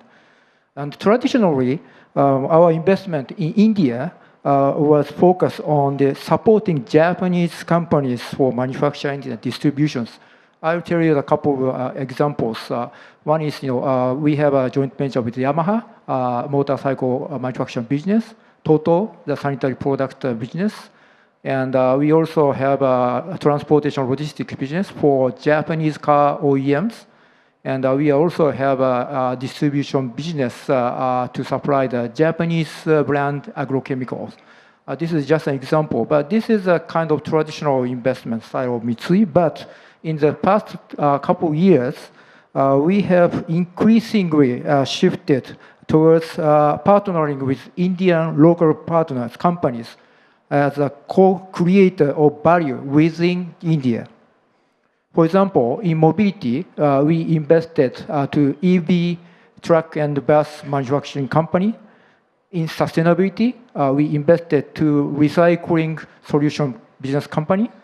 And in food security, we invested in broiler integration businesses. And what we'd like to do together with Indian local company is not only just expecting a cash return from the investment, but we'd like to develop this the ecosystem to provide to co-create the values in this industry and country. This is what we want to do. Thank you. Thank you, Wakasan. Sundeep, Japanese companies usually in India have been stronger in manufacturing and B2B, right? And consumer-facing businesses is a relatively new story. And financial services is even tougher space. So what has worked for Nippon Life Asset Management in the country? How have you been able to build scale and credibility since you're one of the top foreign asset managers here? Over to you. So thanks for having me here. So the way I think we see it, I think it's not just about, the till now Japanese companies in India were about more manufacturing, and all of us have been, consumers of Japanese companies, even as kids. I think, like someone mentioned in the morning, our first car, our first AC was Daikin, everything was there. But when it came to financial services, the journey was not easy. And this journey was not just a question of only for Japanese companies. The fact is, in India, more than 25 global foreign asset management companies have left India. That is how difficult it is to operate in India, because every market is a micro market. The way it works is different. And it's very different when you're selling a car compared to when you're taking money from someone. These are two different ball games, And why I say this, I think the fact that when I'll try to come and share with you some things that work for us. But the fact is, today we are at a stage where it is a rare thing in financial services. 40% of mutual fund investors in India are with Nippon. Now, it is a rare thing. It does not happen in any financial sector company. And it happened for two reasons. First, the inherent trust people have in Japanese companies and Japanese brand.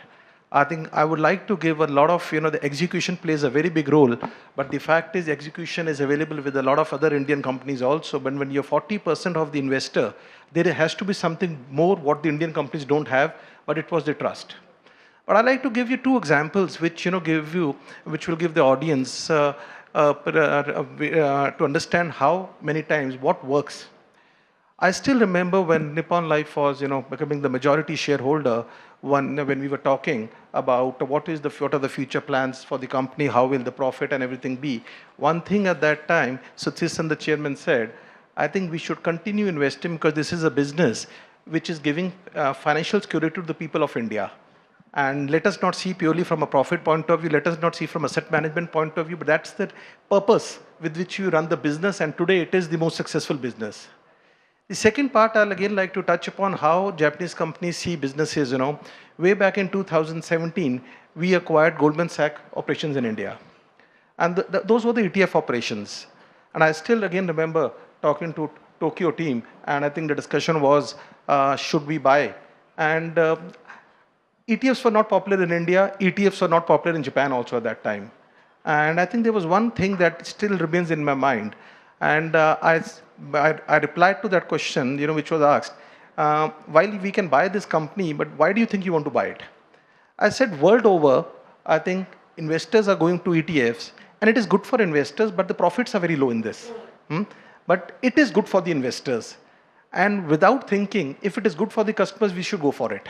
I think that's the way the Japanese principles are, and that helps you to grow businesses.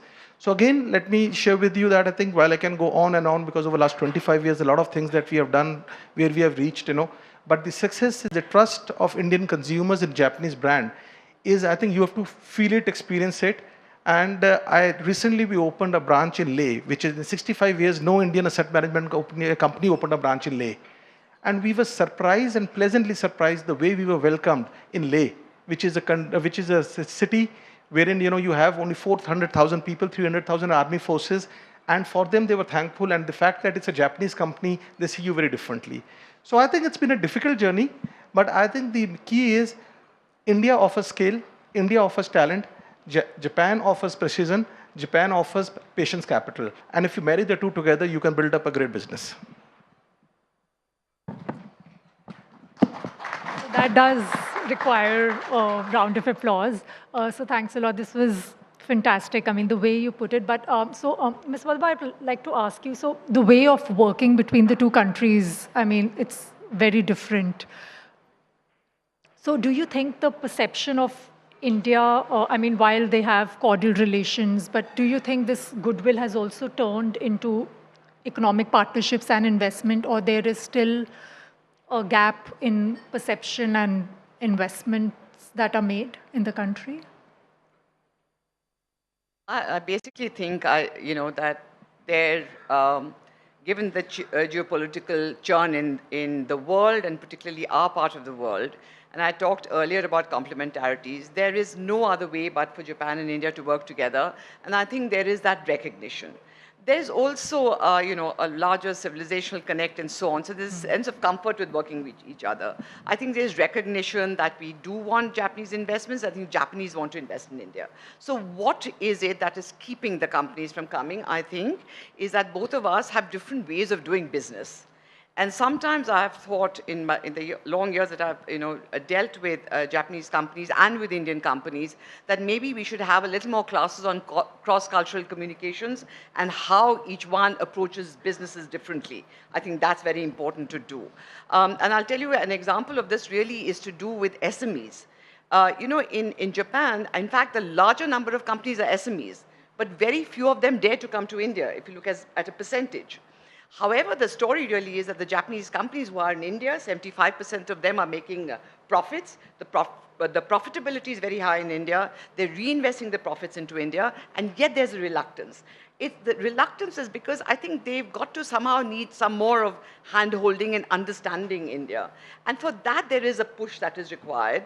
And the various things, if I may just go back to PM's visit, he had an outreach to the prefectures of Japan, which is to work between states and prefectures to work together. The reason is that SMEs and Japanese companies, when they look at India, they see a large continent almost, and diverse, different states and different laws, and sometimes states competing among themselves, and they really do not know what to do. So I think these are things that we recognize now. And another thing, of course, that we have now to encourage Japanese investment are these Japanese industrial townships, which are growing everywhere, giving them an ecosystem to work and taking care of exactly what their concerns and needs are, including giving them a well-trained workforce. So great. We might not have time for another round of questions, but I have to ask you about Uniqlo. I mean, it's a wonderful success story in our country. And a lot of credit for that goes to you as well for bringing. So what lessons does that experience offer? And what India needs to do to attract 40, 50 such global brands, global Japanese brands in our country? Brands will come because we have a large market. I talked about profitability, and we have a large market. It's just that little, I think, probably a barrier that they have to get over, sort of, the Japanese perhaps knew Southeast Asia for longer and better, and China to the proximity. So it was easier to sort of start off there. But the Uniqlo story that you mentioned, this Uniqlo story was that Uniqlo, at the time that I was there, was sourcing about 80% of everything that they had from China. And I actually went to meet the CEO of Uniqlo to say, why don't you start sourcing from India? That was where we started. And he was very reluctant, and he said, I've heard people come, and I've been looking at India, but he wasn't very convinced. But it took some convincing, and in that convincing was also that he wanted to meet our top leadership, which, the fact that our top leadership is willing to meet these kind of investors give them a huge confidence in India. And today, look at Uniqlo. I think, every major city in India has Uniqlo. And every time I go past it, I feel a little happy. It's my favorite brand too. Thank you. Yamazaki-san, a lot of long-term economic partnerships are built around ecosystems, value chains. A lot of you have also spoken about that.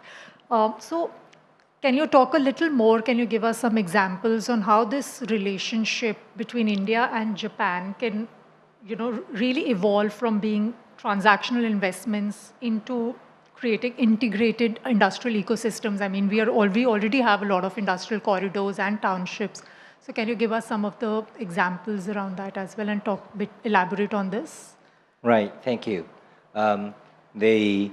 Hearing many voices of Japanese companies, I remarked that there's one golden pattern that both India and Japan companies are very successful. That is that if you have a leader here in India with an Indian MD, and he's very much focused on identifying the demand in the Indian market and using Japanese companies' technologies. The company who are successful in developing the new products that are very acceptable in this market, that company's product will be very, very successful. Such companies are not only Maruti Suzuki, but also Hitachi and other many companies who are following this golden pattern of success. Well, there are patterns that do not work. That is, if the Japanese companies tries to bring in to this market the Japanese product that are being sold in Japanese market only, and they try to adopt this Japanese product to Indian market, that will not fly. So this interaction between the Indian market with Indian people who knows very well on this market, as well as combining the technologies and experts of Japanese people, these combinations are the golden pattern. And secondly, on the way of thinking businesses, as Ambassador correctly said, the Japanese tends to think about long term, like 3 years, 5 years, even 10 years. But as for Indian people, they tend to think about, longest would be 2 years. In most cases, it's less than 1 year. And when I start talking about the project that continues more than 5 years or 8 years, my Indian interlocutor starts to lose interest. But when I see the successful Japanese company and Indian company making a joint venture, the culture of that joint venture is that they tend to think about the 5-year term, 10-year term, and even 15-year term under direction of the Japanese companies' experts, while at the same time, how to get the results every year or how to get the result after 6 months is driven by the Indian staff. And this perfect combination of Japanese people and Indian people is so competent that this combination is, there is no other competitors in the world if we work together. And so overcoming the different way of thinking, especially on the timeline, that would bridge and makes us a very strong partnership in the world. And the last point, maybe. No, yeah, please. The last point is that linking Indian innovation with Japanese manufacturing capabilities. That is like the R&D I hear from one of the Japanese company that they opened the R&D center here in India. And the researchers, scientists of Indian people are very aggressive, that they never give up with a failure. Researches, experiments, and it is about a bunch of failures. And for Japanese scientists, accumulating the failure sometimes results to the discouragement of the continuation of the experiments. Meanwhile, that company told me that Indian researchers never give up. And so this strong aggressiveness towards failure and overcoming this spirit to combine with this Japanese accumulated experience matches very well.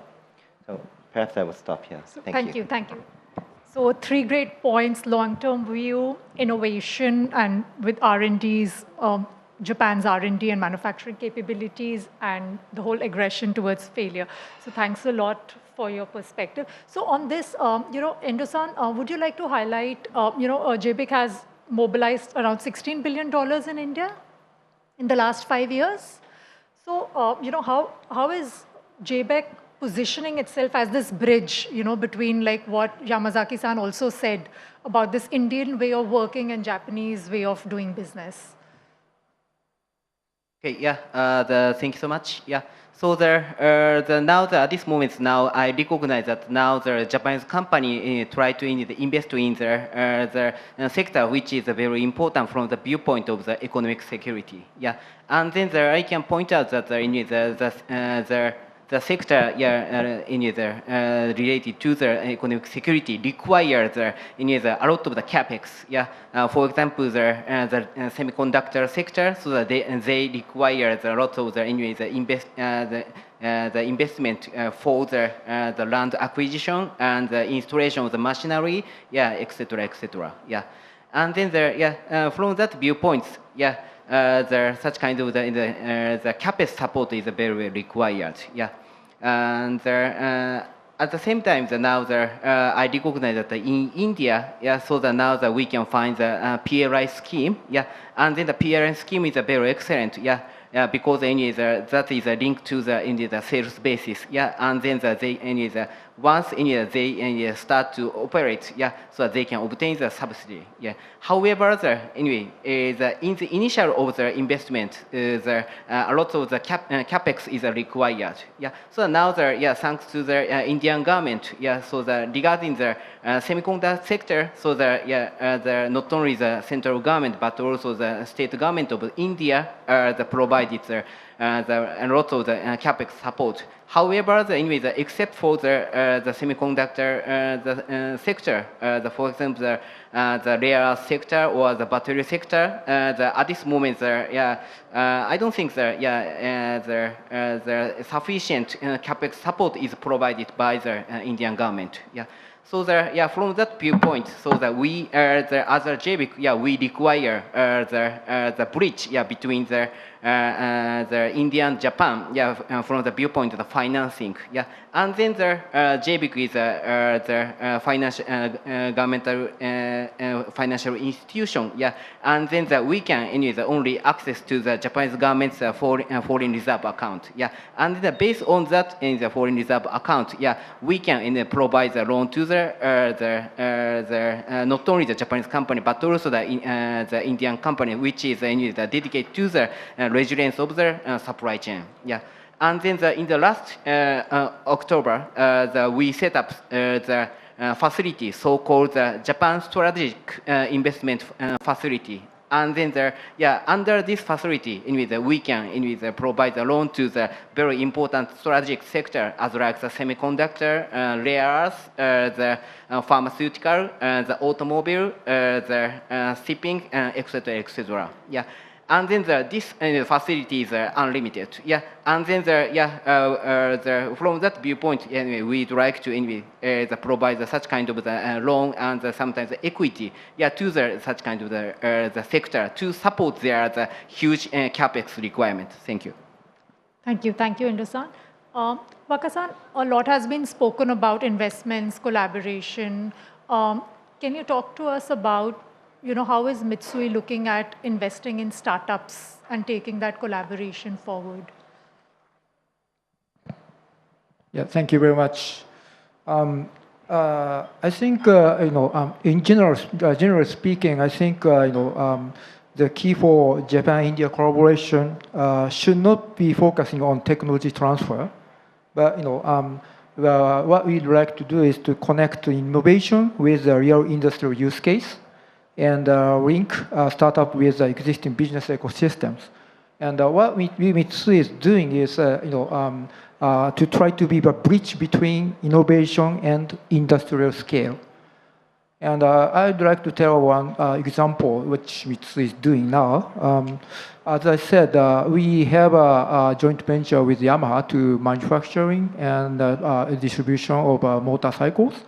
But looking at our current trend for electrifications, we together invested to emerging EV motorcycle business company. And collaborating with this startup company and Yamaha, we successfully introduced EV bike to the market. I think this is a very great example, the bridging between innovation in India and manufacturing capability in Japan. So I'd like to accumulate this kind of the successful case in India. Thank you. Thank you. Sandeep, similarly for Nippon, Nippon is also very active in supporting the startup ecosystem. Can you talk to us a lot more about this, investments and the collaboration? Well, I think before I take that, I just want to touch a little about what Yamazaki-san said.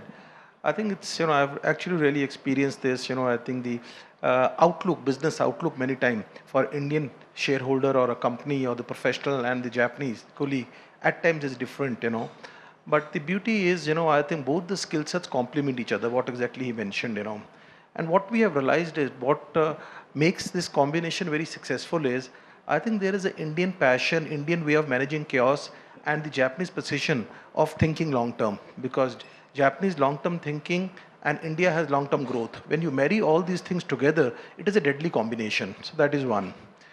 These again, I think from, Indian companies have also a lot to learn. Again, while we are not into manufacturing, for our business, the core is investment management.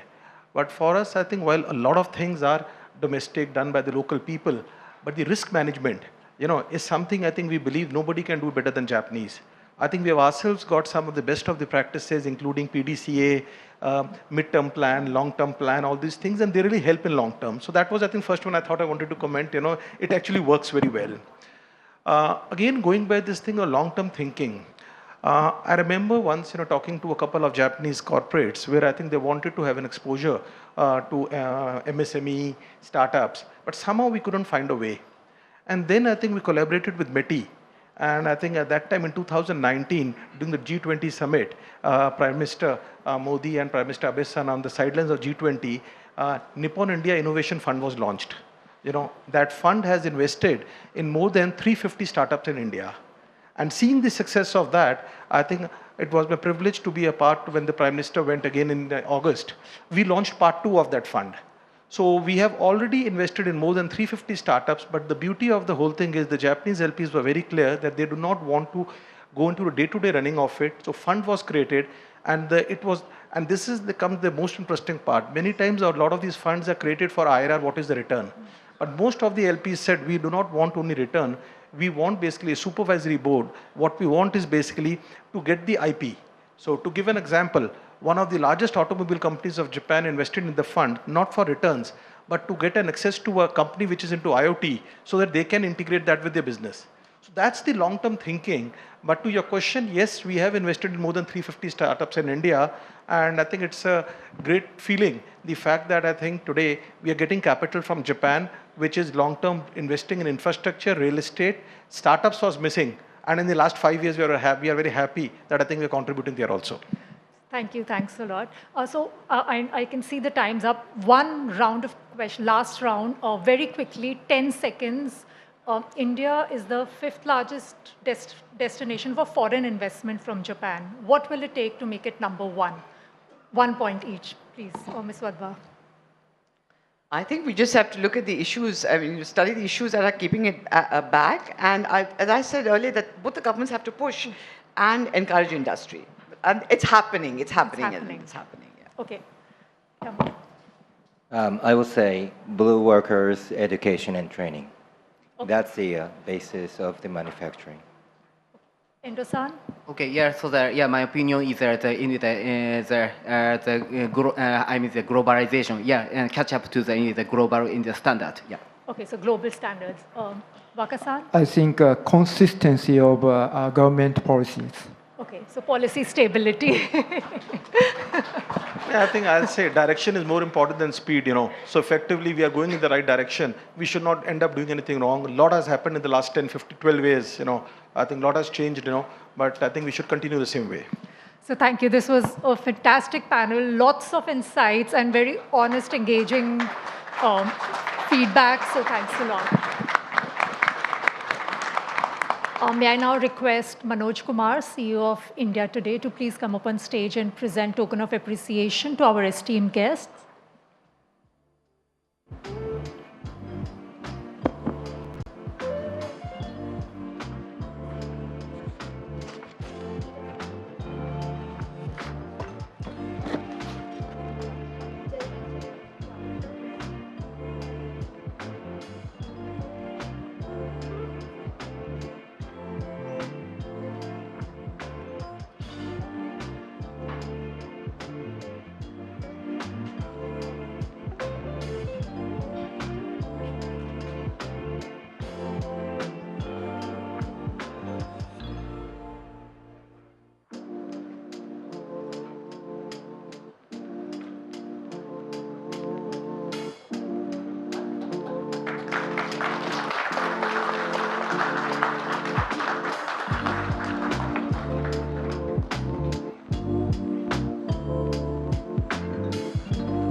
May I invite our session moderator, MG Arun, Managing Director for India Today, to please come up on stage and take the session forward. MG, may I request you to please come onto the stage and also invite the speakers. Thank you very much. Good afternoon. May I invite on stage Dr. Bharat Kaushal, Corporate Officer, Hitachi Limited, and Executive Officer, Hitachi India, to deliver the keynote address for this session. Thank you, Arun, and good afternoon, everyone. Ladies and gentlemen, I have worked with Japanese companies for 30 out of my 35 years of work life, and 20 years as MD, CEO, Executive Chairman. Even 30 years ago, when India was more price sensitive, and Japanese companies were finding it harder to understand the market, not in the manner that they do today, they were considered slow and expensive. But one thing that was there then and continues to be there now is that the Japanese are trustworthy. And there is no question about the formidability of their technology. And in the 20 years that I have led organizations to make more owners, I found, of course, that my Indian colleagues are emotionally attached, they're remarkably hardworking and intelligent, but they like to do things in their own way. And I reported to a culture where 99 is not 100. But I still have firm conviction that there has been no better time than now for taking the Japan-India economic engagement to the next. If you look at what's happening in the world around us, there is so much of geostrategic tentativeness since COVID. In the last 1.5 years, of course, there has been more with tariffs and now the war situation. But there's also, and the crude price has gone beyond 100. At the same time, the stock markets in Japan and on Wall Street are making a new high. The progressive disruption unleashed by artificial intelligence, perhaps bigger than the advent of the internet or even splitting of the atom, is taking the world from a rule-based environment to non-rule-based environment.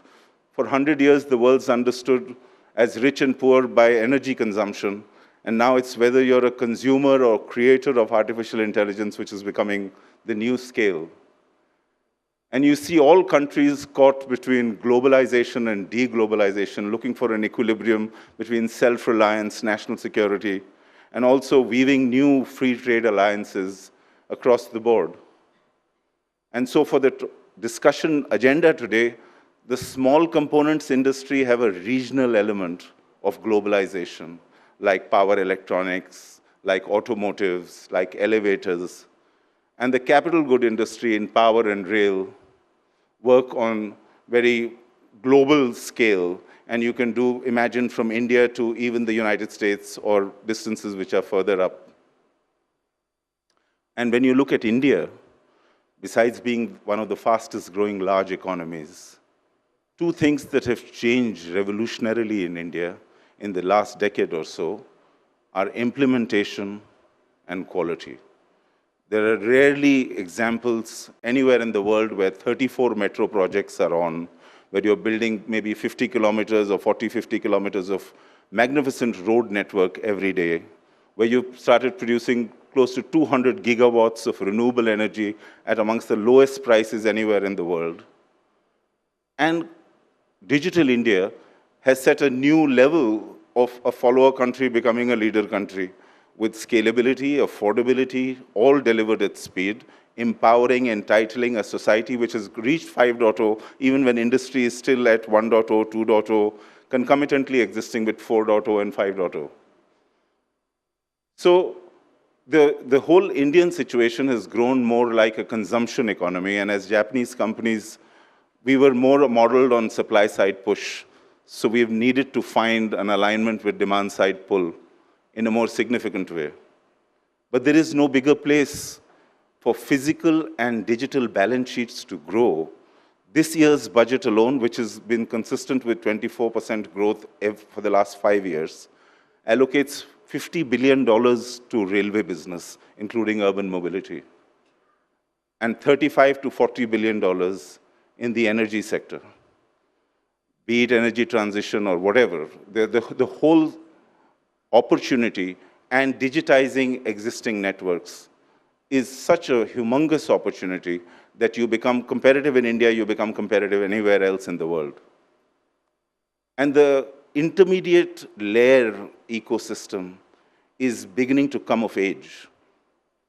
When you look at banking, where I've spent 25 years, project finance, contractual obligations, the understanding of what concessions mean, and their bankability beyond 10, 15 years, using of credit enhancement tools, effective utilization of capital subsidy, and private equity, all of these things are moving right. The focus on logistics with Gati Shakti, not going beyond just warehousing and transportation to quality, and also packaging, and all of those industries are coming in place. The government is quite focused on critical minerals, semiconductors, hydrogen. We are working on magnets, for instance, which convert all electrical energy to mechanical energy. And rare earth is always going to be in constricted supply, but using quantum computing to give the same efficacy to magnets are all things that are being done in India. So there is appreciation for the first time of life cycle costs. It's not the lowest bidder wins. And that's where Japan finds its entry. Because quality, the second aspect of what I said has a revolutionary change, comes in here. We are no more the real low-cost, low-quality provider, but a provider of competitive solutions. The standards that you use to supply for that $50 billion of railway opportunity and $40 billion of energy are amongst the best in the world. They are not anymore using assisted or augmented intelligence, but using autonomous intelligence. So look at the whole value chain. There was R&D in India, which was already there for over 1 or 2 decades. They've all grown. But process automation, taking industry to different levels. We all talk about data centers, fast computed data. What am I going to do as an operating technology company if I get fast data? The system is not ready. So upgrading the system is process automation. And the second element is about implementation streamlining, which has also moved a lot of distance, combined with supply chain companies. Supply chain means the tier 2 at least and tier 3 have already built formidable credentials in the last 15, 20 years, especially in automotive sector, but in several other allied sectors. They're humble and hungry to get a good flag to move to the next level. So it's a partner ecosystem that is getting available, where quality issues have been proven and been addressed. Yes, there are cases of supply chain companies which do very good quality and not so good quality depending on the market, but that's how China was 30 years ago. So the target cannot be to start doing 100% yourself on day one of an economic value chain. If you're about 40%, you have to learn to go to 60%. And that's when you will travel a more effective distance and also make money by utilizing the competitive skill sets that are available in India. And then is artificial intelligence. Artificial intelligence is getting a lot of precise domain data. The first meaning was about predictive. Now, with generative AI, it's about corrective. We are preventing losses out of India for electricity utilities, even in the United Kingdom, because we can save the losses in energy storage solutions using generative AI solutions in India when renewable energy goes from base load to peak load. There is condition monitoring opportunity of billions of dollars of assets that exist in India. In railway, for instance, there is a 98% cost to income ratio. You tell them that I'll put a cloud-based agentic AI tool on the wheel, and from there on I will move and be able to detect something in maintenance at such an early stage that you'll save 25% on maintenance of existing assets. So the regulatory landscape, the policy initiatives see a fundamental shift. That mindset, the institutional psychology of moving away from being a follower country to becoming a leader country. Green is such a new bastion that you realize it's a championship position opportunity because the standards of green are not yet defined anywhere. You're just becoming greener than where you were in terms of CO2 emission per hour or in terms of saving or sometimes equally contributing to productivity enhancement and so on. But the GST making a seamless environment for supply chain, remember we are a country which was not export-led growth. India's share is still about 2%. But the domestic consumption is so high that GST makes a whole lot of difference in the seamlessness that it has brought. The performance link incentives, the labor laws streamlining, and the land acquisition. I see it in, we are involved in close to 14 metro projects. But all that bit of urban land at 4x of the circle rate, no capital gains, semi-urban at 6x and rural at 10x, has worked very well, in spite of the land acquisition issues being so sensitive in the country. So we have Hitachi Energy, which is 50% of the energy transmission market. This company, when we bought from ABB, was about $363 million in October of 2020. This morning, it has crossed $17 billion in spite of the currency depreciation on the National Stock Exchange. But the good news, relevant for today, is that 25% of everything other than semiconductor, anywhere in the world in energy, is also exported out of India. And similarly, in rail, we do the high-speed train together with Kawasaki. We have a lot of urban mobility and modernization of Indian Railway. The point I'm trying to make is that even when you're doing North America, you're doing subcomponents from India now. So there is some element of walk the talk in what we're doing, but this is a discussion that we need to constantly keep having to upgrade ourselves into the next. I think, Arun-san, I've exceeded the allotted time, so I want to learn more from the other panelists. But thank you very much for your kind attention.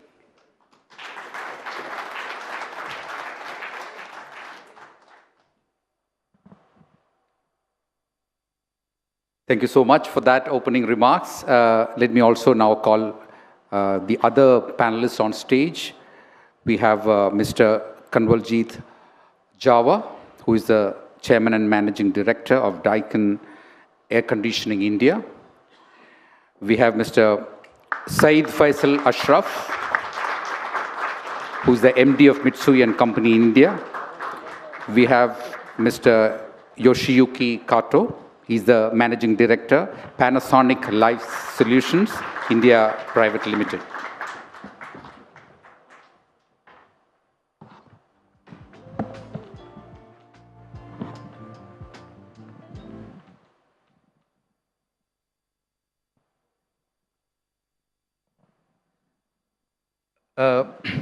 In fact, Bharat-san has given a very interesting opening remarks on the possibilities that India has. I mean, it is stretched over several decades, and like we listened to the previous session where the speaker said that, we Indians need to look much, much ahead rather than, a short span. You should think of, doing things over several years. I wanted to bring in Mr. Saeed Faisal Ashraf.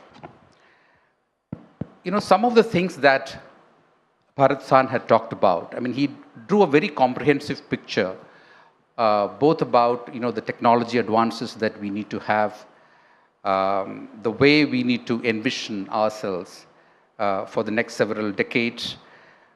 What do you think is the one big thing that, India needs to do to move ahead from being a manufacturing, a marketing, a big market for Japanese products to becoming a manufacturing base for Japanese companies so that, they could even look at making it a global manufacturing hub?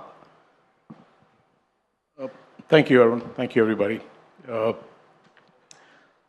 I am not sure if I can add anything significant or substantive to what Dr. Kaushal has already covered in terms of what India and Japan can do. But what I feel compelled to do from my standpoint with regard to whether you're looking at manufacturing in India or infrastructure, collaboration between Japan and India, is I think this year, 2026, is a great year to look back on the last 20 years to project ourselves into the next 20 years. And I'll tell you why. I think one of the reasons is because all of us globally, and I think particularly in India, we've been through a ringer over the last 2 years. There was this tariff episode and now what's happening in West Asia. So I think it's a very good time to take stock of what's happened in the world geopolitically, which is playing into manufacturing and infrastructure. And in these circumstances, what can Japan and India do to collaborate for the next 20 years? So that's the way I'm looking at it. And if you want, I can expand on it a little bit, if you can give me some time. So if you look back on the last 20 years, I think in these kind of sessions, it's always great to look at the glass half empty. But I want to look back on the last 20 years and look at the glass half full, because starting from 2020, Japanese investments, cash investments, both government to government and FDI, is about $125 billion. That's cash. And any banker, any private equity executive will tell you that that generates another 3 times of ancillary investment. So about $500 billion worth of investment has come in over the last 20, 25 years from Japan. It's not a small measure. Now let's go into the details. Does anybody remember DMIC? So in the first decade, DMIC happened. It was a conceptual plan. It took its time getting implemented and there was a lot of lag, but I think we are now seeing the positive effects of the DMIC having been done. A very important element of DMIC was the dedicated freight corridor. Again, Japan funded, largely Japan engineered and Japan constructed. My own company was involved in that, as were others. Now, it's going to be very, very difficult for us to imagine the impact that the dedicated freight corridor is going to have on the Indian economy, on manufacturing, on infrastructure. There's a lag. It doesn't happen instantly. It's not like a light switch. You switch it on, the light comes on. It takes a bit of time. That's happened. And I think there was SIPA in the second decade. It was a very important element which started playing into trade. But, what stands out for me, and I continue to be surprised, a lot of my colleagues, a lot of my friends, please stop me if I'm going on too long. So a lot of my friends don't realize this, is I think all of us here, I'm not going to ask for a show of hands, but all of us here have used DigiYatra. And all of us have enjoyed the seamlessness of DigiYatra.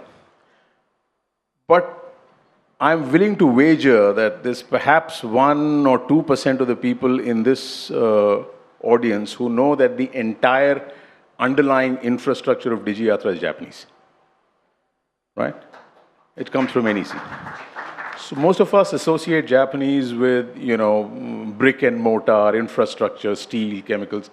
But the entire underlying software of DigiYatra, starting from face recognition core all the way down to the application software which is working with the Airport Authority of India, entirely Japanese, the best in the world. And I must name the company, it's NEC, it's great. Most of us don't know it. So that happened, and then immediately after that, I think it was in 2022, that the then Japanese Prime Minister, was it Kishida-san, if I'm not mistaken? Kishida-san. So he committed 5 trillion yen, that time $42 billion, to come in by 2027. And then last year, Ishiba-san, I get it right? The new Prime Minister committed another $10 trillion to come in between 2025 and 2035. So that's happened in the last 20 years, and it's been, I see it as a glass 3/4 full.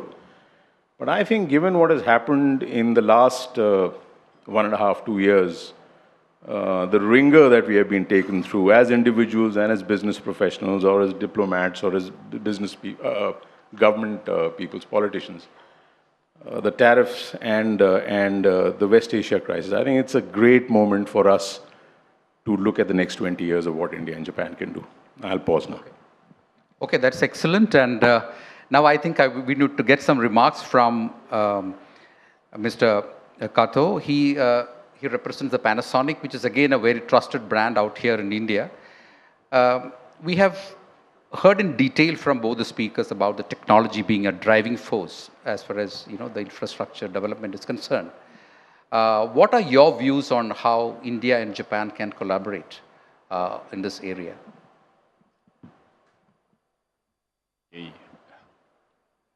Good afternoon. I'm from Panasonic. Thank you very much for your inviting this opportunity. I'm a little bit nervous to the big member on the stage, but thank you very much.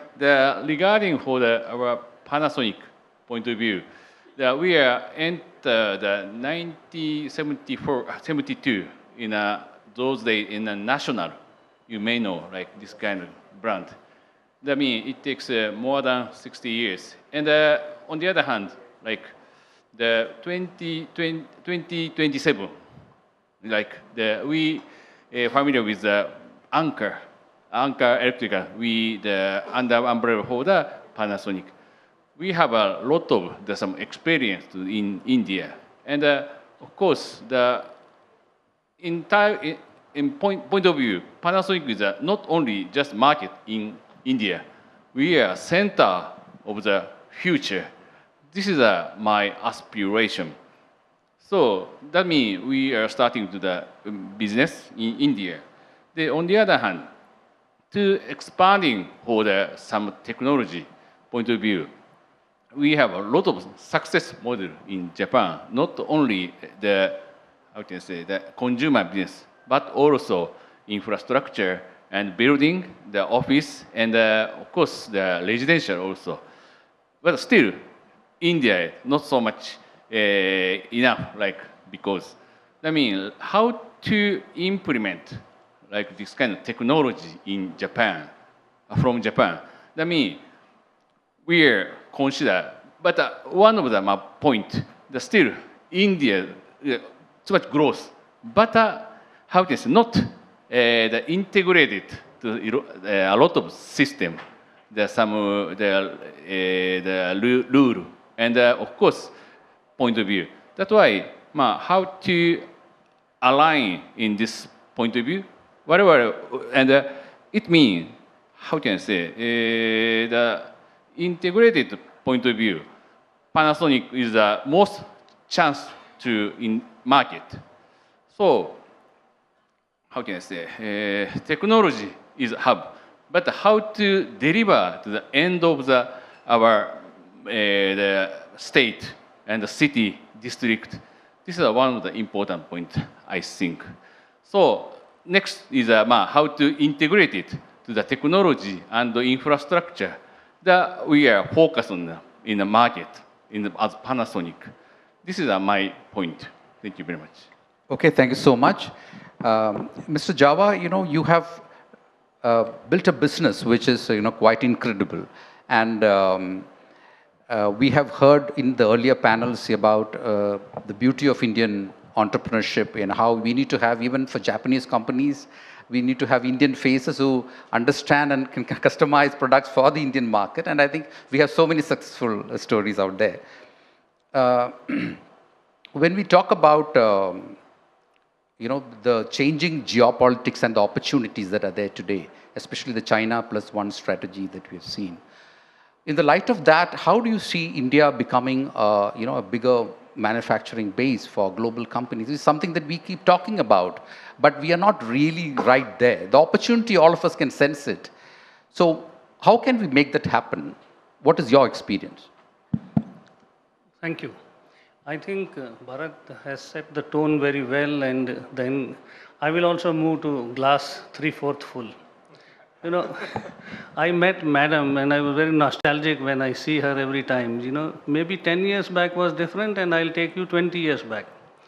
20 years back, if you go to Japan, and I'm sorry to say that, once I got the opportunity to travel with Mr. Manmohan Singh, and his wife in the evening told me, in this kind of a hall, we had to get Japanese second-rung people in the room, in the hall, and to get them also, we had to get belly dancers on the stage.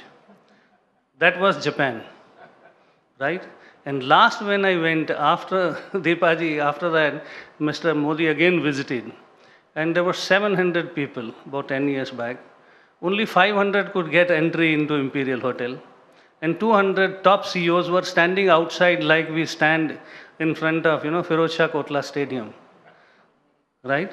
So that is how it has changed. And I have no doubt that, in my opinion, India's time has come. Modi ji never went and sold India to, and neither Mr. Sujan Chunay or Deepa ji sold India. I think we only all try to create a situation where we started telling them that their grandfathers will blame, or grandchildren will blame the grandfather if they did not look at India. The very fact that West never looked at us seriously. And I think from Shinzo Abe-san, Kishida-san, the situation completely changed. And particularly in the last 12 years I have seen, ever since I traveled with Mr. Modi to Japan, things have changed. And it is our time now.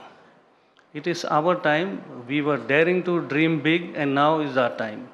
There are a lot of supply chain integration happening. We have been hearing since morning. Yes, there is a lot has been done, a lot more has to be done. But opportunity, I don't think Japan also has any other market as a bigger opportunity than this. Particularly post-COVID, there are 5 destinations which were actually chosen.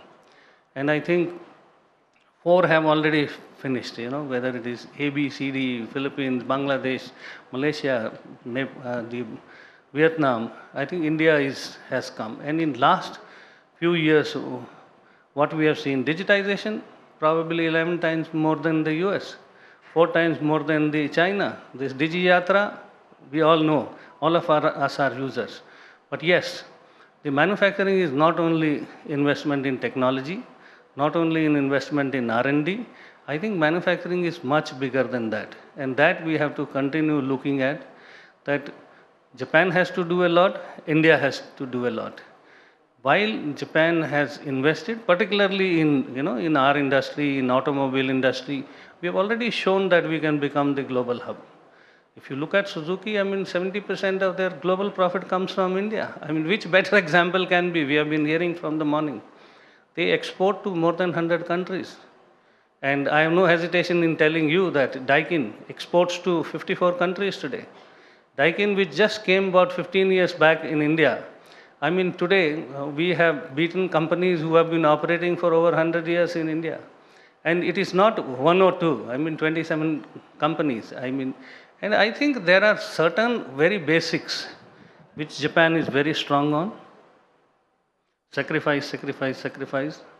Commitment, commitment, commitment. There is a lot to learn on that. Hard work. There is no replica. And I think humbleness, humility. And in India also, we have a lot of those things. It is just that you have to understand how big is the potential. Nowhere, 1.4 billion people, local market.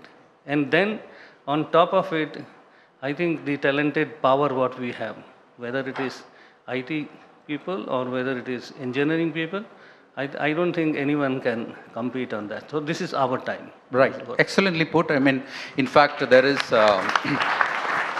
so much of success stories that we have in India, but we could probably do more. Hitachi itself is going to celebrate its centenary in a couple of years. So we have those kinds of success stories. Maybe Bharat-san can enlighten us on this, that some of the people whom we have talked to, even backstage, they have told us that apart from the fact that the biggies are all here, you talk about any big Japanese names, they will be here. But there is a whole lot of MSMEs, like Madam was pointing out, who are ready, willing to come into the country, but there are certain things that are probably stopping them. And some of the most prominent of which would be the compliances issues. I mean, it's a very, very difficult terrain, etc., etc. What has been your observation on this front, and how can we have more participation from Japan, which I think is crucial to make it a huge production hub? Yes, thank you. Let me take from where Mr. Java was saying about the market. The market is real. It's domestic, as I also briefly alluded to. And the middle class, earlier middle class meant different things to different people. So all Nippon Airways will call the middle class 90 million, and a Panasonic will call 400 million, and a Nissin Foods will call it 900 million. But that pyramid is inversing as you see the pattern of spending and the basket of goods that they are beginning to consume. And then there is this talent pool. The infrastructure ecosystem required only takes, in a very large geography like India, takes time to develop. And remember, Indian industry was coexisting at different levels. So we didn't have one level. So Japanese companies found it hard to get into their ways depending on their role in supply chain, company number 2 or number 3 or number 1, how to get in. There were successful examples in auto ancillary and some of those places. And in many capital good industries, there were challenges. And so you had to collaborate with Indian partners, do some contract manufacturing, do the testing, etc., to keep the standard. But now that thing is coming of age. Yes, it's still going to go on for the next 10, 15 years. But reality is that don't try to do everything with the same ecosystem. And the break-even time in India has been reduced. 10, 15 years ago, the break-even time in India for any small-scale company coming from Japan was exactly double from other parts of Asia-Pacific region. Exactly double to break even. And that distance has been shortened, especially with the umbrella support of the big companies. But now they're going into frontiers where big companies are also discovering their role, which are the newer economy areas. Specific to infrastructure, yes, you need the technology because that's how the architecture works. But there is also upgradation. There is also all of those things which Indian companies are doing even better. So sometimes, as he went in 15 years to 54 countries, it's more competitive to find those solutions in India. In still others, we are in that process. The question is that, you either choose, as Faisal said, half empty or half full. If you're encouraged by that half full, then you'll make the distance. That is great, but I think as a panel, probably, we need to come to the other half also. Maybe Mr. Ashraf can sort of, make us, enlighten us a bit on some of the things that, still need to be done to encourage more investments into the country. You want to put me in the corner, right? Yeah. I think as in the previous panel, my colleague Wakabayashi-san mentioned, I think what we are looking for always, you're looking at big ticket investments or mid-sized investments, bringing brands here. We're doing a lot of that. I think consistency of government policy is very important. And I expect that space to become even more stable over the next 20 years because we are beginning to realize the importance of that. So that aside, glass half empty, half full, I don't know if I'm coming from that perspective, but I was listening to the previous panel and here, and I guess it's in the minds of a lot of us Indians here and Japanese colleagues, is I hope looking at the next 20 years, and the next 20 years is important because this is classical Japanese long-termism, right? But it's very, very important to inject a sense of healthy short-termism in that, right? Because if you're always looking at a long-term story, I think it works in Japan because the markets are so stable, the regulations are so stable, if we bring the same playbook to India, I think we might lose our way. So the way I like to work and the way I like to work both with the Indian and Japanese and other communities that we're working with is a long-term goal is a series of short-term outcomes stitched together. And this classical Indian dhanda mentality of short-term outcomes. I don't treat it as patronizingly as a lot of people do. I think healthy short-termism works well when it is coupled with the Japanese long-term mindset of 10, 20 odd years. So I think these are a couple of things. One more thing that I'd like to add, again, I believe a lot of the Japanese communities are beginning to realize it. I think in India, Indians and Japanese know it, but often at the headquarters, where the real conversations take place and where the alignment and the decisions to bring in the investments and the technologies happen. I think there we have to, bring Sheryl Sandberg's famous words to the table is, done is better than perfect. Don't look for perfection. It's going to take a long time. It's a moving target, so get stuff done. So if you can get that, combine Japanese sense of perfection, a perfect time to get in rather than getting in now, I think these two mindsets, for me, would be ideal for the next 20 years. Thank you. Can I just make one addition? That everyone's talking about capital market tapping in India, especially in East Asia now. But running a listed company, this very important mantra that Faisal talked about, this equilibrium in your story between P&L and balance sheet building is a constant exercise. And you're struggling most of the time as management with just maintaining that equilibrium. Because now you have somebody who's measuring you every day and you have a story to tell, because not all of these results are going to come so quickly. Excellent. So let us hear from Kato-san. You have managed, despite all the troubles that we give you, certain companies have persisted over several decades in India, and you are one of those great examples. And at the same time, you also diversified into different industries. What is your view on how India can become Japan's manufacturing gateway to the world? Thank you very much. How to integrate it in Japan technology and India. India's point of view, too much good speed, the good driving, and also good technology to the like digital, especially. And on the other hand, Japan is quality management, and of course, how to design in advance. We have some good concept, the 5 design concept integrated. We said for the Gosetsu Ittai, like this is to market research and of course develop to our product and design to the production efficiency and finally quality control. Like this kind of the integrated in advance to everybody join to like this kind of situation. That's why we reduced to the market management loss. The Java-san also everybody to understand like this kind of Japanese style. Like this kind of knowledge to integrate Indians' speed. That's why we also to gather and grow together. This is my point.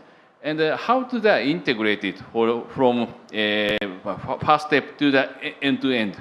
That means we have the consistency to consider what is to benefit the customer, what is the benefit for the stakeholder.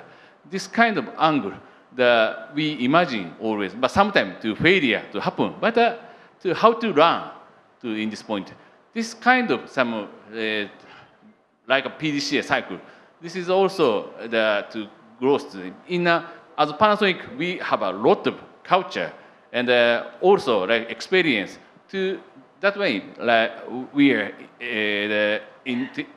implemented for the Indians, our member or society. So that way we are some success together in India together. India and Japan too much important, and of course to the good same culture. Like this is one of the important point, I think. That's a great point because marrying the cultures of two different countries is going to be one. We have got great examples of that here. A final word from you, Mr. Java, about. Yeah, I think India offers scale, which I have already talked about. India offers the speed in deciding and speed in doing, and also India offers stability. And with the recent reforms which have taken place, particularly again China +1 to de-risk from China, a lot of policy reforms have been taken. The labor reforms have been taken, PLI, your infrastructure-led budget, and also I think on Atmanirbhar Bharat. So these are all initiatives which have been taken. But question to your earlier point, that why still MSMEs are not coming. In the past, I think we have made some mistakes also, and I think quickly we have to correct it. Maybe those MSMEs and all have made, or our MSMEs have made overcommitment and we have under-delivered. Those are, the glass half empty kind of a situation. But today, ecosystem has been changing. If you see automobiles, it is other way around now. More than 500 suppliers of automobiles have gone and established in Japan. Here in our own air conditioning industry, the ecosystem was not even 25%, and we have been able to create 73% ecosystem in the last few years only. I think these are all now, many MSMEs are coming from Japan and establishing here, whether Nidec or the compressor manufacturers, the motor manufacturers. Things are changing and changing very fast. India has potential to become a global manufacturing. Already it is a strategic manufacturing hub for Japan in many areas. Some of the industries which have been taken as sunrise industry, like leather, furniture, air conditioners, consumer durables, people are moving in that direction. At the same time, those efforts which have been taken has to continue, because like even land reforms have been done. Today, acquiring land from the government, what it used to be and what it is today, is different. But yes, in the morning also we were requesting, like when Haryana Chief Minister came, there are still operational procedures which have to be completed. Those have to cut down. Labor reforms, which used to be probably 200 rules, now have come down to 40. Those have to continue. Also GST, which has been launched. These should not have any disincentives in the process. So we have to make compliances little more better. But yes, I think, like I said, maybe too much of planning from Japan side was also one of this, because, and when you are operating with that, we always say that, maybe second class strategy and first class execution. It is very important when you are competing outside Japan, you have to think differently. You think global and act local. That is the message. Great, wonderful. I think, we need to marry the 20-year vision with the 2-year, kind of impatience that Indians have to deliver. So thank you so much. It was an excellent panel that we had. A big round of applause to all the speakers. Thank you. Thank you, gentlemen, for, again, I would use the word, how to marry the work ethic and sensibilities of the two countries. May I now request Raj Chingappa, Editorial Director for Publishing for India Today, to please come up on stage and present a token of appreciation to our esteemed guests.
For our next keynote session, the states building bonds on trust and collaboration, please welcome Dr. Yash Garg, Director General, Industries and Commerce and MSME, Government of Haryana. May I request you, sir, to please come to the stage. I would also like to now call the session moderator, Anilesh Mahajan, Senior Deputy Editor at India Today magazine, to take the session forward. Over to you, Anilesh.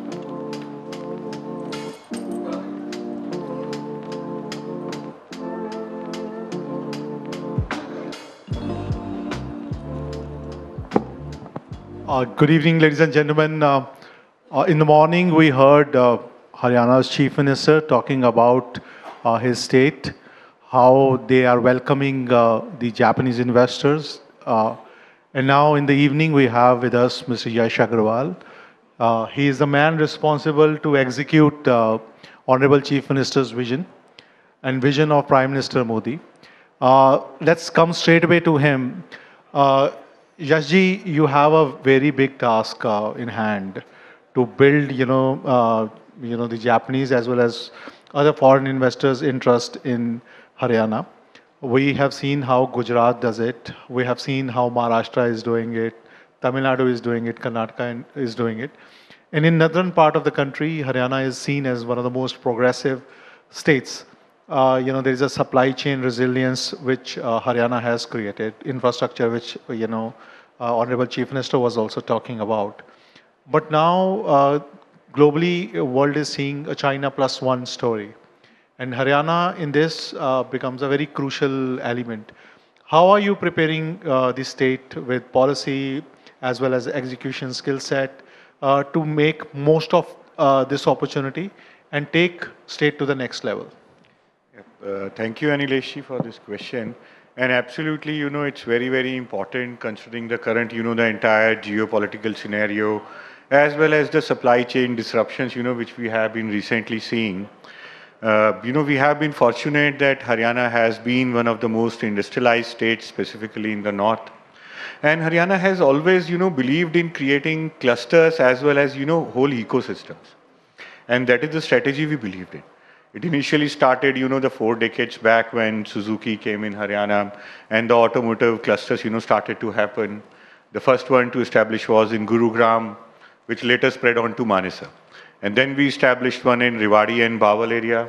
And now it is spreading organically to Kharkhoda. And now we are gearing up for the next step, from the ICE engines as we shift to the EV systems, we are preparing for that. So Haryana has always had a very clear vision as well as, with foresight and always framed strategy with a foresight looking ahead. So this is what we are currently doing under the leadership of our Honorable Chief Minister. We have recently launched our flagship Make in Haryana policy. We have also launched 9 sectoral policies too, the sectors which we consider our sunrise sector and will play a leading role, in the coming years. And we have been courting investors from all status and all countries.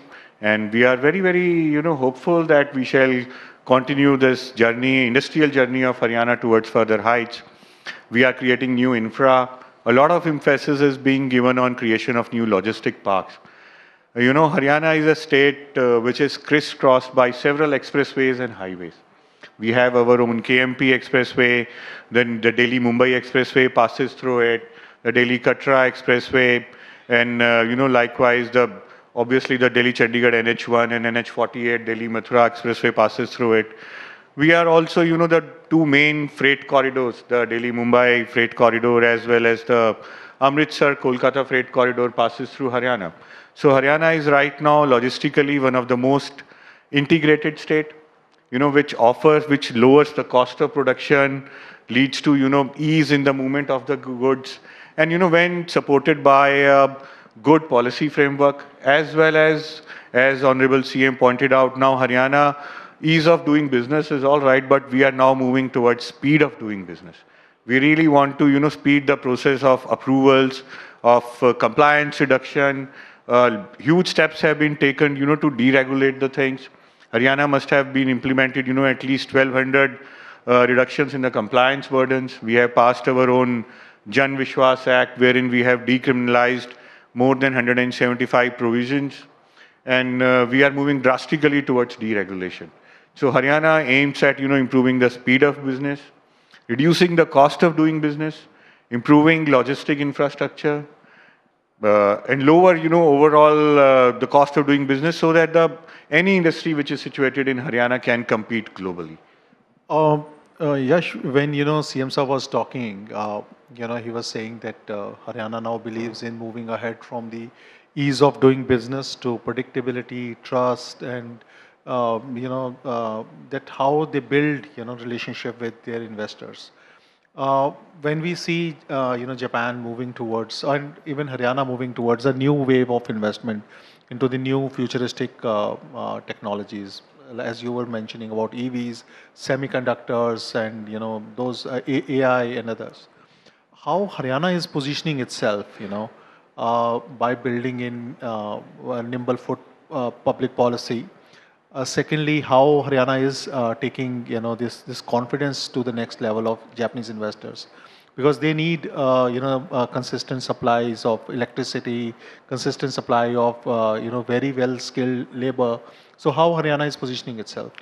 See, as far as Japan is concerned, Haryana, we enjoy a relationship which goes at least 4 decades back, and it has evolved over a period of time into a relationship which is based on mutual respect, trust, policy continuity in itself. And as CM Saab pointed it out, that the relationship with Japanese companies and Haryana is not transactional. It is civilizational. See, Haryana, traces its root back in history. If we go back, maybe 1,000 years ago to the Indus Valley civilization, and the state has, continued from then. When Haryana was carved out from our illustrious brother Punjab in 1966, people were very doubtful that how this new state will survive. But we not only survived, we thrived. Haryanvis have created this modern progressive state out of their sweat, blood, and labor. So, we understand the Japanese manufacturing culture, and we really, respect them for it. Japanese companies have played a big role in itself in, coming up of Haryana industrial whole ecosystem. They have not only set up their industries, they nurtured our own SMEs also, brought in technologies, did JVs, and the result what we see today and the confidence what, Japanese companies have in Haryana is a result of 4-decade-old mutual trust, respect, and continuity. And initially you were right, as the investment was mainly in the automotive sector. But recently, we have been observing a lot of changing trend. I can see Mr. Java here, that Daikin is already invested in Haryana. Panasonic is invested in Haryana. And, we are also stressing a lot in R&D now. Haryana was initially an agrarian economy. With time, it evolved into an economy which was manufacturing-led, and now we are services-led. And now, we gradually want to take leap towards, now becoming a knowledge economy. So we are setting up new R&D centers. We are looking for collaborations in the field of AI, EV, as Honorable CM was talking, semiconductors. Now we see Japanese companies moving into logistics and warehousing. Kusumi has recently come up with his first real estate project in Gurugram. When Honorable CM visited Japan, one area which we saw had a lot of potential of collaboration between the two, Japan and Haryana, is healthcare, digi-health, as well as, medical technology, medical device manufacturing. So this is another area which we are really, really looking at. So yes, the fields in which Japan and Haryana have worked together have been now diversifying. We are seeing new wave, precision engineering and electronics is another one. And Japanese industries are investing more and more into new areas. But when we see Haryana, and especially for the new age technologies and all, so there are two things which comes to our mind. Is one is your neighboring states; they are also becoming very competitive. Name it Uttar Pradesh. Today, LG Saab was here, and his grand vision is for Dwarka, which is next door to Gurgaon, to develop it. So do you see competition coming from neighboring states? Especially, the cost of labor is much cheaper, especially in UP. The life expectancy of life and the experiences are better in Delhi. So do you see that Haryana is lacking out in some terms, or they need to ramp up something, or what is the sense like of this competition? Yes, there are competing states, but ultimately I believe it's a healthy competition. We are, part of the same country. On the whole, if I see, if an investment happens in India and provides job in India, I'm happy. But if it comes to Haryana, I am happier. So, competition is good, and it's good, that it pushes the states to do their best. And as you know, as I was speaking earlier, I believe it's about creating a whole experience and, an ecosystem. Uh, Haryana has always believed that, an interaction between the state and the company shouldn't be transactional. It should be based on mutual trust, respect, discipline, and building long-term relationships. This is what Haryana has always done. Now we are moving heavily into skilling. Haryana is perhaps the first state who has created a specific SPV, to develop AI into governance as well as for skilling. We are setting up COEs in different areas. So yes, we are ready for the competition, and we, want to say that yes, Haryana will develop an ecosystem which can match globally, and an investor should have different choices also to pick. So now, Haryana is ready with their new industrial policy, if I am not wrong. Next week, you are launching it. And Cabinet, I believe, has already cleared it. So, help us in understanding that how you have, renewed the policy, what sort of new things you have brought in, how the geoeconomic scenario factored into, these things. How do you want, Haryana to become an export hub? So what is the plan like? See, Haryana initially was, never very big on providing incentives and subsidies. But this time, as you rightly pointed out, the competition from the different states, as well as the geopolitical scenarios, we have made changes in our industrial policy. Now we are also offering capital subsidy. And this capital subsidy can go as high as up to 35 to 40%, and giving, customized packages to bigger investors. And Haryana has heavily, invested in greening also this time. We are offering big incentives for establishing your ZLDs, your ETPs, your renewable energy captive power plants. And likewise, it goes for skilling also for R&D centers. We are giving subsidies which can go as high to 50 crores for establishing a captive R&D center. And yes, there going to be a sea change in the way, Haryana's policies. So what is the philosophy behind subsidy? Is it to attract more capital, or existing capital was feeling, suffocated, or their margins were shrinking? What is the philosophy? I believe, it's 2 or 3 reasons behind it. A, as you said, the competition, as the neighboring states have been moving in, and how the, times have changed. Now, another important thing is actually to make, companies which are in India more globally competitive. Now, our biggest competition right now for any Indian company will be a Chinese counterpart. And they operate at a scale, and at a production level, which lowers their price in the global market. So we have to make our companies more competitive, more production efficient. At the same time, the quality should be that of the global level. So I believe it has been a sort of an organically evolved demand, which has almost, every state in the country has followed.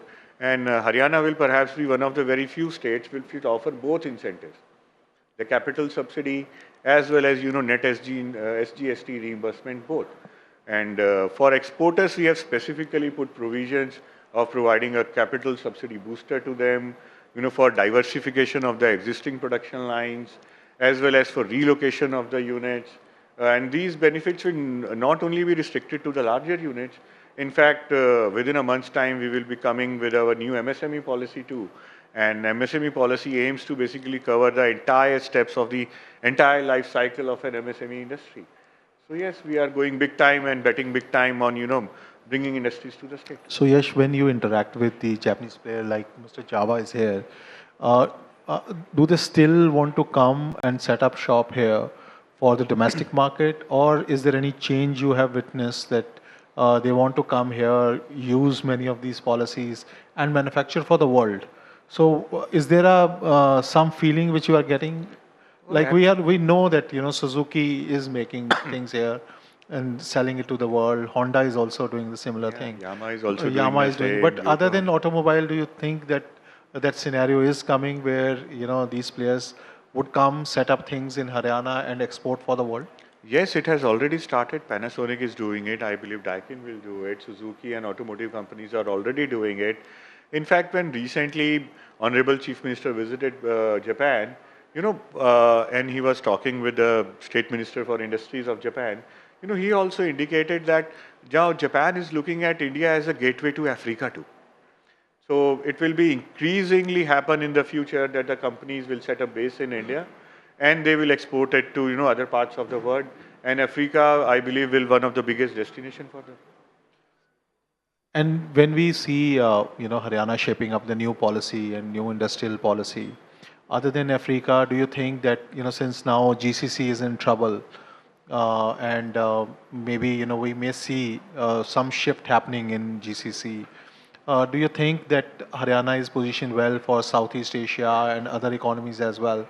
What sort of conversations, you are having because of this Gulf trouble? Currency is also becoming an issue.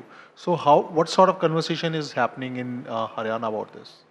See, we are making our preparations as well as we can. As we are speaking, Honorable Chief Minister right now is holding a meeting in Haryana Bhavan with, different industries across all sectors to assess the situation, that what can be done to, mitigate this problem, what policies to introduce, and how can we go about it. Yes, the world is right now changing very, very fast, and we really need to keep up with it. Our policies have to be dynamic, and the changes has to come very quickly as per the requirement of the world. So when you did, the groundwork for the Chief Minister, did you identify some sectors which, Haryana needs to, identify, target, and how Japanese companies can play a role in this, managing this shift?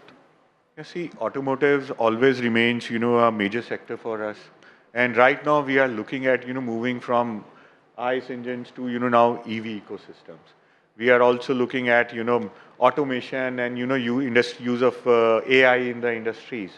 Likewise, in the skilling framework for pharmaceuticals and medtech devices, for data centers and GCCs. And yes, we are talking to a lot of Japanese players, diverse Japanese players on this. And, since I will also tell you a very interesting fact, Haryana hosts about 300 different Japanese players in Haryana alone, which accounts for, almost 1/3 of those who operate in India. So Haryana has always been a home away from home for the Japanese companies.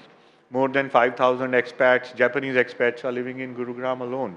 Over the years, we have built an ecosystem with Japanese trust, and they find themselves comfortable in.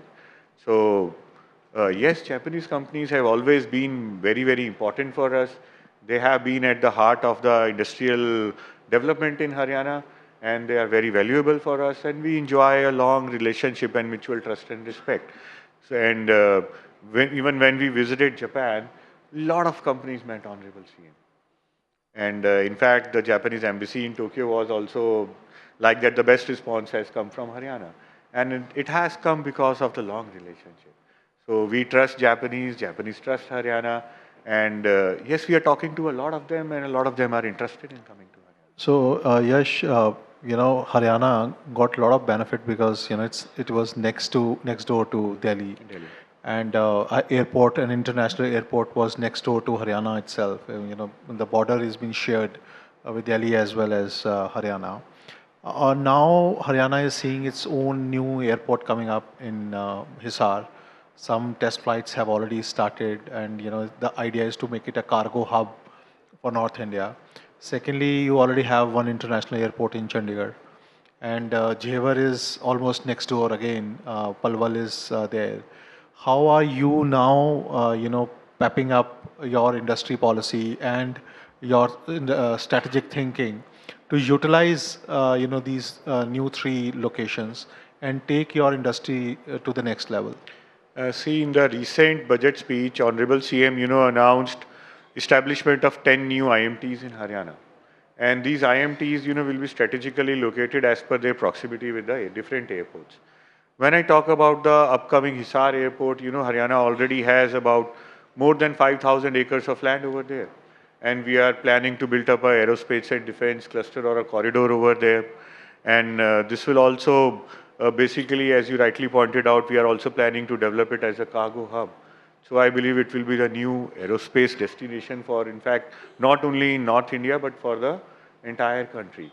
Likewise, Palwal and the area of Faridabad, which will be in the close proximity of Jewar Airport, is right now a huge point of interest for us. We are planning the area, and I believe in the near future we will see a establishment of a new IMT over there too. And as far as the Chandigarh airport is concerned, the two new IMTs are already being set up, one in Ambala and one in Narayangarh. So Haryana views all these airports in its proximity as a huge leverage. And we are establishing IMTs in close proximity to them. We are identifying different sectors, which are strong in that particular area. And we will be providing the policy push to them to, get located in those areas and then nurture them. So this is the whole ecosystem which the Haryana is planning. Haryana is an agrarian state. Used to be. Is it now? It is an agrarian state. Agriculture is very, very important for us. So, but when you talk about these IMTs, this requires long tract of land. So how are you managing, farmers' aspiration and taking many of these land, aggregate this land and build them into the townships and, other industrial clusters? Because I remember Narayangarh as, having a lush green fields and, poultry farms are there in Narayangarh. How are you managing, those farmers? How are you talking to them? What is happening there? See, Haryana government, announced about 10 years back that they won't take an inch of land from any farmer forcibly. So Haryana doesn't do any compulsory land acquisition at all. So Haryana has a very different way of acquiring land. We have our portal called eBhumi, wherein the farmer, voluntarily puts that land for purchase. He quotes his own rate, and then the government negotiates with him to arrive at a rate which is mutually acceptable to both parties. There is no element of compulsion, and we get our land. The same, procedure is being adopted to acquire land for, I will not use even the word acquire because it's not an acquisition, to get the land for Narayangarh IMT as well as Ambala IMT. Haryana is also, shaping its new land pooling policy, wherein, we aim to make the landowner, a partner in our development, not merely a spectator whose land has been acquired at a particular rate, and then he is, out of the development system. So the new land pooling policy is also going to take shape and will come back and is going to be launched in coming future. And Haryana always aims to make its farmer, its landowner a part of the whole development process, so that he can also grow along when an industrial township is established. So, your neighboring state, Punjab, also tried to do a land pooling policy, but it backfired there and they were forced to, repeal the policy.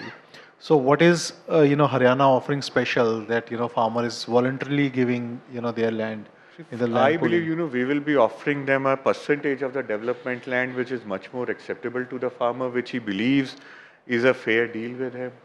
And also, I believe, all the bureaucratic hurdles which usually surround a policy like land pooling, I believe it will be very less with us. We won't ban or stop, any registries of sale of land in those areas.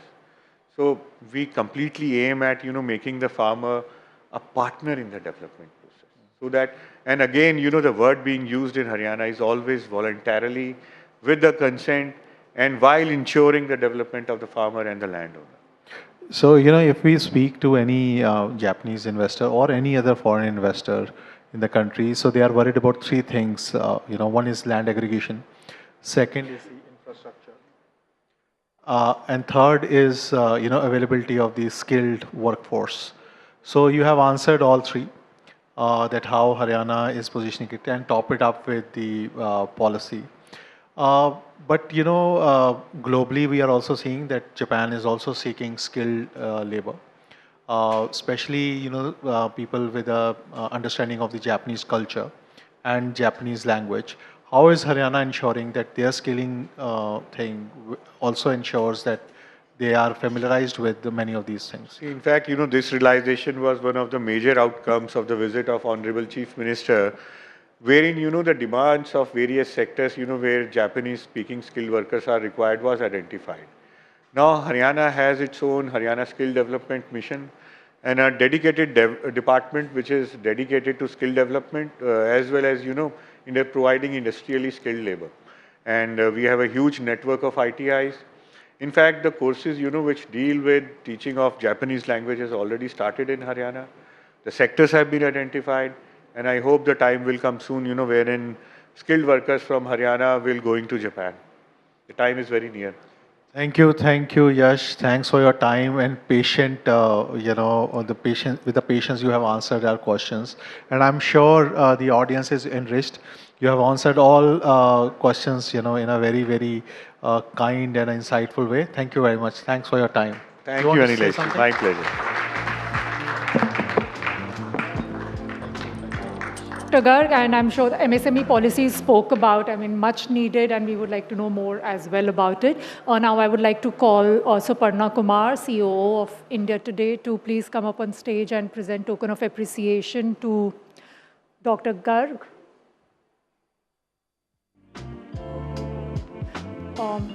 May I request Anilesh to please felicitate Dr. Garg?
Ladies and gentlemen, can we have a warm round of applause for Union Minister of Parliamentary Affairs for India, Mr. Kiren Rijiju.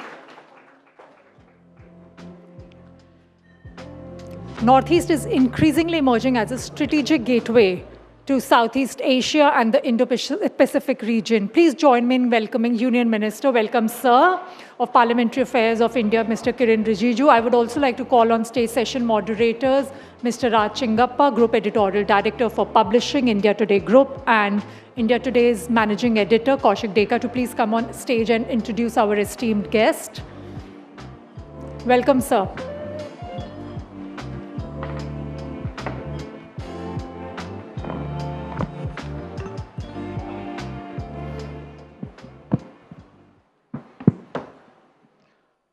Good evening, ladies and gentlemen, and welcome to a really, really fascinating session. You could ask, why do Northeast?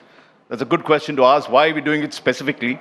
And let me just give you a little bit of background about Japan's growing interest in the Northeast. It reflects more than just an interest in infrastructure and investment, which there's plenty in the Northeast for its development, but it's also about geopolitics, connectivity, and a shared vision of the Indo-Pacific. That's the polite way of saying it. Japan is also looking at its strongest counterbalance which is China, in the region, in Asia, a power that it has its own dynamics with, and probably relations are not that good with China at the moment. But Northeast for it, in many ways, is part of India's Act East policy. And there has been this, continuous since I think 2017, an emphasis towards developing investments, developing large connectivity projects with it.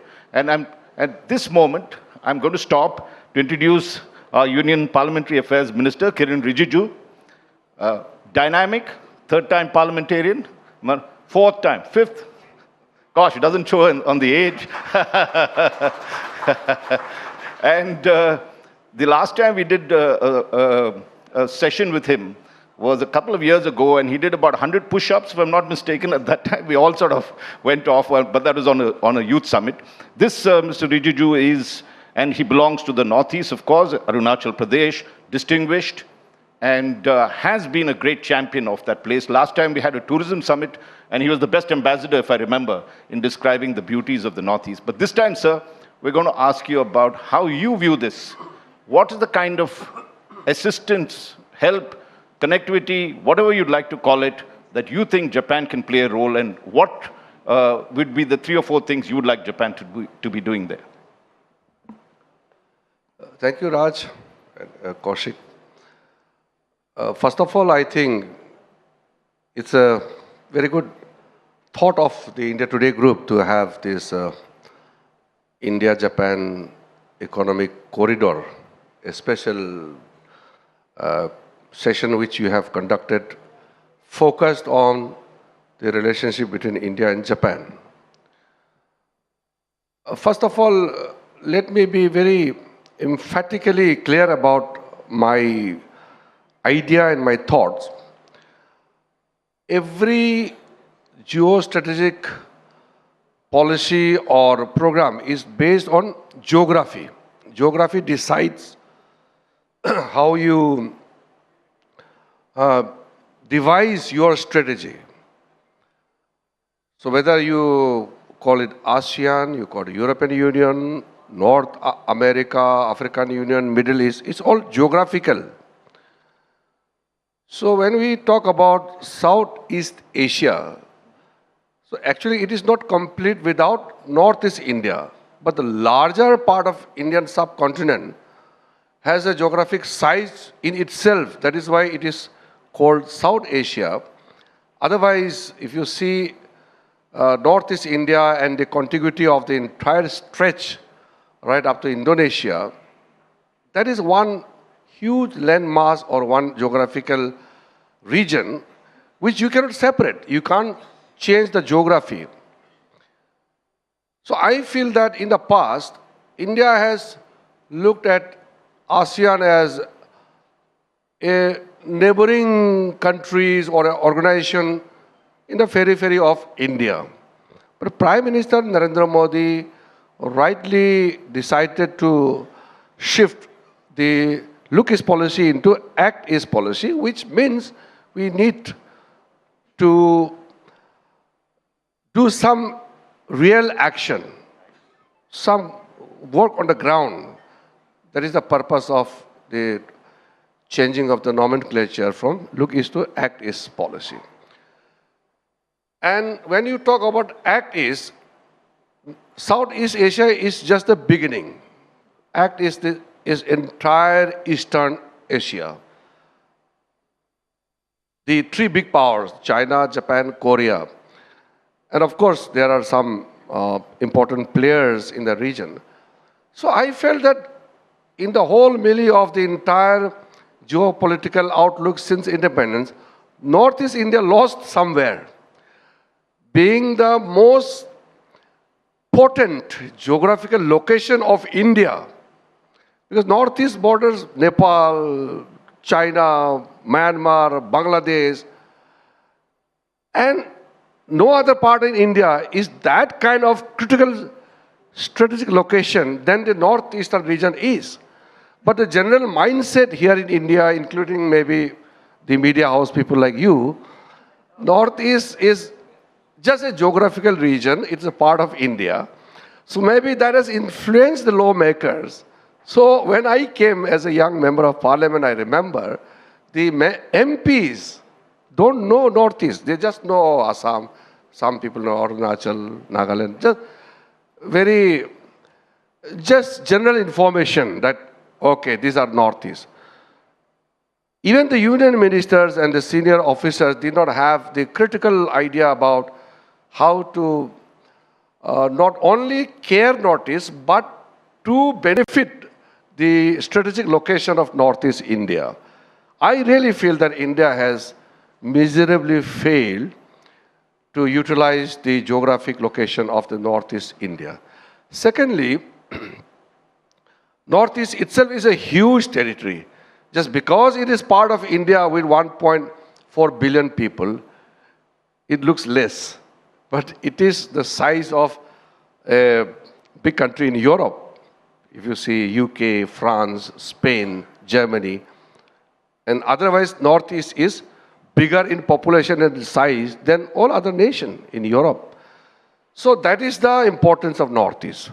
So in 2014, when Prime Minister took a leap that we need to really shift the gear, so I felt that the Northeastern region became a part of, a fulcrum of your policy for the act is whatever P.V. Narasimha Rao had started in 91, but actually it took a shape during Prime Minister Narendra Modi. There are many other issues. I have many things in my mind, but I don't want to divert the things from the core agenda which you prefer I would stick to. Japan plays a very important role in shaping the development and the economic future of Northeast India. And unfortunately, Arunachal Pradesh, which is the largest state in Northeast, do not form part of the Japanese economic investment or activities. The JICA head and other people came to me many times, but due to the problem with China, Japan do not, I don't know why, have any economic presence in my state. Beyond that, I have certain things to say, but I would not like to comment on the geopolitics because being a minister, I don't want to sound anything as a policy or thinking of the government of India. But if you see from purely in the interest of Japan and India, it is absolutely in the interest of both the countries to integrate Northeast into the mainstream of our relation. Of course, Japan has a widespread presence in India, right from metro to critical technology to car manufacturing and so many things. But beyond that, take a leaf from the ancient spiritual, religious relationship which is so deep between India and Japan. I was the first minister to lead the dialogue on Samvad. With Prime Minister Modi and Prime Minister Shinzo Abe started the Samvad. So I led a huge delegation in the beginning in 2014 to Japan. So I remember some of the words what Prime Minister Shinzo Abe said and what Prime Minister Modi said. In their first meeting itself, in the first term in 2014, in the month of September, they laid the foundation. I think we are embarking on that direction and understanding the thinking of both the leaders.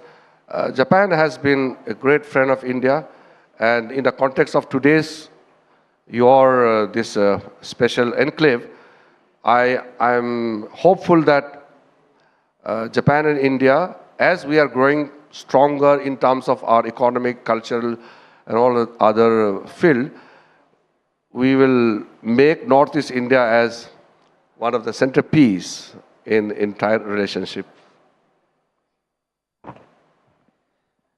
Yeah, it's very interesting that you mentioned about Arunachal Pradesh not getting Japanese investment because of geopolitical issues. I would not get into that. But before India discovered K-pop, the Korean culture, Northeast had discovered Korean culture. I mean, it's hugely popular. I remember in 2008, 2011 or 12, I did a story in India Today magazine about Korean culture.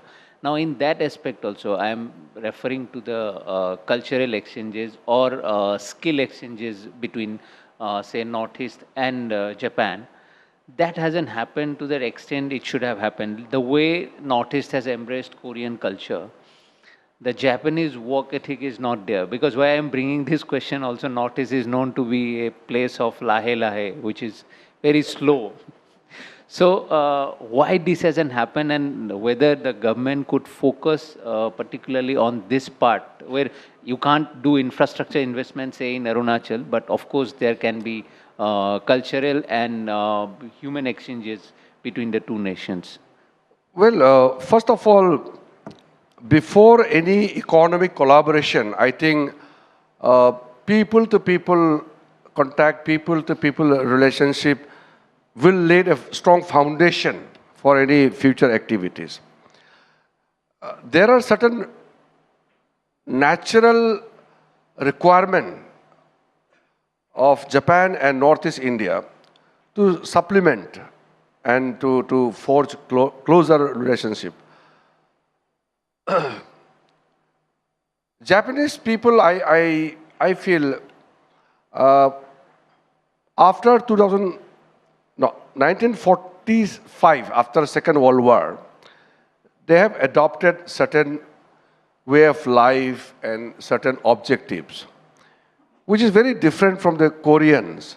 Because I have interacted with Japanese as well as Koreans at different layers. When I was member of parliament, I had many occasions to discuss with the lawmakers and other stakeholders. And as a minister, numerous times I had interacted with both the countries. It's very different. In India, people may think that Koreans, Japanese are similar from East Asia or Far East, the Oriental location. Absolutely not. They are totally different from each other. Their strategic planning is also different. The understanding, their worldview is also different. The Koreans, on the one side, they believe in the conglomerate, the shogun, the big corporation. They have gone all out because they emerged at the global stage very late. The Japanese are the first Asian who could compete and outcompete the Western world. I feel in many fields the Japanese are ahead of the Americans and Europeans. You may see Japanese society as very traditional society, but if you see small gadgets, lifestyle, the technological requirement in the daily life, they are still number one in the world, which many of our people fail to see. And later on, the Koreans have started doing it in a way which the Japanese have done. So Koreans have really moved quite fast. So they have adopted cultural influence as a big soft power to attract global attention towards the Korean people. Korea is a small country, smaller comparatively, and if you see the South Korea, which is called the officially Republic of Korea, which is smaller in size, but if you see South Korea, it is like one unit, it's like one city. The whole country is Wi-Fi connected, no fees, no money, nothing. It's a very unique nation. So the model of the Korean development is very different from the Japanese model of development. We require the assistance and collaboration with both the countries. So that is why the Northeast people admire Japanese culture, but they are not influenced by the Japanese whatever way of life or modern culture. But the Korean pop culture has totally taken over the life of the youth. I'm not going into the deeper and detail, but I've just broadly stated how they have strategically did that, the Koreans, and Japanese thought it is not required because Japanese were those days admired all over the world. Made in Japan is the stamp which those days anybody would say, oh, made in Japan, then no other thing can compare with made in Japan. That was the brand quality and the trust people had on anything which is made in Japan. So that is why the trajectory is different. So from our point of view, India requires strong partnership. We already have, and Prime Minister Narendra Modi has gone deeper, like with South Korea, how we have gone into and rediscovered, laid stronger foundation based on our Ayodhya Desh relationship. And Japan, of course, at different layers, we have relationship with Japan. I had been to so many temples in Japan which have such a strong imprint of the Indian religious belief system, are those symbolic things which generated in India but which has taken a shape. The finishing touch in Japan is absolutely at the top of the world. They are uncomparable in terms of giving the finishing touch to anything. So I feel, and both Japan and Korea need India, and India needs both of them. It's very complementary. No, fascinating that you bring out the cultural aspect and how, I think Kaushik's question is, why did the K-pop culture catch up then? Is there a J-pop culture that could come into the Northeast? But, and let us also, since you mentioned that you think we are not so sensitive about Northeast, Kaushik Dekar is a very good example, our managing editor. But he said Northeast people are slightly slow. And he said, Lahe Lahe. The Lahe Lahe is a gift of Assam to the rest of the Northeast. And Kaushik belongs to that. So, okay, I own up the Lahe Lahe part here. Well, and he also heads our Northeast edition, digital edition, which shows that how much interest we have in, probably much more interest than Japan would probably have at the moment. But coming to the point you made earlier, and given your vast experience of that thing, if you take a look at, you know, the whole logistics and manufacturing corridor, this whole conclave is about building growth corridors. And that's why we invited you to speak. What would you think would be some of the key things Japan needs to do, even if they don't come to your state for various geopolitical reasons? But any connectivity coming close enough is good, not just for your state, but for any.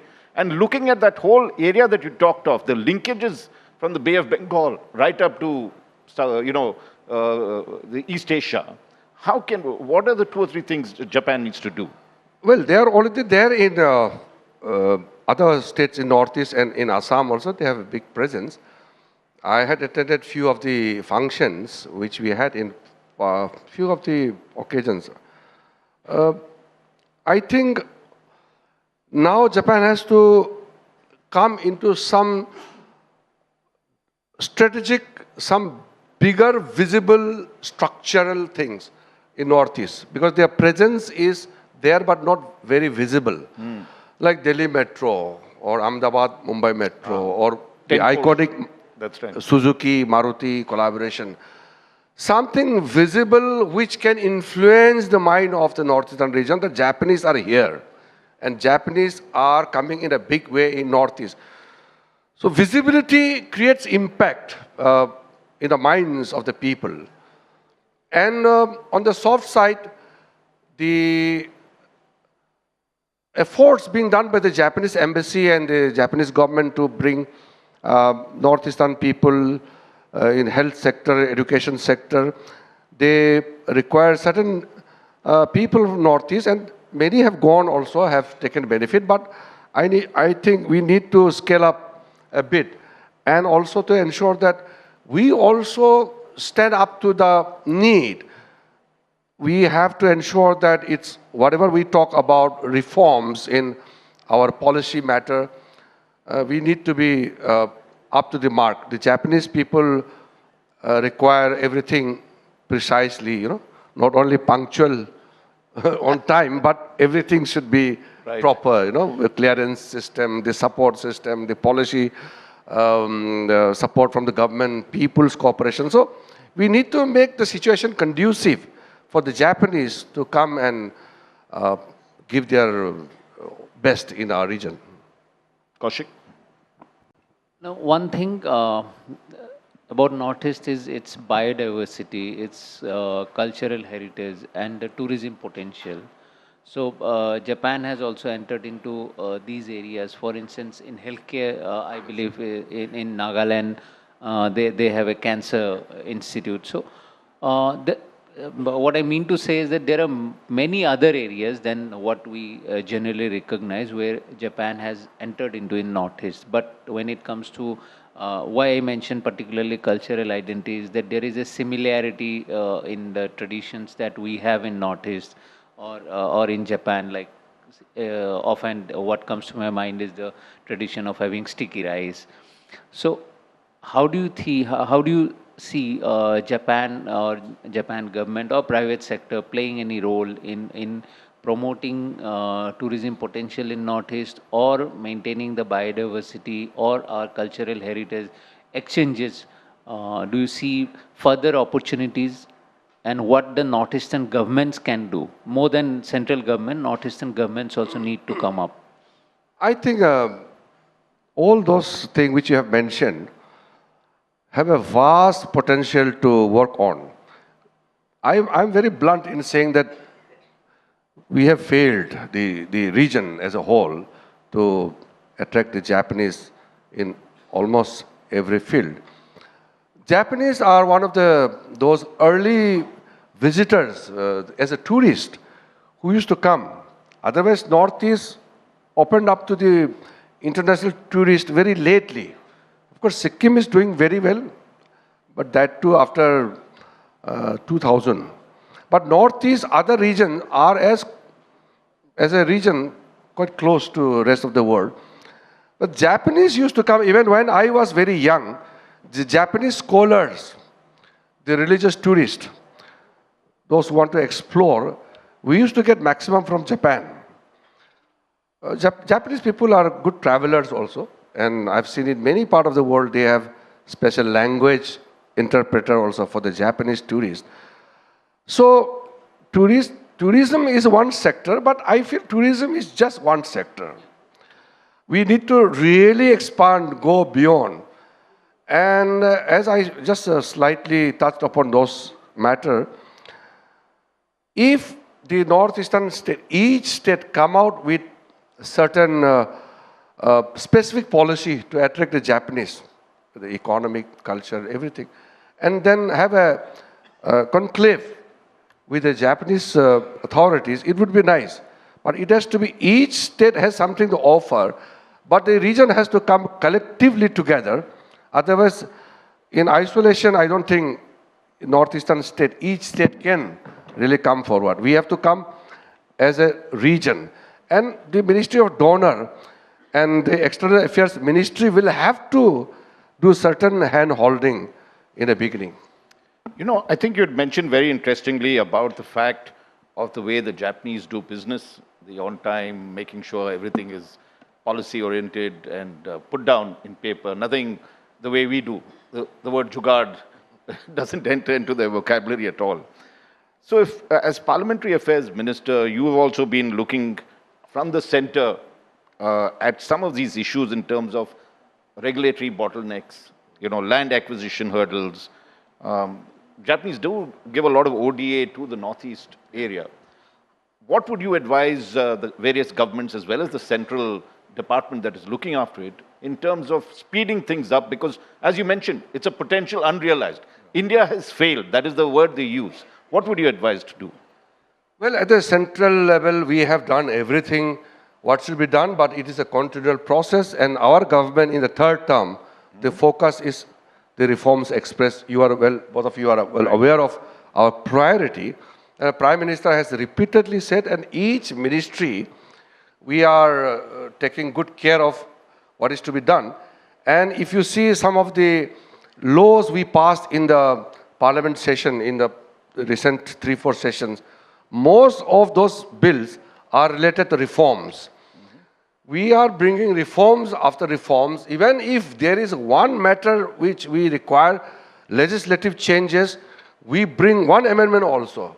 So that is the level of our commitment to take forward the reforms expressed.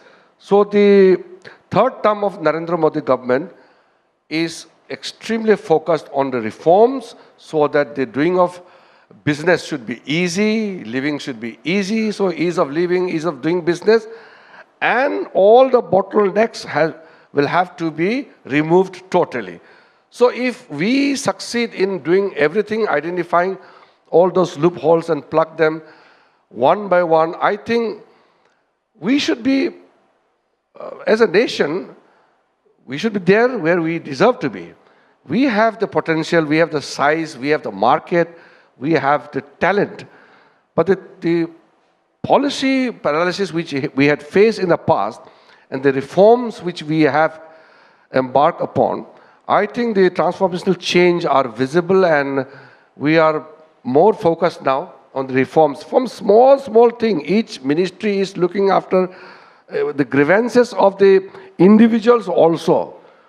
Of course, it will never end. It is a continual process, but it is our focus, and I can assure the Japanese friends, and through you, we can assure that they should not face any kind of difficulties if they had faced in the past. That much assurance I can definitely give on behalf of the government.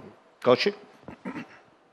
Japan was also involved in a lot of infrastructure projects related to India had with Bangladesh, the port and the river linking and all that. Now that our relationship with Bangladesh is not that great, means do you think in future it will impact not just Japanese investment but foreign investment in India, where there are cross-border impacts are there, because it may happen with Nepal, it may happen with other countries also.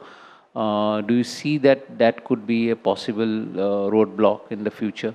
No, see, you have to understand the geopolitical situation from different perspective. But as I said, I will not comment on the things which are geostrategical and geopolitical issue, but I can definitely say that India itself is so big that the consequential incidents and political developments around the world should not come into the way, because India in itself is so big, and we wield so much of potentials on our own that we should bilaterally prosper with each country, bilaterally.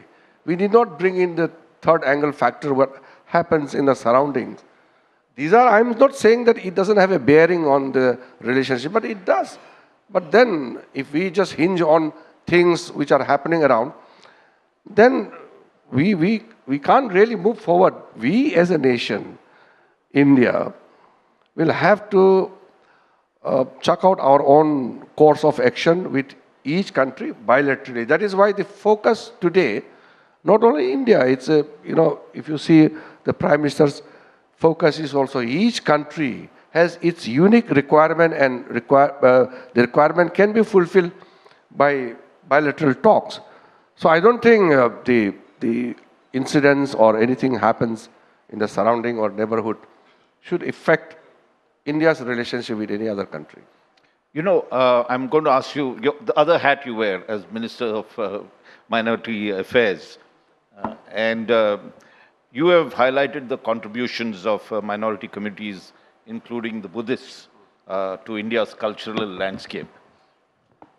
How can we better leverage this deep historical and Buddhist ties between Japan and the Northeast to foster stronger people to people? On one side, you have issues of other kinds of things, logistics, connectivity, all that. But here is an opportunity. We talked earlier of K-pop and the fact that that is stormed. How can we have a B-pop? I wouldn't know. Let's not put it that way. But how can we make this a cultural link to improve whatever's happening between India, Japan, and the Northeast?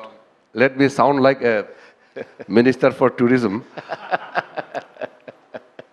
Today, there are identified or notified, whatever you say, 700 to 800 million Buddhists in the world. If you don't count the communist Chinese who are Buddhists, but they don't write. Every Buddhist has a dream to come to India, the birthplace of Buddhism. But unfortunately, in the international ranking, India doesn't figure in the top. Even a city like Bangkok or Singapore receives 3-4 times of the total tourists which India receives in a year. So we have a huge potential. So from my ministry, as a ministry of minority affairs, what we deal with, we take care of the welfare of the people of minority communities, but at the same time, we have, of course, the relations with other countries. For example, the Hajj. So I deal with the Hajj. So many Indian Muslims, they go for Hajj and every year. So Hajj is a period, 45 days, but the work is throughout the year, because the moment you are conducting a Hajj, the next year's thing also already have started. Similarly, I have had numerous occasions to deal with the Buddhist leaders around the world. So, not that I'm a Buddhist, but Raj, I must tell you, the biggest soft power which India wields today is Buddhism. If Saudi Arab has Makkah and Medina, we have Bodh Gaya. We are not understanding as an Indian, not even 1% of what we are. Whenever I meet a Buddhist, I will not name those countries, but wherever I've gone, they look at Indians not only as a citizen of a great country, but they look from reverence angle. Oh, he's from the land of Buddha. So you can imagine the value of being an Indian. Somehow the nation as a whole have not understood our own value. I'm trying to generate this thing. Honorable Prime Minister has made Buddhism as one of the central piece of India's diplomacy, especially when we are conducting our bilateral relations with Buddhist majority countries. And also when he went to United Nations and he said that India gave Buddha to the world. We did not give wars. Humne Buddha diya, yudh nahi. So Buddha's middle path. And also the relics which we have taken around. I have seen, it's difficult to describe the impact once you bring Buddha's relics to different countries, and then how people have responded. In Vietnam, last year when I took relics to the Vietnam, the president of the Vietnam, he himself came and paid the reverence, and with me, he told me, let us, both of us will pray together. The impact is, the ambassador and all, they will explain to you better, but it's unthinkable that India has this legacy, this history with us. I'm proud of that. But thing is that in today's world, this is not to just boast that we have this and that, but this should be used for better, for good of the world, and of course for India's interest also. Wonderful, and we've just got a minute and a half left. So I'm just going to ask you, you had mentioned earlier, and that is a very interesting thing, that you said each of the Northeast states should showcase what they can do with Japan, put out their products. The Japanese, and you were, I think, the chief guest for the Japan Day this time that was there. And I'm sure you must have broached the subject. The Japanese have promised something like 50,000 skilled workers to come and move to Japan and be trained over there. Do you think the Northeast could make a huge pitch, given the higher unemployment, youth unemployment, heavy out-migration? Could you get the Northeast to be Japan-ready, so a lot of the projects could come through their language, caregiving skills, all that Northeast has? Well, on that, I think India has entered into many agreements with some of the specific nations. So on mobility part, I think we can have a very special designated role given to certain authorities or certain bodies, which I mean we need to involve some private players also. So we can have a specific agreement on mobility between India and Japan, specific for skilling the youth of Northeast and also to make them available in Japan. So I think we'll have to take, I have thought about it. I have mentioned it in few of the occasions. Somehow it has not come to the level of my expectation, but definitely I'll have a discussion with the EAM, the External Affairs Minister, and Prime Minister has given so much of focus on our relationship with Japan. I'm sure, better late than never, we will definitely do soon. You know, on that note, maybe 20 years from now, historians could say that India-Japan ties are not just built in Delhi and Tokyo, but in the hills and valleys of the Northeast. Thanks to you, Kiren Rijiju, Union Parliamentary Affairs Minister and Minority Affairs. Thank you very much for coming to this occasion. A very, very warm round of applause for him, please. Thank you. Thank you, Union Minister of Parliamentary Affairs, Mr. Kiren Rijiju, on how Northeast can be investor-ready and Japan-ready. May I now request Mr. Ravindra Pantri, MD Sales, FedEx, to please come up on stage to present token of appreciation to the esteemed Minister.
Ladies and gentlemen, we have a quick announcement before the next session. FedEx has organized a breakaway session on global trade, building a resilient network to drive Indo-Japan trade. It is at Noor Business Center here in this hotel at 6 p.m. Do join if you would like to.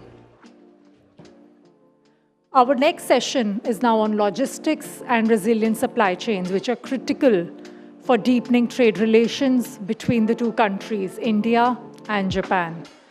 To speak on how logistic networks are evolving to support this growing partnership, please welcome Mr. Hemant Pimplikar, Managing Director, Sales, FedEx. May I request you, sir, to please come to the stage? Welcome, Mr. Pimplikar.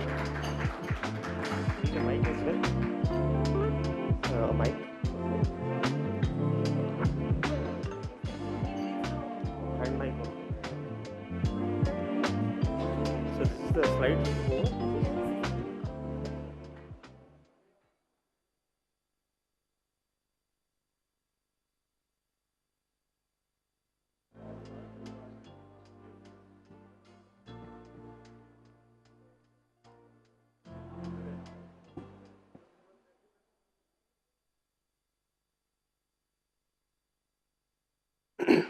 Kombawa, Yokoso.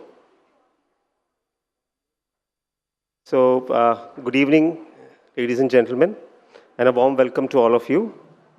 My Japanese isn't getting there, but it's just the Indian hospitality, which is coming from the heart. So, please excuse my attempt, but I just want to start once again. I know it's the full evening, and we are almost in the last part of the evening. So, once again, a warm welcome to all of you on behalf of FedEx. The Indo-Japan corridor no longer is just a trade lane. It's becoming one of the most strategic supply chain partnerships in the world. As global supply chains are being redesigned and resilience and trust, the corridor is uniquely positioned to lead the shift. The question is, are our supply chains ready to support the scale and complexity of what comes next? At FedEx, we are uniquely positioned to connect India's manufacturing strengths with Japan's demand. while enabling speed, reliability, and future-ready solutions. So I have a couple of slides I'll take you all through. And in terms of, so really starting off first with the macroeconomic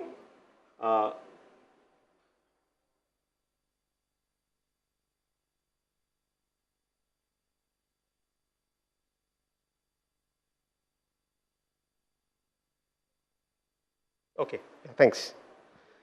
Quick view on the macroeconomics, Indo-Japan strategic corridor for growth, a very strong economic and policy foundation. I think in our earlier presentations today, we have also spoken about CEPA, which is 94% tariff elimination, boosting trade. There's a digital partnership, IJTP2 version 2, driving technological collaboration. And then, of course, that's powering Make in India through scalable infrastructure. We have seen a great growing momentum. There is a good trade between the two countries, 27 billion bilateral trade. Exports from India to Japan have been at 6 billion, and imports at about a whopping 21.43 billion.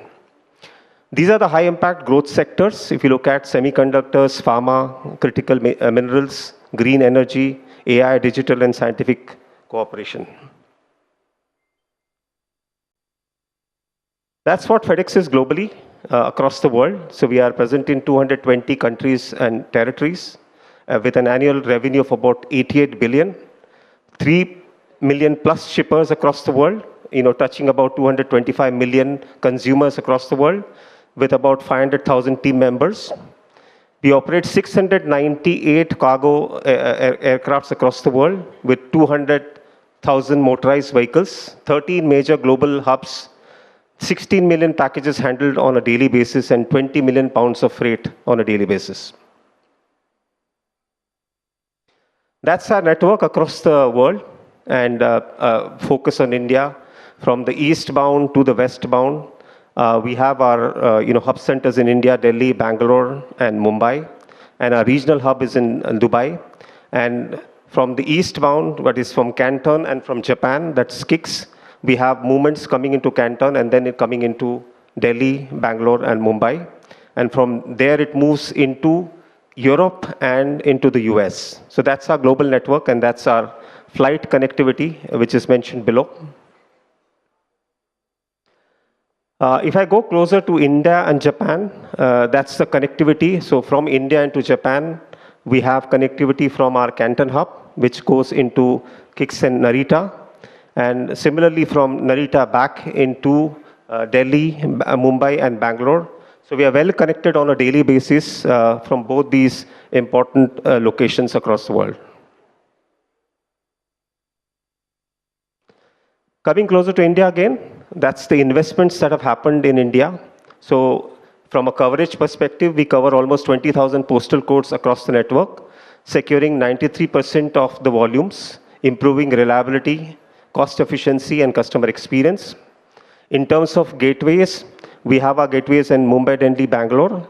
And recently, you must have heard our investments into NMI, an investor of almost $250 million to build a state-of-art air cargo hub at Navi Mumbai International Airport. We also expanded our Bangalore operations with a 60,000 square feet integrated air hub at Kempegowda International Airport, bringing the total footprint of Bangalore to about 100,000 square feet. So this is the entire ecosystem we touch in terms of our supply chain transformation, right from international global air freight to time-critical shipments to odd-dimensional cargo. DG is our specialty across the globe. Then there is FTL and LTL cross-border solutions. We also handle cold chain solutions, break bulk solutions, ocean freight also, so entire suite of freight forwarding services, and then contract logistics and supply chain. So that's a quick product and offering over an x-axis and y-axis, which is weight and speed. So on the left side, if you see, there are standard offerings for international services, our international priority express, priority freight, then our international priority economy express and economy freight.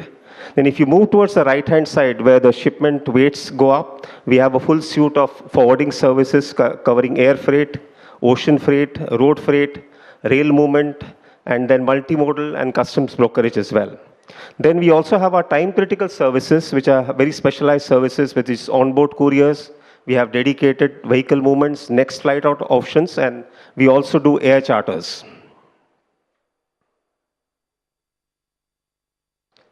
These are the critical verticals that we touch from a India and Japan perspective: high-tech, industrial, healthcare.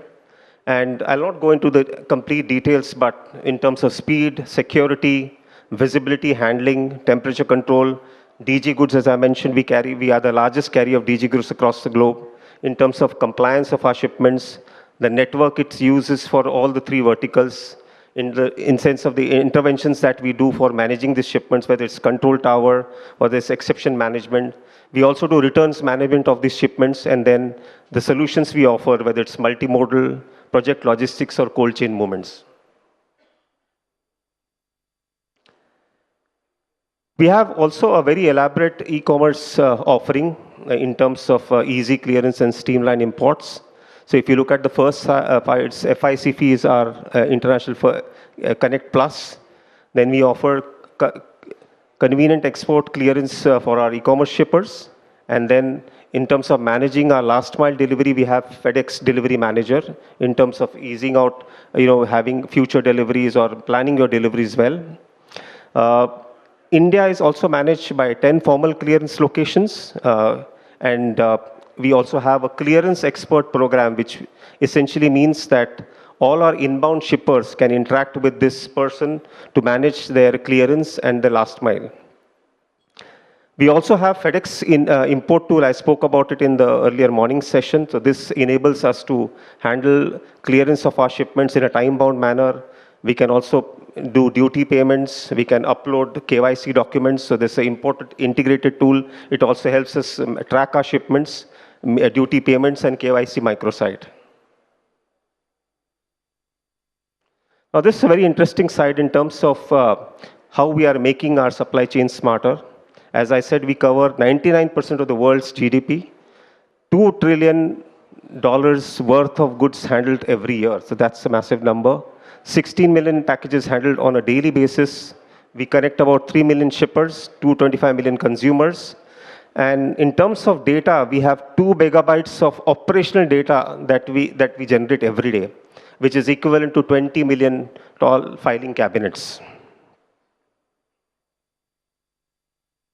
Now, these are our technological solutions, and if you look at our booth there are some of these solutions we have put out there. So FedEx Surround is basically a monitoring and intervention solution in which you can anticipate delays of your shipment and then accordingly take proactive steps to really manage these delays.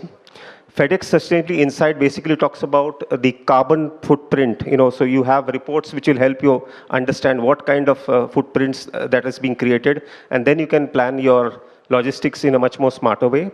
And then we also have a FedEx SensorWare device, which actually helps tracking shipments on an online basis, on a live basis. Okay, you can monitor your shipments on a real-time basis. Yeah, we have the device kept at our counter there. If somebody is interested, you can really have a look at it. Yeah.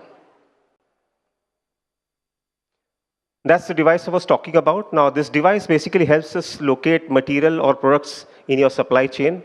It can also let you know whether it's exposed to any sunlight. So there are 14 different parameters you can monitor about your shipments, be alerted on security issues, and then monitor or verify environmental conditions. So any external conditions also it can monitor. Now, this is extremely important in terms of what we are doing on the overall sustainability. So our sustainability goals are across 3 areas. One is on our aviation goals, then in terms of our ground operations, which is our surface operation goals, and then finally our facilities. So all areas which our businesses get impacted, those are covered in our sustainability goals, and our goal is to be carbon neutral by 2040.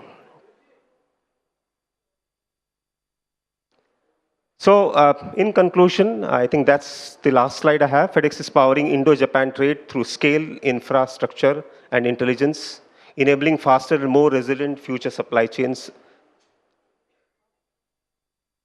So as I mentioned, we also have our booth on the first floor where in case you want to interact and have more detailed understanding, our teams are there.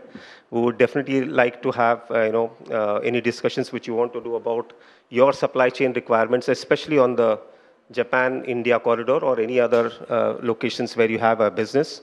So look forward to interact with you during our evening session. Thank you once again. And yeah, thank you. Yeah.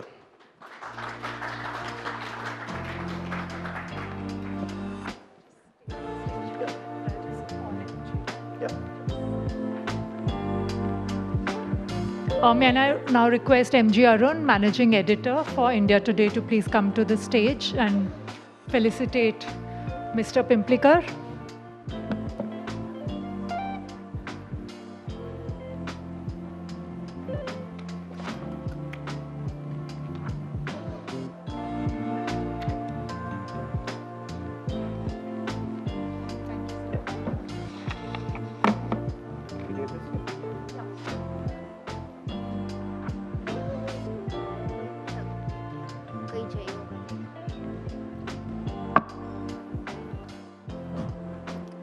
Japanese brands today are no longer niche in India. From automobiles and electronics to food, fashion, and lifestyle, they are increasingly becoming part of an Indian consumer story. To discuss how Japanese brands can strengthen their connect with India's young and aspirational market, please welcome adman, media entrepreneur, and author, Dr. Sandeep Goyal, Chairperson of Advertising Agency, Rediffusion. Dr. Goyal, welcome, sir.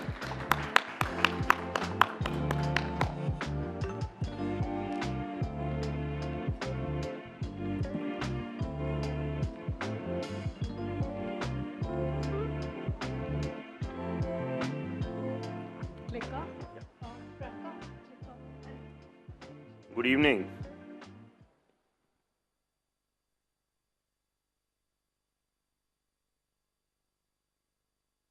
Actually, presenting this late in the evening is not easy.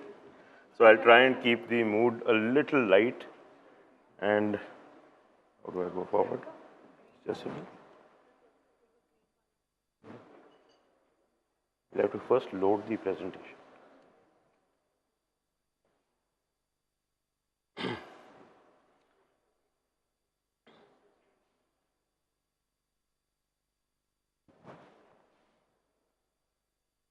Yep. No, it's got to go.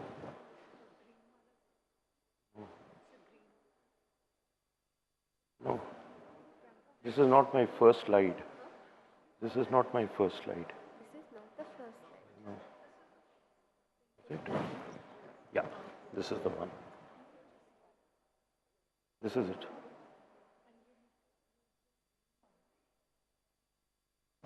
Yeah, this is the one. This is fine. Yep. Yep. Good evening again, and I'm honored to be here. Actually, for me, sometimes I think in my last or my previous birth, I was actually Japanese. So I have been to Japan over 100 times, and I was actually the chairman and JV partner of Japan's largest agency, which also at that point of time was the world's largest agency, Dentsu. So over the very many years, I've had the privilege of handling practically every Japanese brand in India, many of which we launched, many of which we handled, some of which we mishandled. But over the years, practically every Japanese name that you can think of is on this list. And as I told you, that took me to Japan maybe over 100 times. It also therefore helped me write 2 bestsellers, both HarperCollins. Konjo is more autobiographical, and Japan Made Easy is the very many perspectives that I picked up in the very many years of working with the Japanese. Today's question that I have been asked to answer in this short session is, can Japanese brands localize without losing identity? So I thought, since it's an evening-ish session, I'll run you through just a couple of short stories. The first of them takes you back more than 30 years. The year was 1994 or thereabouts. And I'm going to tell you a story of Maruti Suzuki from more than 30 years ago. Maruti Suzuki, for those of you who may not exactly remember the dates, was actually conceived of in 1982 and the first car rolled out in 1984. So by 1994, Maruti had been around 10 years, and in those 10 years, the Maruti commanded a big premium. If you wanted to buy an 800, you had to wait sometimes 6 months, sometimes more, and you had to, in those days, pay a princely premium of about 25,000 rupees if you wanted the Maruti tomorrow. Now, in that circumstance, however, now there's 10 years into the market, Daewoo had already entered India, Hyundai was coming in, GM, Ford, Skoda were all almost ready to enter India, and Toyota and Honda were also eyeing the market, so there was a lot of competition. And all that the Maruti had was the 800, it had the van, it had the Gypsy, and it had just launched the 1000. So all models which had already been around for a while, and every newcomer bringing in a newer model. So what really happened, there was this perceived threat, at least at Maruti Suzuki, that so many big guys are going to come in, we have brutal 70-80% market share, how are we going to retain it, how are we going to fortify it? Now, that is the time when I met a very interesting gentleman by the name of Jagdish Khattar. Jagdish Khattar was a joint secretary in the government of India, had been seconded to Maruti, and he had taken over as the CMO. So, Maruti, by the way, for those 10 years that it had been around, it never advertised. It didn't need to advertise. All the advertising that we used to do for them was a small little classified which used to say every month, from numbers so-and-so to numbers so-and-so, your car is now ready for delivery. Please go to your dealer. So no thematic advertising, no storytelling, nothing. But now that we were faced with competition, we sat down with Mr. Khattar and started discussing what is it that we should be doing in advertising. And this is really the first little nugget that I want to share with all of you. Mr. Khattar had this really fabulous sense of intuition. And he understood the consumer far better than most marketeers ever would or ever could. So we as an ad agency went to him with campaign 1, 2, 3, 4, 100 different variations. And Mr. Khattar turned around and said, given the road conditions in India, the most critical requirement of the consumer is that my car must get taken care of should I ever have a problem. Now, I was very young. He and I debated for a couple of weeks. I thought whatever he was saying didn't make sense. But then he was the boss, he was the client. And we went ahead and created a commercial that I'm going to share with you. Oops, no.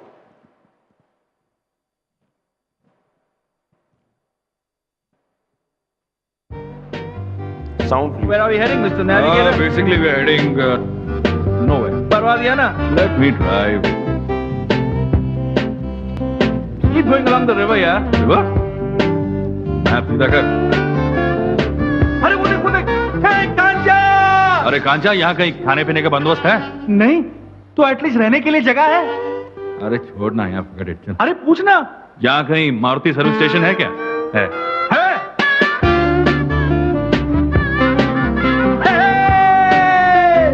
दोस्त यहाँ कोई hotel मिलेगा?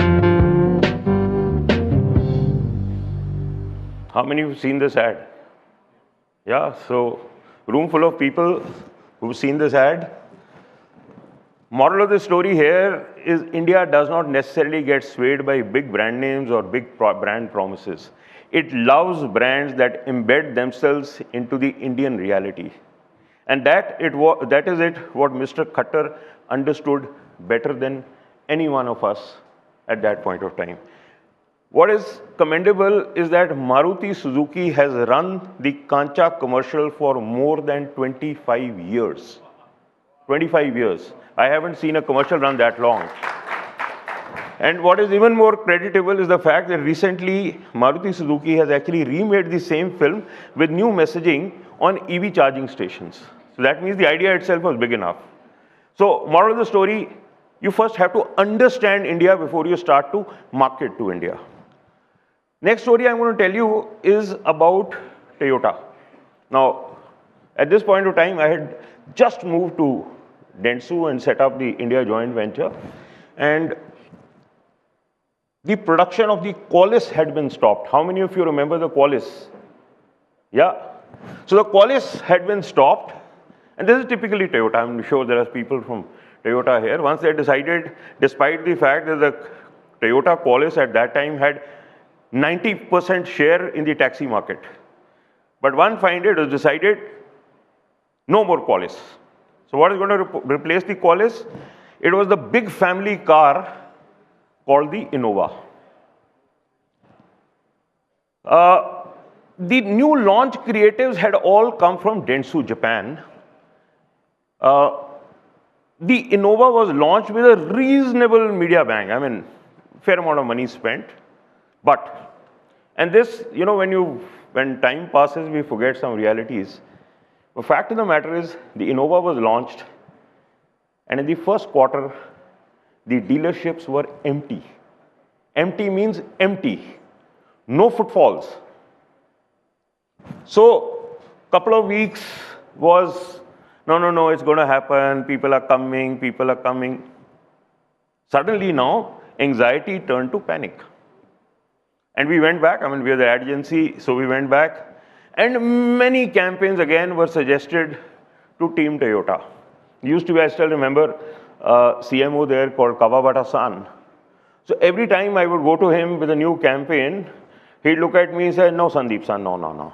We stay with original creative. So finally, because it had now reached panic situation, so I told my counterpart in Dentsu, I said, boss, this business is going to collapse even before it starts. So he said, okay, come to Japan. So I went to Japan, and I still remember traveling to Japan with about a dozen Bollywood films, which we subtitled. More importantly, everything that I was carrying there was what we would call against the Toyota brand code. And everything they said we will not do, I said, I am going to present. As it is, they are going to die, boss, so might as well give it the best shot I can. So I went there and we presented a celebrity campaign, which again, I'm going to show you one commercial.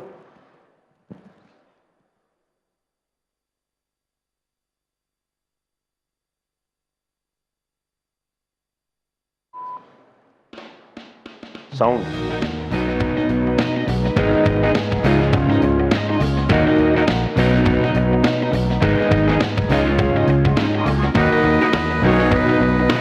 Chingam खाएगा?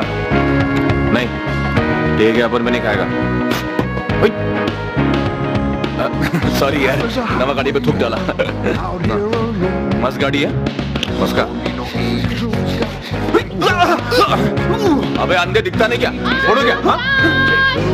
Oh God! ये किधर घुस रहा है? जल्दी निकलिए, please. अबे तेरी आंटी बुला रही तेरे को। लगता है लफड़ा करके भागा है।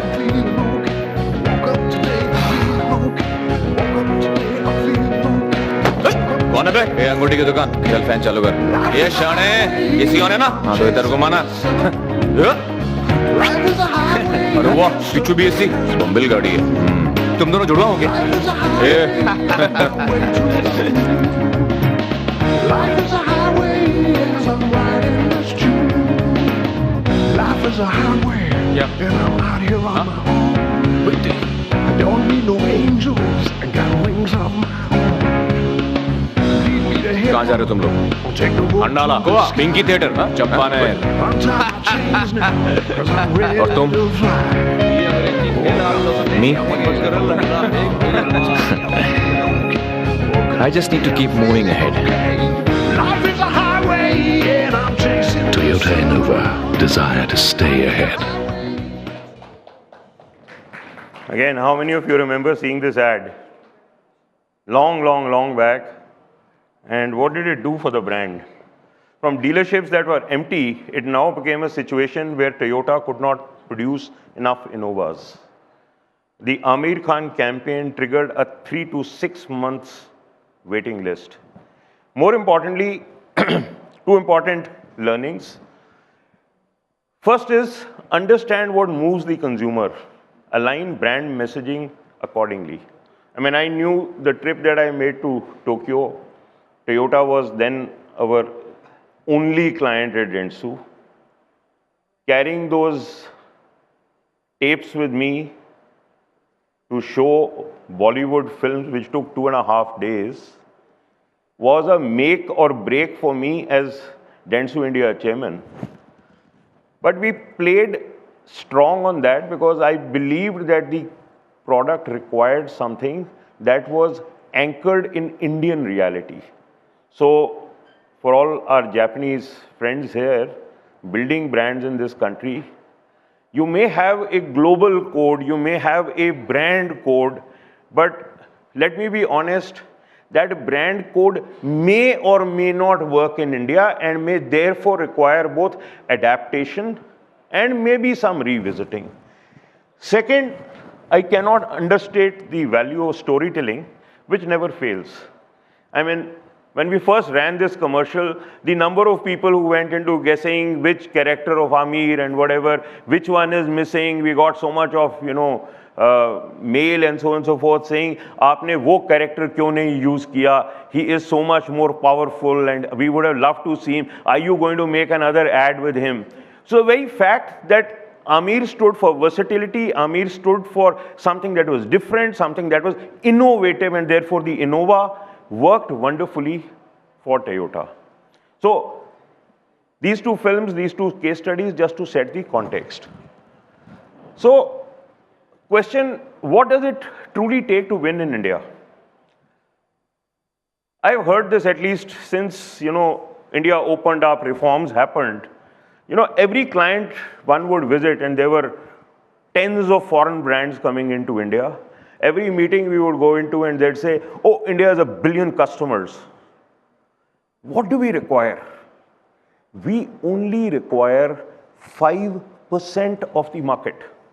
So all business plans over the years for brands coming in have logically been built on 5% of 1 billion customers is a huge business. Fact of the matter is that scale alone is not strategy. India is large, but largeness can be misleading. 1 billion people do not form one consumer. India must be approached through aspiration, through identity, through region, through culture, through trust, through occasion, through language, through memory, and more. There are lots of Japanese in this room. There were more when I came in, but there are still many of them here. I've just borrowed from Japanese concepts that already exist. They have not to be recreated or they have not to be adapted to India. They just have to be understood in the context of Japan and India. I picked out, for example, a word called kizuna. Kizuna in Japanese is deep relationships. So in India, if you can forge that brand bond that outlasts any single transaction, you're in good space. Kaizen, everybody's read about. It's always been about continuous improvement. I have just tweaked that a little and said, Kaizen is actually about continuous cultural listening. Continuous cultural listening. Omotenashi is care in that experience. I mean, the Japanese understand it very, very well. So that warmth in that relationship is what will win India. Manuzukari, respect for craftsmanship. I mean, these days we see all this controversy of how YSL has taken this or, any of the foreign brands have stolen all our cultural, ideas and so on and so forth. So I think one, very importantly, respect for craftsmanship, very, very important in India. Shibui is about a distinct sensibility. It's not about generic global sameness. Now, why do I say that? And please, no offense meant. I mean, this is a discussion forum, so what I say here is not with any bias or anything. I mean, I've handled Toyota for many years. I launched the Toyota brand here. When Toyota brought in the Corolla, it was the world's largest selling car. Came to India, somehow did not make the same kind of waves. Can somebody tell me why? Because that is linked to that part about generic global sameness. Anybody has an idea? Yeah. They didn't try to strike a specific chord with the Indian audience. They felt that Corolla is a globally recognized name, and so Corolla on its own shall stand out and be adopted, which I feel did not happen at the scale at which a number clucker might have predicted or not. You're 100% right. I'll just add on one more perspective. If you ever drove a Corolla when it came to India, now Corolla was launched at a 7-8 lakh price point. Now for the Japanese to think of a car that size to sell in India at 7 to 8 lakhs with all the taxes and this and that meant it was not necessarily working out in terms of equation, in terms of pricing. So what did Toyota do? And that is formula number one for suicide, which is you brought the Corolla to India, but you took away all the frills and fits and finishes and all the bells and whistles that I was paying at a customer 7 or 8 lakhs. So by just saying this is the Toyota Corolla, if the Toyota Corolla does not equal what I am paying for in real money, the brand will not sell. They repeated the same mistake with the Camry. Beautiful car. I've driven it for many years. The original Camry that was imported was a fabulous vehicle. Then somehow or the other, the price equation didn't work out. And the fits and finishes came down. And the Camry, which started out with much promise, did not go very far. Now, there's no time, otherwise we would have talked about the Honda City, which was a great success, and the Honda Civic, which was not so much of a success, but this is not the forum. So, see, what I want to focus on is that one India is not really one India, it's many Indias, and localization is not just translation. You know, Mumbai, when you are selling what you are selling, you're perhaps selling fashion. In Lucknow, the same thing becomes status. When you go to Ahmedabad, maybe you're talking more of practicality. When you come down to Indore, maybe the same stroke is aspiration. By Guwahati, you've taken it to modernity and newness. And in Delhi, perhaps it now needs to stand for prestige.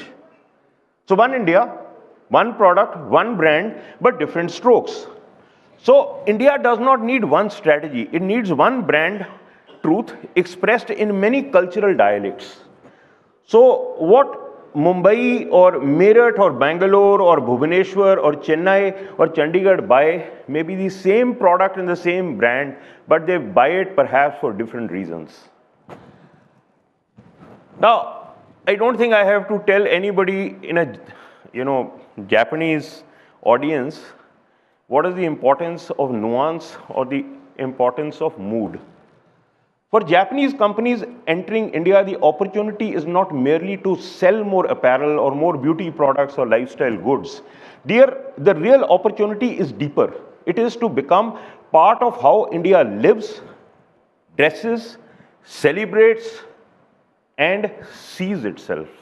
Now that's very important. So the wrong question really is, can Japan lifestyle brands enter India?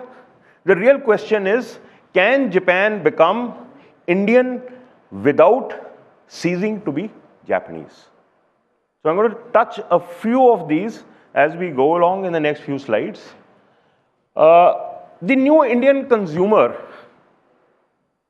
and I go back to many of us who are my age or maybe a little younger.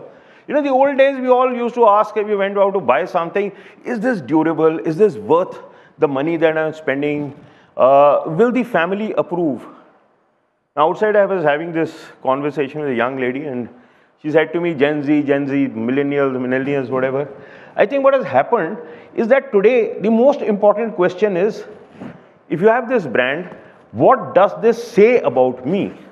So if I wear Muji, or if I wear Uniqlo, can I kind of happily tell everyone, or will everyone notice that I am wearing a Muji shirt? Therefore, the strokes that have changed is movement from survival to aspiration, utility to self-expression, price to value, and ownership to identity. I've borrowed small words, but Mibe, for example, is visual appeal. Oshara is a signal of being stylish. And Suteki is about being charming. So all of these are already inherent and part of the Japanese lexicon and also part of Japanese culture and Japanese thinking. So nothing new has to be done.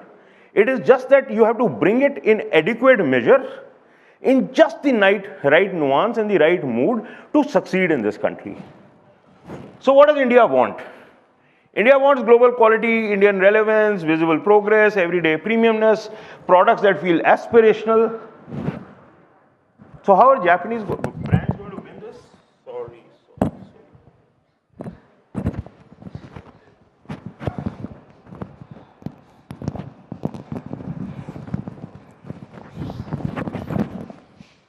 जरा adjust करना है. Sorry.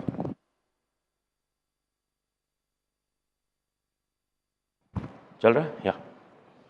So I've again picked up some very small basic Japanese words. I don't speak Japanese, but I do understand Japanese, having visited so often. So I picked up some interesting words again from Japan. Where is the Japanese brand going to win? He's going to win if he creates better everyday wear. Better everyday wear. There's a huge market there. Huge market. Otonopoe is about mature, refined personal style. Now, when a brand brings that into India, they are most likely going to win. What is Chicinto can? Put together without stiffness. Not difficult to understand. Put together, but without stiffness. So you have clothing which is put together without stiffness. And last is Beru, which is looking good in the mirror and on the feed. So it's no longer about just looking good in the mirror. It is equally important that you look good in the feed, because everything is today Insta. So I'm going to go back to Suzuki. I mean, you know, the greatest Japanese success story in India is not merely Suzuki. It is Maruti Suzuki. Maruti Suzuki. There was a time when most people, much like a lot of lever brands, thought of the Maruti Suzuki as an Indian brand. There couldn't be a bigger success than that your local population believes that Maruti is apna hi brand hai na. Why? Because it was your first car, it is what you bought after your first job, it is where you started giving your first EMI, it was your first Diwali purchase, your first road trip, first symbol of arrival. So important thing is India does not merely reward companies that enter the country. India rewards companies that embed themselves into India. So do not think of India just based on imports. Think of it about creating a brand that creates memories, creates a special bond with the consumer. Now, I said this earlier, I'm not talking about continuous improvement, I'm talking about continuous improvement through continuous listening. Now, that's very important. I mean, I'm not going to get into, again, too many brand stories. I have many, many of them, both good and bad, about Japanese brands. What is important for brands coming into India or already here and therefore have seen their ups and downs?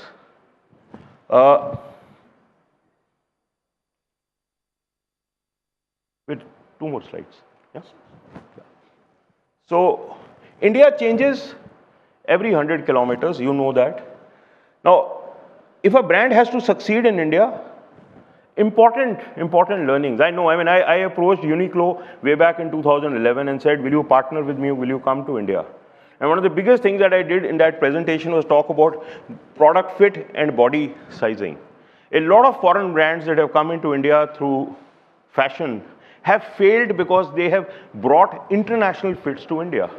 Now today, whether it's your H&M or whether it's your Zara or whatever, everybody knows the importance of fitting it to Indian body sizes.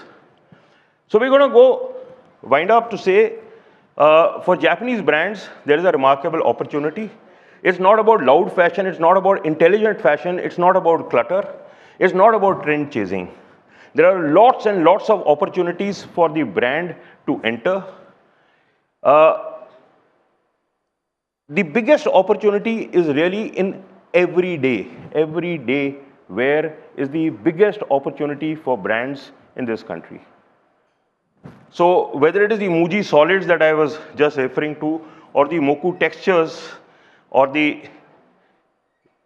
wear for everyday work, the relaxed ease for weekends, each of them is an aperture for the brand to come in and build a distinct identity. India, different today, digitally exposed, socially mobile, brand curious, festival driven, self-expressive. So each of these smaller markets today, your tier 2, 3, 4 towns are where the opportunity is coming. So you're really not looking at building brands or not just selling products. You're talking about cultural storytelling, you're talking about festive participation, you're talking about creating an ecosystem and digital intimacy. So my last slide here, Japanese opportunity in India is not only manufacturing, it is into getting into the meaning of India, meaning of India. The most important requirement is building a bond. So therefore, it's not just about trade, it's about building a bond with the Indian consumer. It can be done. It has been successfully done by a lot of Japanese brands. I wasn't here. There was, I think, there's going to be a discussion later on cricket. For those who wouldn't remember, the first broadcaster for cricket for IPL was Sony TV, Japanese brand. So it's not that Japanese have not taken the initiative or taken the risks. So domo arigato gozaimashita. Thank you very much. I'm sorry if I overshot the time. Yeah, thank you.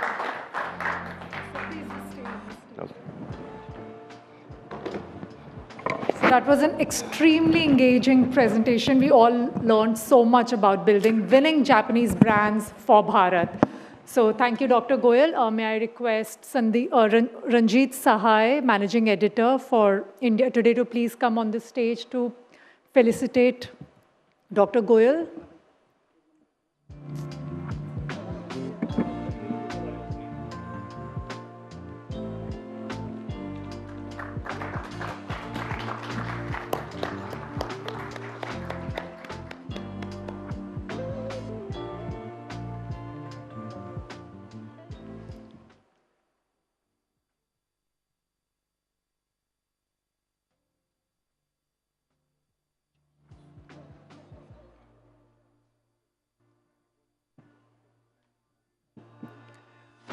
Beyond economics and diplomacy, soft power and cultural exchange strengthen the India-Japan relationship in meaningful ways. To speak on the growing cultural bridge between the two countries, please welcome Mr. Narioki Abe, Minister Political, Embassy of Japan in India. Everyone, let's give him a warm round of applause. Moderating this session is Suhani Singh, Deputy Editor at India Today. Welcome, Suhani.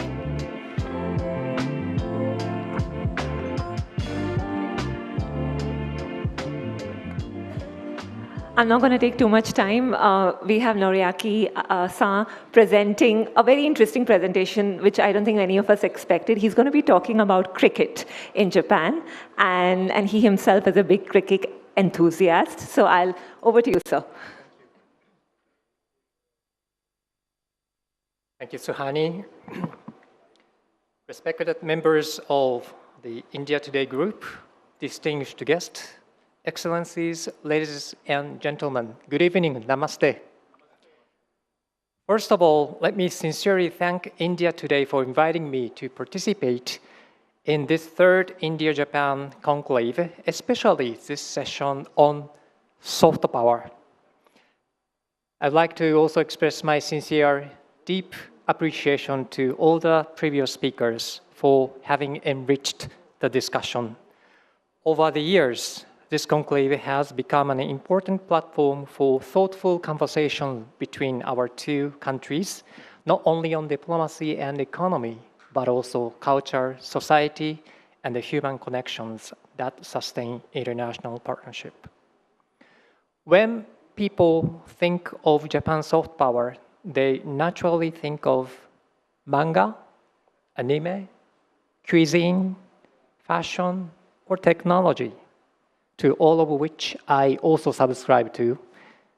But this evening, I'd like to speak about something slightly unexpected: cricket. Yes, cricket.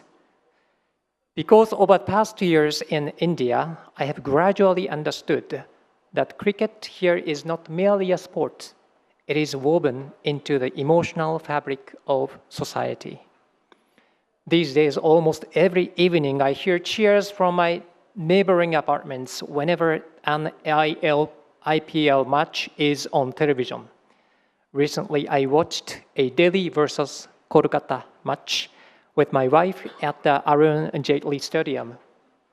Although the Capitals suffered very badly that evening, the atmosphere between the two fiercely competitive teams was absolutely electrifying and unforgettable.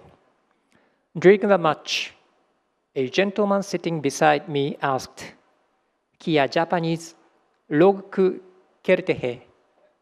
I smiled and replied, "हाँ, all Japan ने baseball से पहले cricket खेलना शुरू किया था." Yes, Japan played cricket before baseball. Cricket first arrived in Japan in 1863 through the British community in Yokohama. On the second page of the slide, please. By 1868, Japan already had a cricket club. Later, as everybody knows, baseball became our dominant sport and cricket faded into the background. Then, in 1980s, Japanese students returning from overseas helped revive the game. The Japan Cricket Association was established in 1984 and became an ICC member in 1989. Today, cricket in Japan is no longer confined to a small circle of enthusiasts. Japan now has more than 8,000 players and around 14 high-standard cricket grounds. The first dedicated international ground was made in Sano City in 2017, and most importantly, children across Japan are increasingly taking up the sport with genuine passion and curiosity. And this is where India enters the story. For Japan, India is not simply a cricket superpower. India is also a source of inspiration, admiration, and learning. India has built one of the world's richest sporting ecosystem around cricket in coaching, talent development, infrastructure, business, and public enthusiasm. I feel that cricket is emerging as a meaningful cultural bridge between Japan and India, and perhaps even as a unique asset of soft power diplomacy across the India-Pacific region. I wish to share with you one of the most fascinating aspects of Japanese cricket today. It reflects an increasingly cosmopolitan character of the Japanese society itself. Our national teams include players and coaches with roots in India, Australia, New Zealand, Nepal, Bangladesh, and a few more other countries. In many ways, Team Japan has been blessed by this diversity because cricket naturally creates communities that cross borders, languages, and cultures. Many Indian origin players proudly represent Japan now, from left to right. Our women's team is coached by Vinay Iyer. Players such as Abhishek Anand and Sabaurish Ravichandran have become key members of our national setup. Ahilia Chandel, a Japanese cricketer, joined the Delhi Capitals as a netballer during the last Women's Premier League season. Interestingly, despite the close friendship between our countries, India and Japan have not played an official international match yet. I sincerely hope that this happens before the year 2027, when our two countries celebrate the 75th anniversary of diplomatic relationship. Ladies and gentlemen, many other encouraging developments are taking place across India through our bilateral sports cooperation. JICA volunteers are now working with young athletes in different parts of the country, not only in cricket, but also in rugby, judo, athletics, swimming, and other disciplines. For example, in Gujarat and Odisha, rugby has become especially active. Japanese coaches have been continuously supporting young players through grassroots programs and educational institutions. Similarly, in Lucknow, cooperation in para-judo has produced inspiring outcomes. When Ambassador Keiichi Ono and I visited the Indian Para-Judo Academy there last year, I was very much impressed and moved by the aspiration and discipline of the young Indian athletes. In fact, some judokas trained under Japanese instructors were qualified for the Paris Paralympics. One of them, Mr. Kapil Parmar, won India's first ever bronze medal in para-judo. On top of that, this past April in Gurgaon, around 250 teams and 1,000 runners participated in the ASICS Ekiden event. I'm sure some of you present here today must have participated in it. In Ekiden, the traditional sash carried between runners is called tasuki, and tasuki represent responsibility, trust, and unity.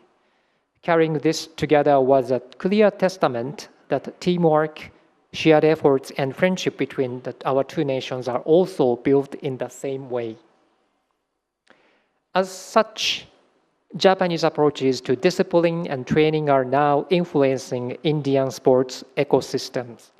To me, these stories represent something much, much larger than medals and rankings. So, as I said earlier, when we speak of Japan's soft power in India, it is no longer limited to anime, cuisine, or technology. And perhaps sports is the most meaningful form of soft power because of the human connections that can only be built by shared efforts, resilience, humility, teamwork, mutual respect, and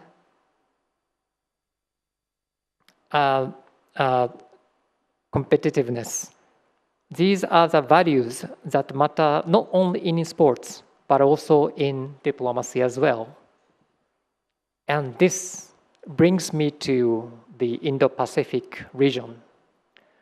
Japan's vision of a free and open Indo-Pacific, FOIP, is ultimately based on such fundamental values as openness, rule of law, freedom of navigation, connectivity, and respect for all nations, large and small.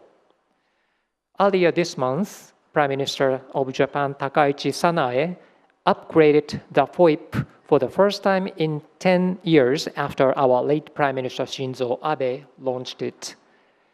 In her address in Vietnam, Prime Minister Takaichi reaffirmed Japan's unwavering commitment to building an international order based on those universal principles, while working closely with trusted partners across the Indo-Pacific, including India. And cricket connects this geography very naturally. From India, Sri Lanka, Bangladesh to Australia, New Zealand, and many Pacific Island countries, as well as Kenya, Namibia, and South Africa. Cricket flows across the same maritime and cultural spaces that define the Indo-Pacific.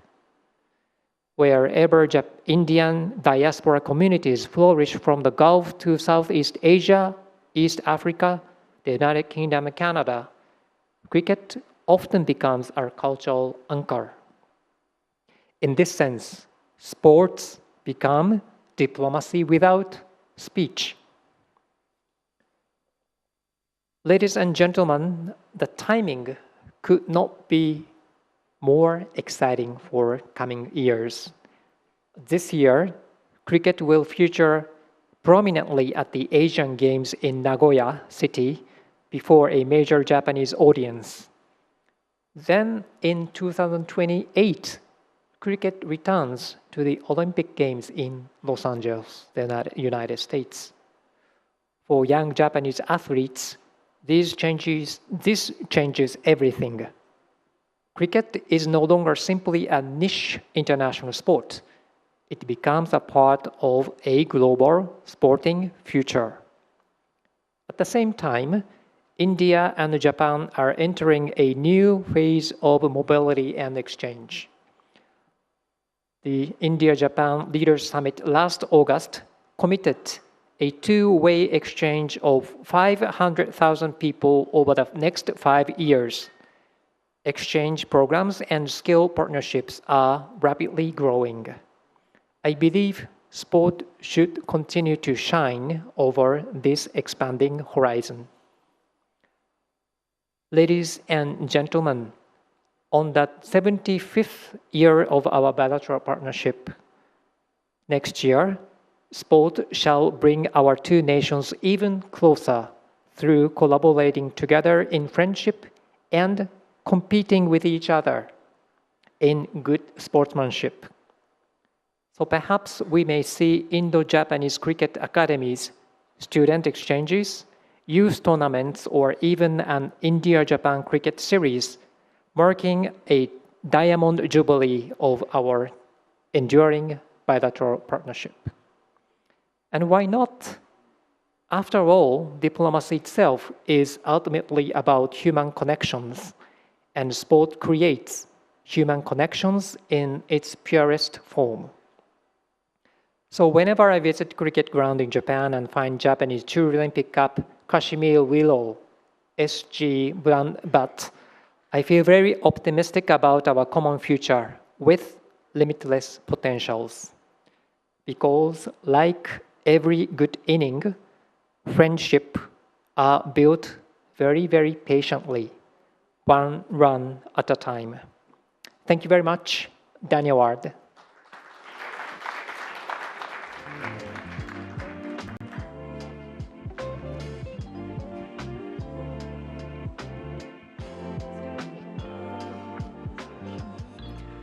Thank you, Abe-san, for those thoughtful remarks on culture, connectivity, and cricket between our two nations. I now invite Mr. Raj Chengappa, Group Editorial Director for Publishing at India Today, onto the stage to felicitate our esteemed guest.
We now move to the final session of the day on contemporary Japanese cultural influence in India.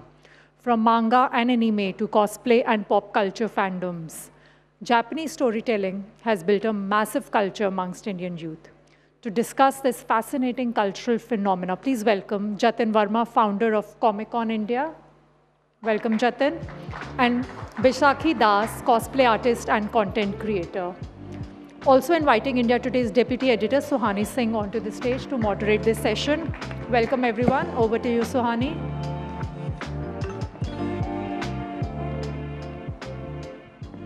Okay, so we thought we'll end with a splash of culture. We've discussed a lot of business. I think I'm going to run a few names by all of you guys. So Doraemon, Pikachu, Shin-chan, Astro Boy, right? Some of you have kids here who most probably are very familiar with your kids asking you for toys or merchandise related to these.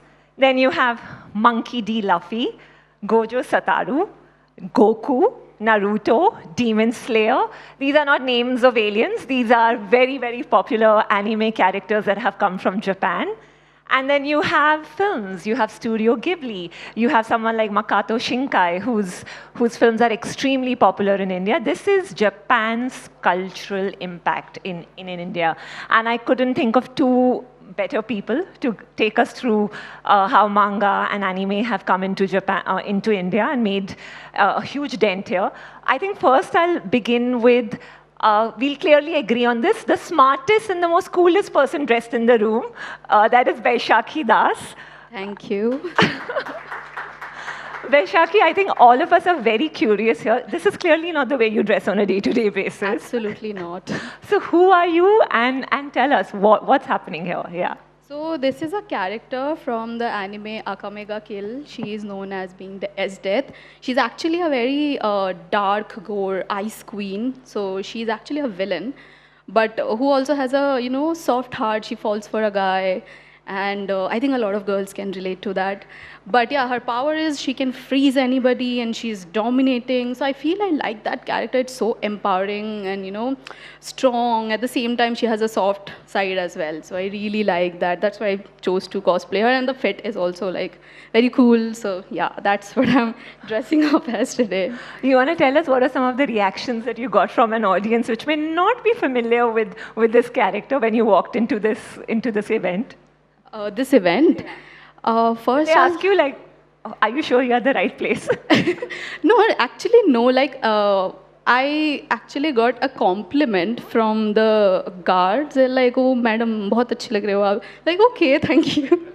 So I think that's very unusual. People usually get very shocked. Like, why does this person has a neon blue hair? That's not usual color. But yeah, but I do feel very confident and I feel pretty when I cosplay. So yeah. Someone who is extremely comfortable with people dressing up the way Vaishakhi is Jatin Verma. He's the founder of Comic-Con India, which recently concluded an edition in Mumbai. Jatin, you want to tell us what is cosplay? Why is it that Indians are taking up to dressing up as anime characters? Yeah. Yeah, cosplay is costume play. It's an art form. It's been extremely popular. We've been running Comic-Con since 2011. And I remember back in that first event, we had to introduce what cosplay was to people. So I was cosplaying, all my team was cosplaying as different characters. What did you cosplay as? I'm very curious. Because you're dressed like very, very ordinary. Well, I thought it was a very formal event. So, I'm a sci-fi fan, so I was dressed as Jean-Luc Picard from Star Trek. And not many people recognized it there, but it was still fun. And I mean, that's how we got cosplay started in India. And over the years, from a handful of people at our events to, at the last, say, Mumbai Comic-Con, close to about 5,000 people dressed up in some costume or whatsoever. And I would say close to 40–50% of that audience in costume was doing something from manga or anime. That's how powerful manga and anime has become. And there are fans across ages, across classes, and it's really broken through in the last few years. So I guess maybe both of you can answer this. What is the difference between a normal animation that we see and the anime per se that comes from Japan? Is there a difference in style, in rendering? I think it's a certain aesthetic. Not every animated film is anime, but technically anime is the animated version of, say, a manga, or sometimes it's original anime by itself. But there is a certain tempo aesthetic to it, which is what sets it apart, makes it unique. And we've been watching anime unknowingly for a very long time in India. I mean, I was telling you, growing up in the 90s, we used to watch Jungle Book on Doordarshan, and that was actually an anime from Japan, of the Jungle Book. I watched Heidi and I ended up realizing it's made by Hayao Miyazaki. You want to tell me, Vaishakhi, for you, what drew you to anime? How many characters of anime have you dressed up like? I think I have pretty much cosplayed all the famous female characters from anime, like all the major famous characters. And it started when I was a kid. When I was in 6th standard, there was this randomly, I was talking to my cousin and she was watching a very cool show. I'm like, this is not usual cartoon, what is this? She's like, this is anime. I'm like, okay. And the first anime I watched, I was obsessed with actually, was Death Parrot. I was like, okay, what is this story? It's not like a very regular story. So after that, years back, I got to know about cosplay and got into that. So whenever I like some character, I'm like, I want to be her. I just want to be like her. So I choose to cosplay that character. So I think I have cosplayed a lot of anime characters, majorly. Then slowly I shifted to more gaming characters as well, so covering different, genre. So yeah, but I like cosplaying anime characters.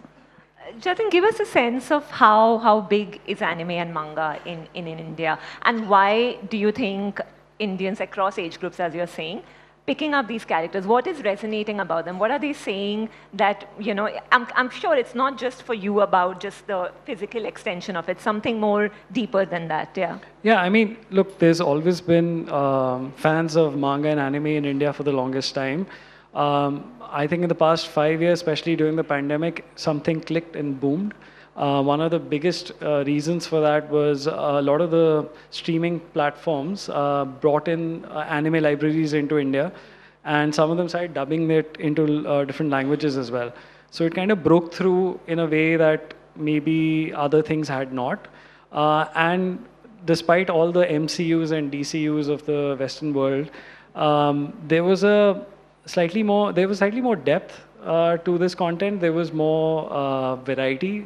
You could find anything and of your taste or liking, from the more simpler stories to the most bizarre ones.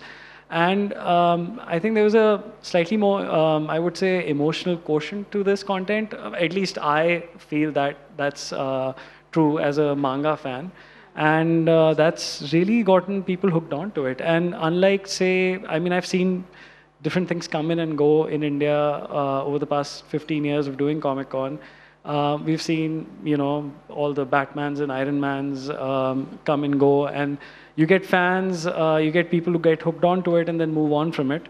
I've anecdotally, at least, from what I see at Comic-Cons, when you become a fan of this content, you don't move on from it. You keep exploring within it, and you stay with it for lifelong. So it's I mean, it's a unique sort of content which has really found a space among Indians. Vaishakhi, you were recently at the Mumbai Comic-Con. I think how many? What was the footfall, Jatin? We got over 55,000 people over a 2-day weekend. Wow, 55,000 people coming there just for anime, manga, and other comics. Yeah. All sorts of pop culture. All sorts of pop culture. And were all of them dressed like you, Vaishakhi? I think majorly there were a lot of cosplayers. Yeah. And one thing I would like to add that there is a difference between like DC and Marvel character fans and anime fans. Because really, is there a rivalry also? Like you guys are all like fluff. We are the deeper. We are the real things. No, it's not like that. But it's like the community is more like welcoming, at the same time possessive about their community. But anime fans are more into the character because it takes a lot of episodes to build connection with the character. So you're not like episode 1, you just saw the character and you're like, okay, I like the guy. It's not like that. It's going to take like maybe 10-15 episodes. The writer maybe will make you connect to the character, that you will fall in love with the character, and you'll be like, okay, this is my favorite character. So maybe that's why, as Jatin mentioned, we had so many anime cosplayers there, because they were like, you will find Gojo Satoru fan everywhere, because he is a character like that, very chill guy but powerful. So I think a lot of similar people were there, but there were people who actually loves anime but don't cosplay. So I think, yeah, there are different types of people. So I think I'm very curious, Vaishaki, how do you self-styled yourself? Like, do you have someone helping you to source this? Is there a market out there where you can buy all of these clothes and all of this? So, okay, in cosplay, it is actually like we prefer making our own things. So you made this on your own? This is actually a gift from a friend, but I like making my cosplays. But yeah, in cosplay community, there are different types of cosplayers. One who just cosplay for fun. They just want to look good, look like the character at an event, fun. And there are other type of cosplayers who are very passionate about cosplay, and they will put their hard work and time and everything, research. I think in Indian Championship of Cosplay, we had cosplayers who were making one costume for like 3 years. So there were like a lot of cosplayers who are very dedicated and competing. So yeah. It's pretty serious now. We have professional cosplayers. I don't think we should laugh about it. It's a serious No, craft, it's a very, isn't it? Yeah. it's very serious. People are in it professionally. They have made it into a career for themselves. They've gone, represented India in different competitions. Through Comic-Con India, we run our own Indian Championship of Cosplay. We also collaborate with World Cosplay Summit in Japan. So yeah, I mean, it's beyond just a passion. So I'll come to you, Vishaki. When you say you do this for a living, right? Yeah. In some way, you are creating content and you're doing this. What is the reaction that you get when you tell people that, you know, I'm a cosplayer? Do they get it, and especially do they sort of say like, yeah, we support you, we get you? Yeah. So it's actually very funny thing. Whenever I mention somebody that I'm a cosplayer, the next question that I get is, oh, so you attend Comic-Con? I'm like, yeah, actually. That's credit to Jatin. Yeah. So I think if I compare years back, like maybe 2020, 2021, people were not that aware about cosplay that much. Suddenly it got very, you know, people got to know about cosplay and everything. Now, a lot of generic brands are also into cosplay. For example, very common lifestyle brand, they would also like to involve cosplay in their branding marketing because it's unique. So when something is unique, people stop there to watch. It's a fact. So a lot of brands are getting into cosplay. How do we hire cosplayers to promote our product? How do we put anime and this culture, Japanese culture, in our brand? Because clearly it has a different fan base, and to capture that, you need cosplayers and this, you know, fandom. So I think I get way better reactions now if I compare it with 2020 or 2021. Right now, people are more about, it's, wow, okay, so you are a cosplayer. Back then, used to be like, what is a cosplay? So I think it has evolved a lot. Jatin, you want to shed some light on how do you access anime and manga in India, especially manga? Like, is there a market? Like, are you able to buy these books and comics here, or is it still a very digital thing? No, yes, you are able to buy pretty much whatever title that you want, at least the ones which are translated in English. I mean, it was a struggle to get these books into India. I remember for many years we would try and import them in ourselves for our events, and eventually we were able to bring publishers through distributors to India, and then eventually that moved forward into anime series coming in through streaming platforms. Like I was telling you, there was a OTT platform called Crunchyroll, which launched through Comic-Con India in 2022, and they're still a partner and sponsor for our events. And it's been able to reach more people through anime, of course, but yeah, now you're accessing this through the books, you're accessing it through the streaming services. You're completely aware about what's happening in the space through social media, and the Indian fans are extremely looped into it. If you could recommend like a manga book that everyone here should read. Which one would it be? Well, I'm slightly older than the audience that comes to Comic-Con now, but I think for me, my journey started as a manga fan when I came across the Buddha series by the great Osamu Tezuka. That was many years ago. That's also something that I usually gift to people now when I have to introduce them to manga. I see it. It's like almost an 10-part series. Yeah, it's a 9-part series, and it blew my mind when I read it for the first time. But then, for a lot of the younger kids these days, I think the one that's really trending in India is Solo Leveling. There's Demon Slayer. Obviously, One Piece is ruling the roost right now because it got adapted into a live action television show on Netflix.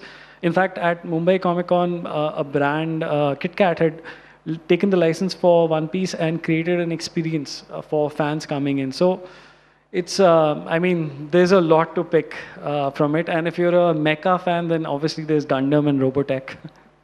A lot of these words, let me be honest, are flying through my head, but I'm pretty sure a lot of you can perhaps get access to it.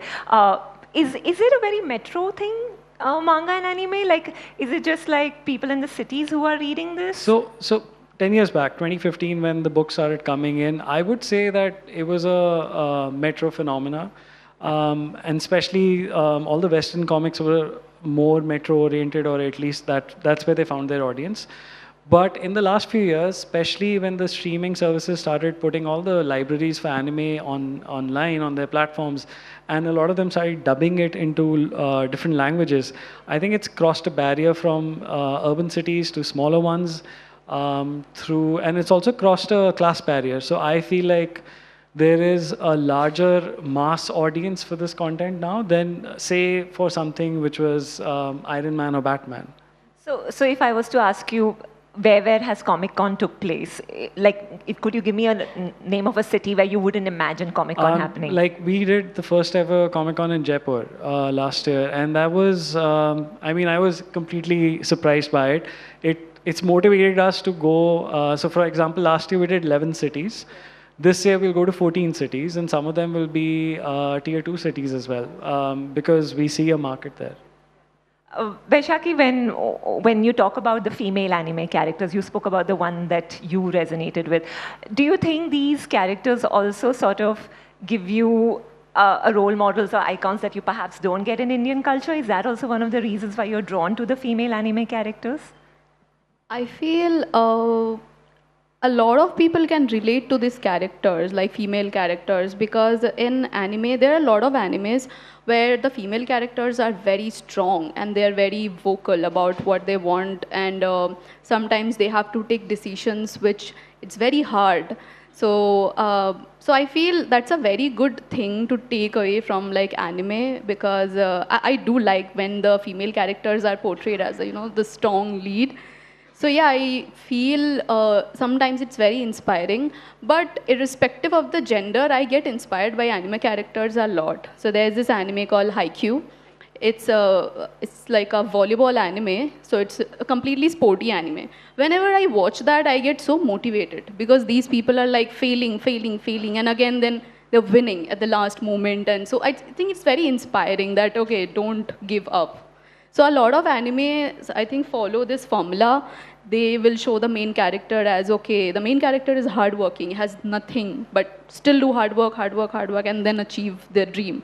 So I think that is actually inspiring for a lot of people, irrespective of the gender, like can be a female character or a male character.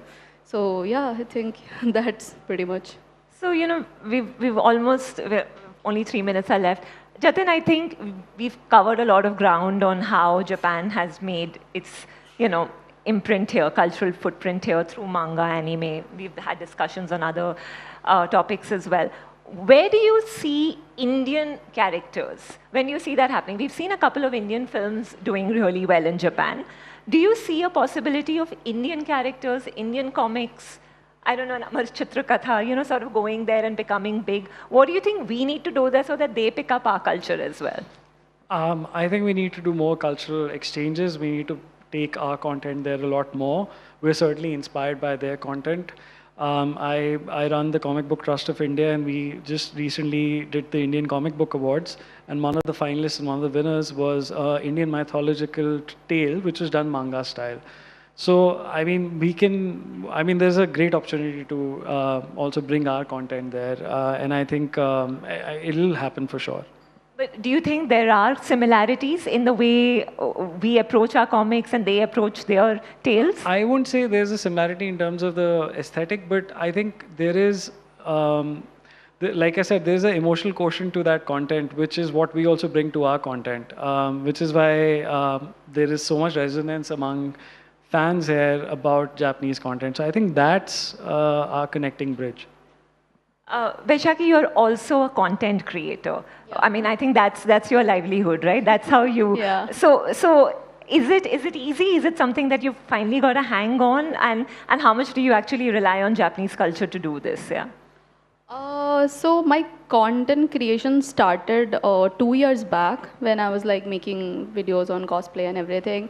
After that, I think I spread awareness about cosplay with a lot of content because I got a lot of brands coming to me. Okay, what is this?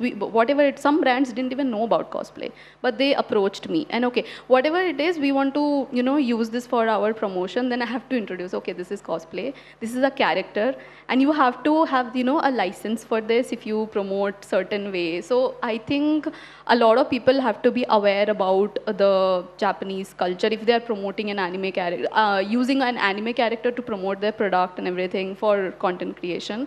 So if I talk about how much I am dependent on the Japanese culture, I do have to understand animes and everything a lot because I'm making content. So if I don't watch the anime, if I don't know about the anime, I'll not be able to show. You get trolled? Not really, not yet as of the moment. Yeah, sometimes Indian audience is not always acceptable towards cosplay because it's a very new thing. So in metro cities, it may be a very okay, wow thing, but in a lot of cities where they haven't even, got the understanding about anime, even cartoons, so they will not understand and they'll be like, okay, what is this? You have to explain them in a good way.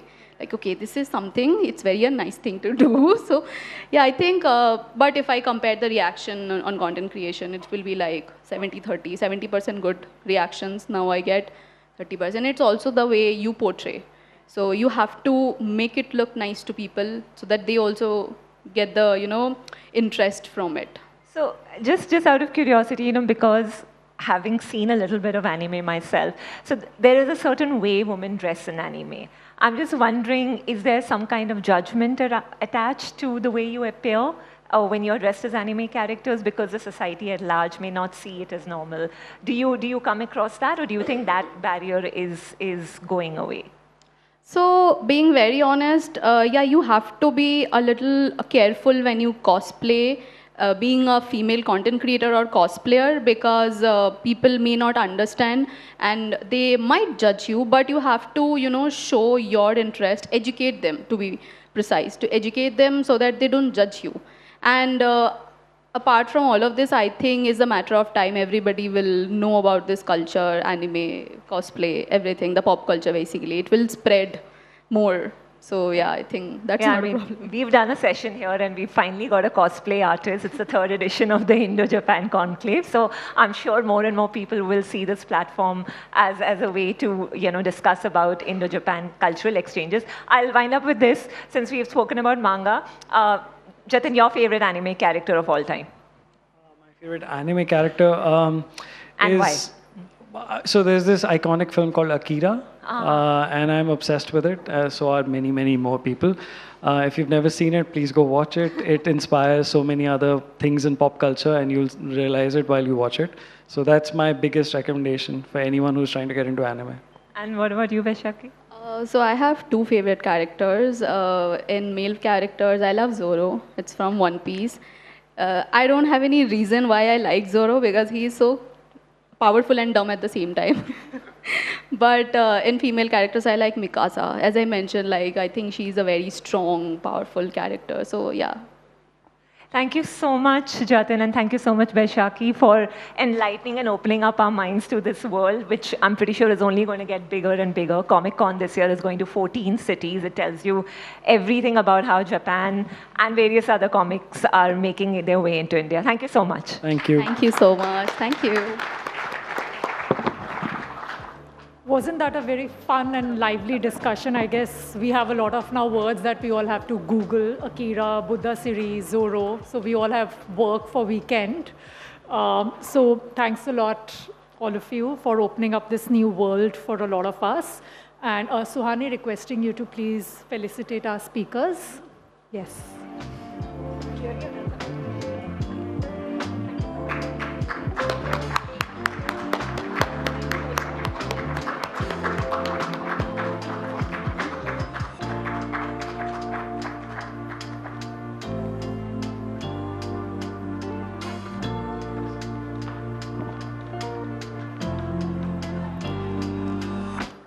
Ladies and gentlemen, with that, we come to the close of the India-Japan Conclave 2026. A heartfelt thank you to all of our distinguished speakers, delegates, and audience for being a part of this conclave. We would also like to thank our sponsors, presented by Government of Haryana, powered by Daikin and FedEx.